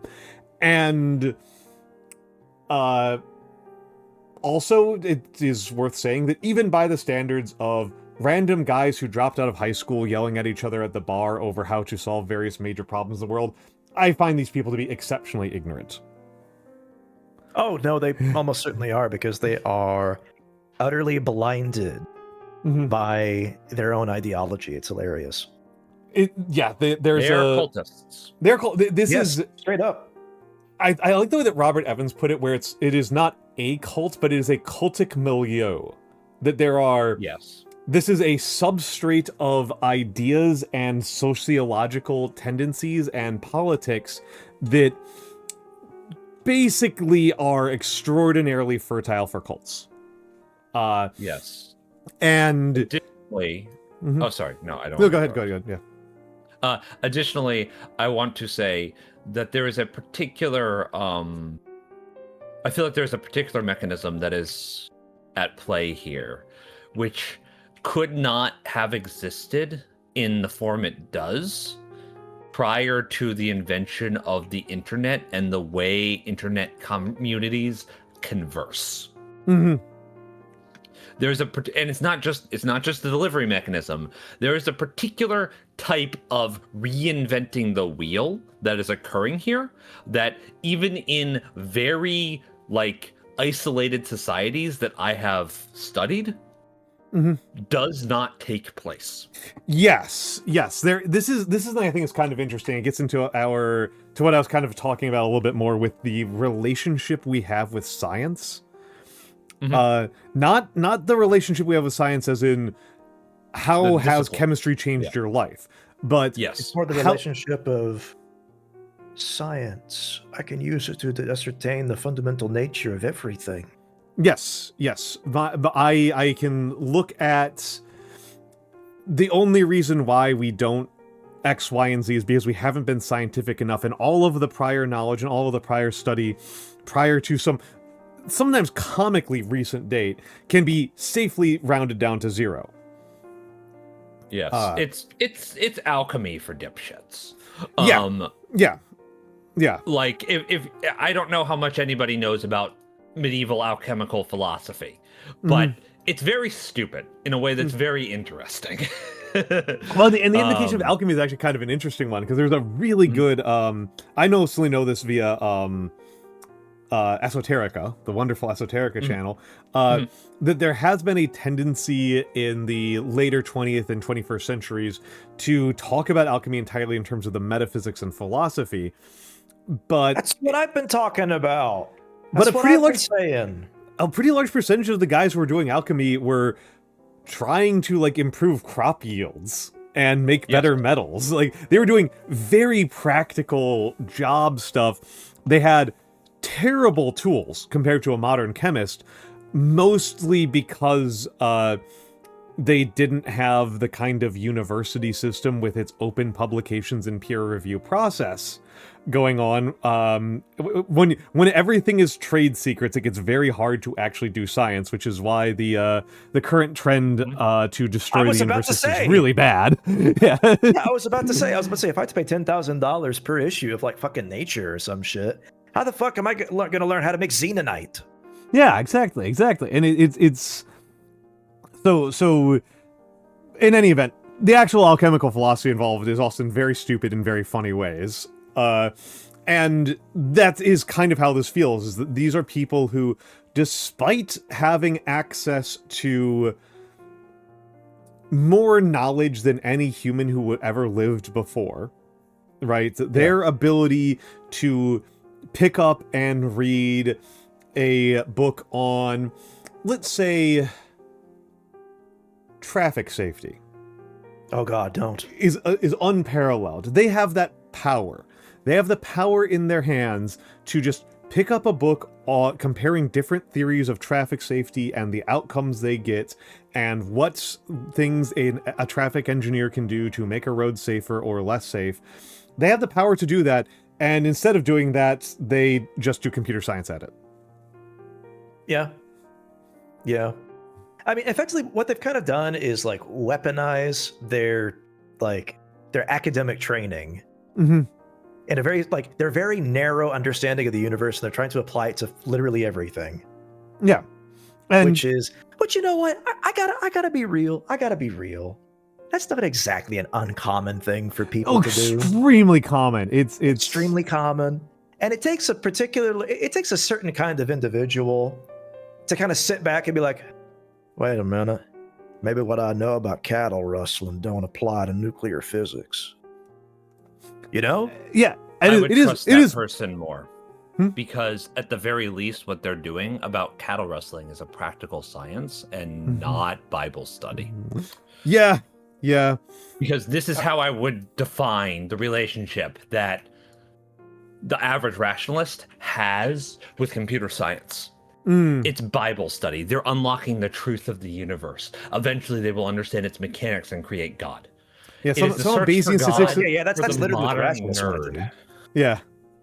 The rationalists just want to make an artificial god, an artificially intelligent god. I'm aware that that's what they want to do. However, I think the philosophy deserves like a little bit of interrogation there, right? Better men than me have done so, of course. Yes. But there's a particular element of interrogation that I think needs to be done here, which is, why aren't they Christian? Why aren't they just doing Bible study? Why aren't they joining one of the biggest cults in the world? Right? Why are they not doing that? And it is because they come from a certain place. Mm-hmm. It is very important to remember that modern rationalism has its origins in a Harry Potter fanfic. Oh, yeah. It is very important to remember that these people come from fucking Harry Potter fandom. Peripheral Harry Potter fandom. It is very important to remember that the kind of people we're talking about are the kind of people who, instead of interrogating the text and their own relationship with it, adhere to the text. Oh, Adam didn't. And Adam base hasn't their heard relationship this with each other. Yes. Adam wasn't aware of this. Yeah, no. This is something that like I was kind of like breezing past because it's so fundamental. Yeah. So there's a slightly more fundamental element to it, which is that the person who wrote this Harry Potter fanfic is a gentleman who is one. Let's be clear here. If I'm not mixing up the characters here, this is a Slate Star Codex guy. Wrong. No, it's not. It's the other That's Scott Alexander. Okay, because Scott Alexander's racist as fuck. You're thinking of Big Yud, baby. Yeah, Eliza Yudkowsky's just a dumbass. Okay, thank you. Yes, I don't have evidence that I don't have a memory of Eliza Yudkowsky saying anything especially racist. That's why I want to double check myself. I do not believe that he is especially racist. I think he's just extremely stupid. Yes, we are talking about methods of rationality. Yes. So Eliza Yudkowsky. Okay, now we've mentioned Big Yud. Now the narrative is making sense to me. I'm glad that I stalled there. So Big Yud is a person who, like many people, right? I think he has an impulse that many of us have, which is he doesn't like being wrong about things. He likes being right about things. I think this is in general understandable. What is much less understandable is that Eliza Yudkowsky thinks that the fields of epistemology and natural science and logic cannot provide you with that. And only a very narrow understanding of mathematical statistics has anything useful to say about, are you right or wrong about the world? And so he has basically tried to independently create 5,000 plus years of epistemology by just doing statistics a whole bunch. And not doing it very well, to be completely honest. And it's very important to remember that the only reason why he feels this way is because it's comfortable to him. Yeah, he's just being narrow-minded. It does not involve him leaving his comfort zone in any way. And this is the actual problem here, right? This is not distinct, right? It's more horrible in a lot of ways due to its practical effect on reality. But this is not distinct from a fucking 16-year-old girl on Tumblr being really insistent that their favorite character is gay. This is not distinct. Its impact is distinct. Obviously, that's pretty harmless, right? Like, the sexuality of a fictional character is pretty harmless. Yeah. But it's still based in the same desire for comfort and sameness and not being challenged. Not having to deal with things being different than you want them to be. Because and I'm gonna make a big proclamation here. A bit of a grand proclamation here. You're not going to get better at getting right about the world by closing yourself off in a sealed vault. No, you're not. You're going to feel like you're right more frequently, but that's called an echo chamber. Yeah. Yep. Dude, I'm actually I once told this fucking idiot about echo chambers, right? because I've talked to this man, right, multiple times, right, a number of times. Big Yud himself, right? Oh, and the degree of density that this man has, like, I say he's stupid not because of like the shit he does and puts out there, but because I've talked to him personally. He's stupid. He's stupid. He does not even understand his own fucking philosophy, because he does not understand what an analytical lens is. He does not understand how to write. He does not understand how to do anything other than proclaim what he believes to be important, which is something a fucking 6-year-old can do. Better than him, frankly, in my experience. My favorite story with Yudkowsky and his ability to assess knowledge was he ran an experiment that was an actual test of like, I'm going to program an AI and you are going to communicate with this AI and the AI will try to convince you to let it out of the room, and like, does it convince you? Right? And like, because Yudkowsky is like a huge believer in the science fiction theory. He believes that the science fiction theory of like AIs escaping containment and conquering the world is like a big risk as of like 1990, right? Is like he thinks is like a real big, like he thinks this is the biggest risk in the world. That this is, yeah, because he's very stupid. Terminator too seriously. Yeah, he thinks that Terminator is like close to happening at all times, and that it's not that they hooked up the nukes to an autonomous system. It's that the autonomous system existed anyway and would have gotten access to the nukes because it's so scary and smart. It's kind of his read of Terminator. It didn't need the humans. It did not need the humans to give it nukes. It just was going to get them anyway. So he ran this test, and several people let the AI loose, according to him. And he has refused to publish the chat logs of what was said in those conversations because he doesn't think that that's interesting. What? Yeah. He thinks that the result is interesting, but that the data is not. Because he's an outcome-oriented dipshit who doesn't understand process. Yeah, it's almost the exact opposite of reality, which is the result is actually not very interesting, but what was going on in these people's brains? And, like, did they even agree with your premises of what this was an experiment about? Like, I am curious about that, but no, we don't get that. We don't get that. No. We just get like, oh no, isn't it so spooky and scary? Ooh, it's like, oh, I don't actually know. No, it's that not. It is. Like, I don't actually know that it is because process is what defines that.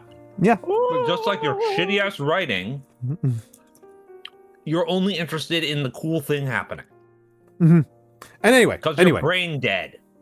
Like, and anyway, we took a bit of an aside here to talk about the guy and frankly make him sound a little bit cooler than I'm about to make him sound, which is that his real big moment that he really breaks out is that he wrote a fix-it fic for Harry Potter, where what if Harry, instead of being a semi-believable spoiled teenage boy who is good at everything, is a 50-year-old incredibly annoying man whose only life is getting dunks in on everybody else for being too stupid, and everybody just rewards him for that constantly.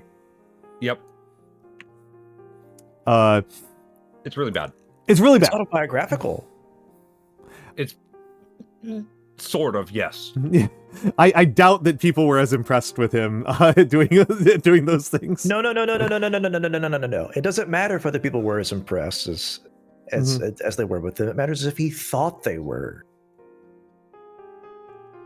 And the answer is, of course, he's the most important man who's ever lived. Only he can suss out the truths of reality with Bayesian. Yeah. See, this is what I'm talking about when I say it's Bible study. No. It asks an idiot's question that any child can answer, and then punishes you if you're wrong. Right? Even if you're wrong in an interesting way. Yes, we are. We are talking about the Harry Potter fan fiction. It's Clonk. Clonk. Hi, Clonk. What the? How you doing, man? My boy Clonk. Clonk. What the hell are you doing awake? Oh, dare you listen? Actually, you know what? No, I was about to say, who are you to question a man with such a beard? But, you know. I'm pretty sure. How many VTubers have more beard than me? One. Yeah, probably at this point. I've cut it back quite a bit. Who's the one? Hora. Who? Horatius. Oh, I heard Quora, and I was like, who the fuck is Quora? I think it's changed over time. Sometimes I outbeard Hora, sometimes I don't. It's a constant battle for dominance. It's a constant battle for dominance. And we're both actually losing to Kayokuma, who actually maintains it to look nice as opposed to us.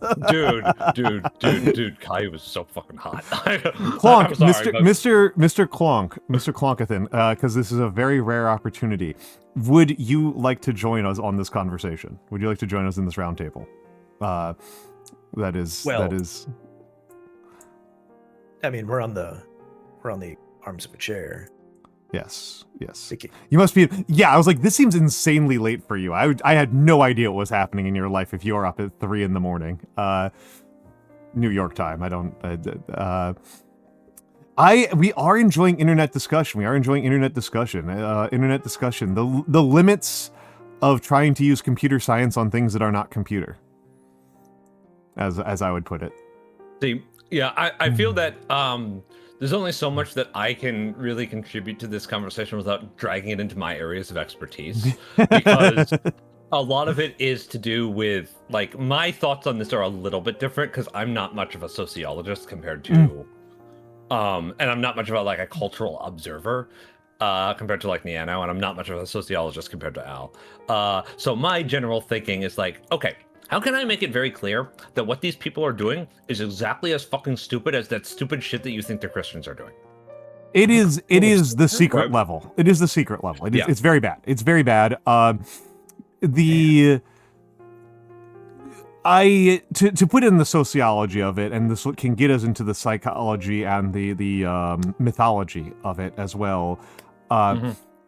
There is a question of why is it able to take any sort of root at all? And I am sticking to my guns. Well, yeah, we'll get into that. And it's my root, my thought, right, from the very sociological lens, is that so much of it has to do with the fact that the people who are pushing it spent much of the Obama and Trump eras as extraordinarily privileged people. That their profession and wealth and location within the hot trending tech of the moment gave them a sense of cultural cachet that was unearned. And I do kind of want to talk a little bit about the money of it all just for a brief moment, because sometimes people make assumptions about money. One of my favorite things is that if you put $100 into a stock, and it was 2000, it was around the time Google had its IPO, and you had a choice between Google and Domino's Pizza, you would actually get the same performance. It is near 1-to-1. It is actually eerie how similar those two stocks are. And I merely say this to say that people can be easily convinced that Google has always been the future, but convincing somebody that Domino's has the same kind of power as financially and economically, realistically more, is something that's hard to convince people of, even though it is actually what the numbers look like. A Domino's worker of any level of cachet, all the way up to the CEO, has nowhere near the kind of cultural pull that a medium-level Google worker has. Is really kind of what I'm getting at here, is that like the cultural association we have in our society between the programmer and the future is so deep that it lends them more credibility than they deserve, which is always a problem. I feel society. Like this may be one of the reasons I struggle so much with this conversation. Because my experience with programmers have always been that they're ass-backwards people.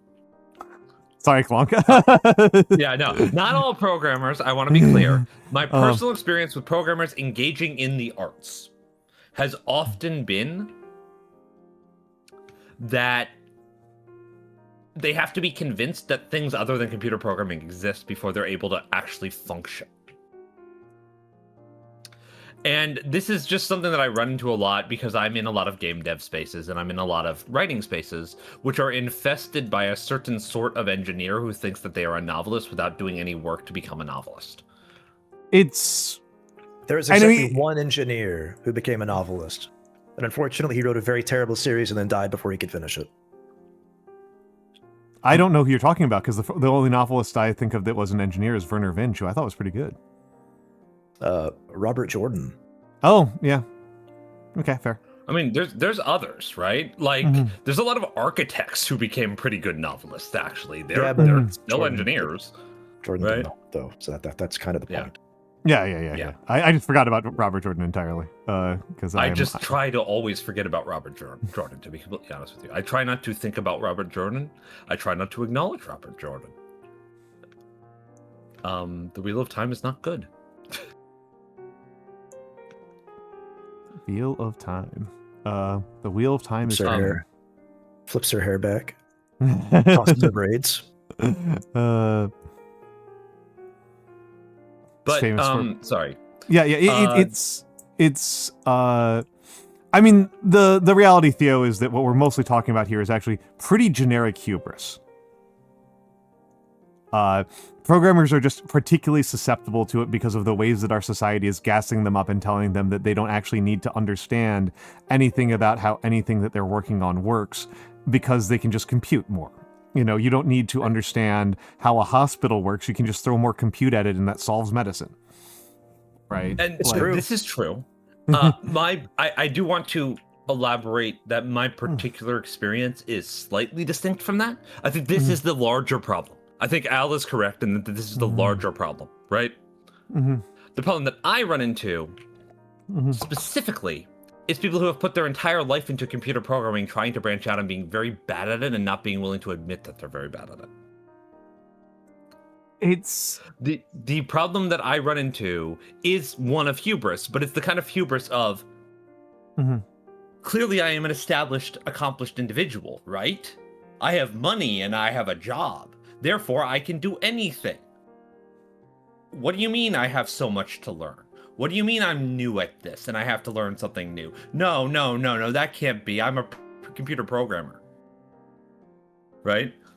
Yeah. It's this element. You can run into this with any professional. Physicists are infamous for this. They are. It's not nearly as big of a deal now, but 30 years ago, it was physicists were the ones who were infamous. My great enemy is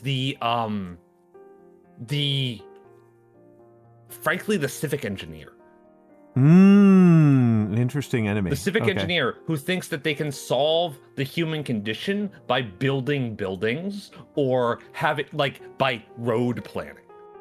And while they are considerably people who I have more professional respect for than I have for a lot of the rationalist types, right?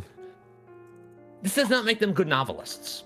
Yeah. This does not mean they understand how to convey emotion or write a powerful moving scene or really formulate a sentence. It generally means that they have a lot of description of buildings in their fiction. And that's something that is not bad necessarily. I was about to say you can work with that. Yeah, it's not enough. Yeah. That is a thing that is inside. This is the thing about writing, right? This is the thing about writing, and it's just become mangakas. It's so hard to describe how you become a good writer. That and what good writing is, because it's difficult. Well, it's something. It's very difficult to describe. You think so? What good writing is? Yes. Yes, of course. Yeah, I think actually describing it is very difficult. I think I can recognize good writing when I see it, but a big thing here, right, of course, is that not all good writing is good in the same ways. There's many different ways for writing to be good. I tend to be a person who tends to talk a lot about focus and clarity, and and efficiency are things that I really appreciate. But then I also do genuinely really like Herman Melville, and I'm looking excited to get into some Volman, who's a complete psycho on this front, right? Volman is an extremely weird guy. I've never heard of him. Koizetsu is touching on kind of like what underlines most of my point, right? Which is, get your system logic out of my arts. Get it out. Take it away. It does not belong here. This is not what it's for. Right? I do not care about the relationship between things that is established in the real world when you are creating arts. You must establish it anew, and you must actually do all of the groundwork yourself, or I am not impressed by you. Right? Also, you have ads coming up, my friend. We're in ads. The ad break is ending. Oh, are we? We just went through it. I just raw dogged that. Okay. Very unusual for me. Don't you have to use the bathroom? Isn't your bladder straining? I will pretty soon need to, but I kind of also figured that I don't think I was going to stay all the way until 4 a.m. So I figured I didn't have a full hour left in me. No, but a lot of the thing that I am just kind of like talking about here comes from this idea that you can mechanically realize a better reality through mechanical processes. Output, input, the function of the system. And this is, to me, utterly nonsensical as a premise. It is a non-starter of a premise. The idea that input equals output is the correct way to think of things that exist outside of a closed system, which reality is not. Okay, yeah. Because this is a case where I think we are in slight disagreement, but not like massive disagreement. I just think it's a bit of an emphasis issue here between you and I. Most likely. I think that having predictable systems inside your fiction I think it's a tool. I think that you and I would agree that that delivering a predictable system as if it were a TTRPG that you are trying to sell somebody is not a good use of writing a novel. Yes. But I don't think that having that is intrinsically inimical, because maybe it's because like my emphasis in terms of like who my influences are so much from comedy, that setups are setups, right? A setup, any sort of setup can work. It's all about how you manage the punchline. You can get away with a lot of nonsense, terrible, stupid setups if your punchline validates them after the fact. And so I'm willing to hear people out on it, but I also read a lot less of it, so maybe it bothers me a lot less. Yeah. No, actually, what it is here, I think the differentiation here is, so yes, the punchline does validate it. You know what it doesn't validate? The people who like that punchline. Well, that's its own form. That's another layer of critique. That I think is a different layer of critique. Yeah, will always come down to, what are you giving people when you create something, right? What are you actually putting out there into the world for people to respond to? Because you can't fucking trust them to actually treat your fiction like fiction. Yeah. Case in point, fucking Harry Potter fan fiction. Like, yeah, as we mentioned. These fucking people, right? And this man, right? Fucking less wrong. This fucking dipshit. His main influence in life is fucking Ender's Game. Oh. That's the thing that most inspired him as a human being. Ender's fucking Game. Like, Jesus. He didn't even take the right fucking lessons that you can take from Ender's Game if you apply a proper analytical lens specifically to spit in the face of Orson Scott Card, because fuck that guy. But, like, I'm sorry. The real thing that I think we have a, like, distinction of perspective on here, you and I, right, is that I am more judgmental of just in general, but of specifically a certain sort of result when of what an artist creates, what a person creates, what a person puts out there into the world, right? I think that I, as an author, have some responsibility for how my work is received. I do not think I can possibly be like, if I write something and people take it in a way that is horrible that I did not expect them to, that is my failure. I have failed. I shouldn't have made this. Similarly, if an author expects people to take things in a way that is horrible and manipulative and benefits them, fuck that guy. I don't think that the purpose of fiction is to create things that benefit the author of that fiction. I think that the purpose of fiction is to create things that are at the expense of the author of that fiction in order to communicate an important idea that actually matters and helps people.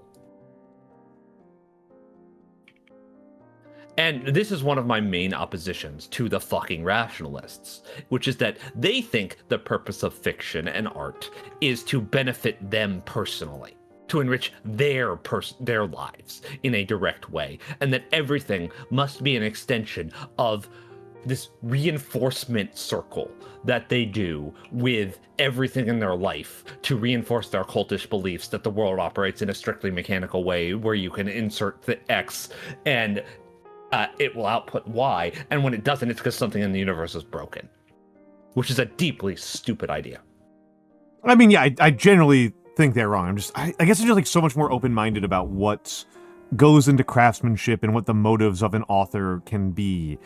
I mean, again, the underlying problem I have with what the rationalists are doing is they are spending an enormous amount of sweat, blood, and tears to convince themselves that a deeply stupid way of viewing the world is accurate and that they need to do some really weird political activism, right? These are not politically neutral people. I really don't know if like how much people get how non-politically neutral these people are. These are political activists. Oh, no. What they're doing isn't necessarily politics, my good sir. Of course, you should understand. They're just trying to end the world. They're totally just, apolitically. Okay, listen. There won't be any politics after the end of the world. Yeah. Because they'll be in their little underground bunkers, roasting alive from the many dozens of nuclear, bombs exploding above them. And the rest of us will be dead. Yep. And it's a deeply stupid vision of the world, and as a person who thinks that it's kind of important to, like, be curious and learn more about the world, I don't have a lot of sympathy for a perspective on the world that is trying to be less curious and do less. That's something I totally agree with you on. Yeah.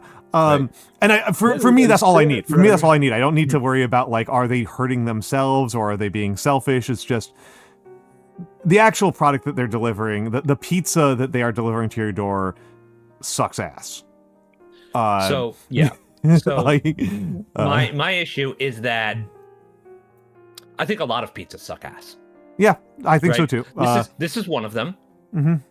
But I'm going to be totally honest with you. I think the actual way that we differ is that I think way more things are problematic than you do. I think it's probably true. I think it's actually probably true. I think quite open-minded. Messages are. Yeah. I would not say that I'm closed-minded. What I am is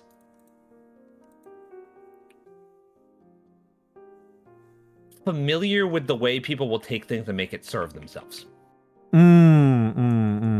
With the degree to which people are self-centered in their consumption habits, right? And the degree to which society celebrates them for being that. And I think that this creates a reinforced sort of loop of everything that is in my life must like lift me up and make me feel good. And if it makes me question things that I don't want to think about, or if it makes me realize something that I didn't want to realize, and I'm not the kind of person who gets to cheer themselves on for doing that, then it's bad and wrong. And I, very broadly speaking, think that every moment of every person's life should be questioning everything that they believe. Right? To use the extreme of all extremes.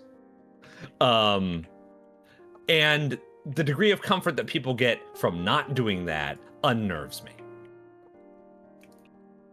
Because I don't think it's a very safe thing to have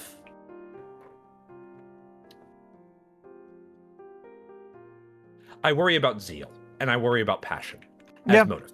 You do. I worry about them a great deal, and it is generally my belief that a safe society is a dispassionate society. And I know many people do not believe this, and I am willing to accept that as like probably the truth, right? That I am not correct in this. So it's very important to note that I do not believe that I am necessarily correct. But most of the arguments that I've heard to the contrary are along the lines of, yeah, but don't you like it though? They're pleased to a sort of, but isn't it nice? Nice things are self-evidently nice. No, they're not. You have to prove that it's nice. Justify its niceness. Is how just how I think about this, right? It's very hard for me not to think about. Well, it's a very deep, emotional work, right? It's very deep emotional thought. That's the what is our what is good? Are things good because is self-actualization good? Is it good to have things that are good for you as an individual, or is it good because of what it does for the entire collective? Which is a pretty profound philosophical distinction, and where you land on it will have really profound effects on where you feel about, say, libertarians, for example. Don't get me started on libertarians, those sick No, fucks. we're not going to get started on libertarians because I am fucking tired. I'm struggling to follow. I'm struggling to follow what we're talking about. I'm so sorry. No, it's okay. It's okay. We have one decision left to make. I am ready to wrap up. But we have one decision left to make, and we can discuss the merits of this decision. Don't. You need to know who to raid. Don't do yes, this. I have two good targets. Two good targets. I know one target. I think you know both targets.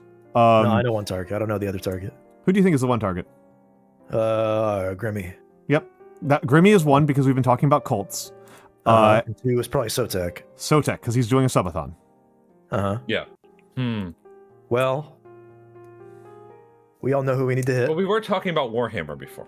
We were talking about Warhammer. I've shouted him out like 5 times during this stream. He's twisting dog. I think Sotek would be the good target here. Sotek is too busy playing the best Final Fantasy of all. The one that you've never played. That is true. He is playing Final Fantasy 14, which means his engagement with chat is likely to be a little bit lower. I've rated both of them like recently. I most recently rated Sotek on the 9th and Grimmy on the 13th. So that's kind of our question, right? We are talking about a pretty chill time watching somebody grind away at Final Fantasy 14 during subathon, or Backrooms RPG Maker Horror with a silly lady who gave me wait, is she playing? Which game is she playing? She is currently playing Backworld. Backworld is very fucking interesting, I will say. Nagi played it. I might. I always have a. You want to flip a coin? I was wondering if somebody was going to have a strong opinion among the chatters. That's what I'm always counting. That's what I'm always kind of hoping for. I'm the most important chatter of all. Yeah. Yeah. And what's your opinion? Hold on, let me roll the dice. Let me roll a die. Hold on, I got this. Evens with Grimmy, odds Sotek, all right? Holy shit. It's evens. I forgot which one that was already. Yeah, me too. Let's try it again. All right, odds, Sotek, evens, Grimmy. Okay. Evens. Even Theo said it was Grimmy twice in a row. 3 out of 5. Yeah. No. It's still her. 4 out of 7. Still her. Okay, fate 5 out of 9. is on your side here. Also Fate is on her. your side. Okay. There's what I'm gonna do, because we've got Mikks and Nyano here. We are going to raid Grimmy. The rest of you figure out your own raid messages if you don't have tank. I'm sure that you know how to do that. Grimmy is a very sweet lady. She's been very kind to me. She recently gave me one of the most accurate tarot readings I've ever gotten in my entire life, which was you have a lot of energy, but you don't have a lot of creative direction. I was like, yeah, that's actually exactly what my life is like right now. I'm blown away by this one. Okay. Nyanomancer removing the cat from his own geezer raids. Okay. What? Folks. What do you mean? I thought I got it. Nope. It didn't copy. What the fuck? I don't know what's going on here. Okay. I give up. We're going. Thank you all for being here. Socials, they don't matter because it's 2026. Discord, it does matter because it's 2026. This has been Mikks and Nyano. I will be back tomorrow night for more Timberborn. All right. Have a good night, everybody. Bye, everybody. Sleep well.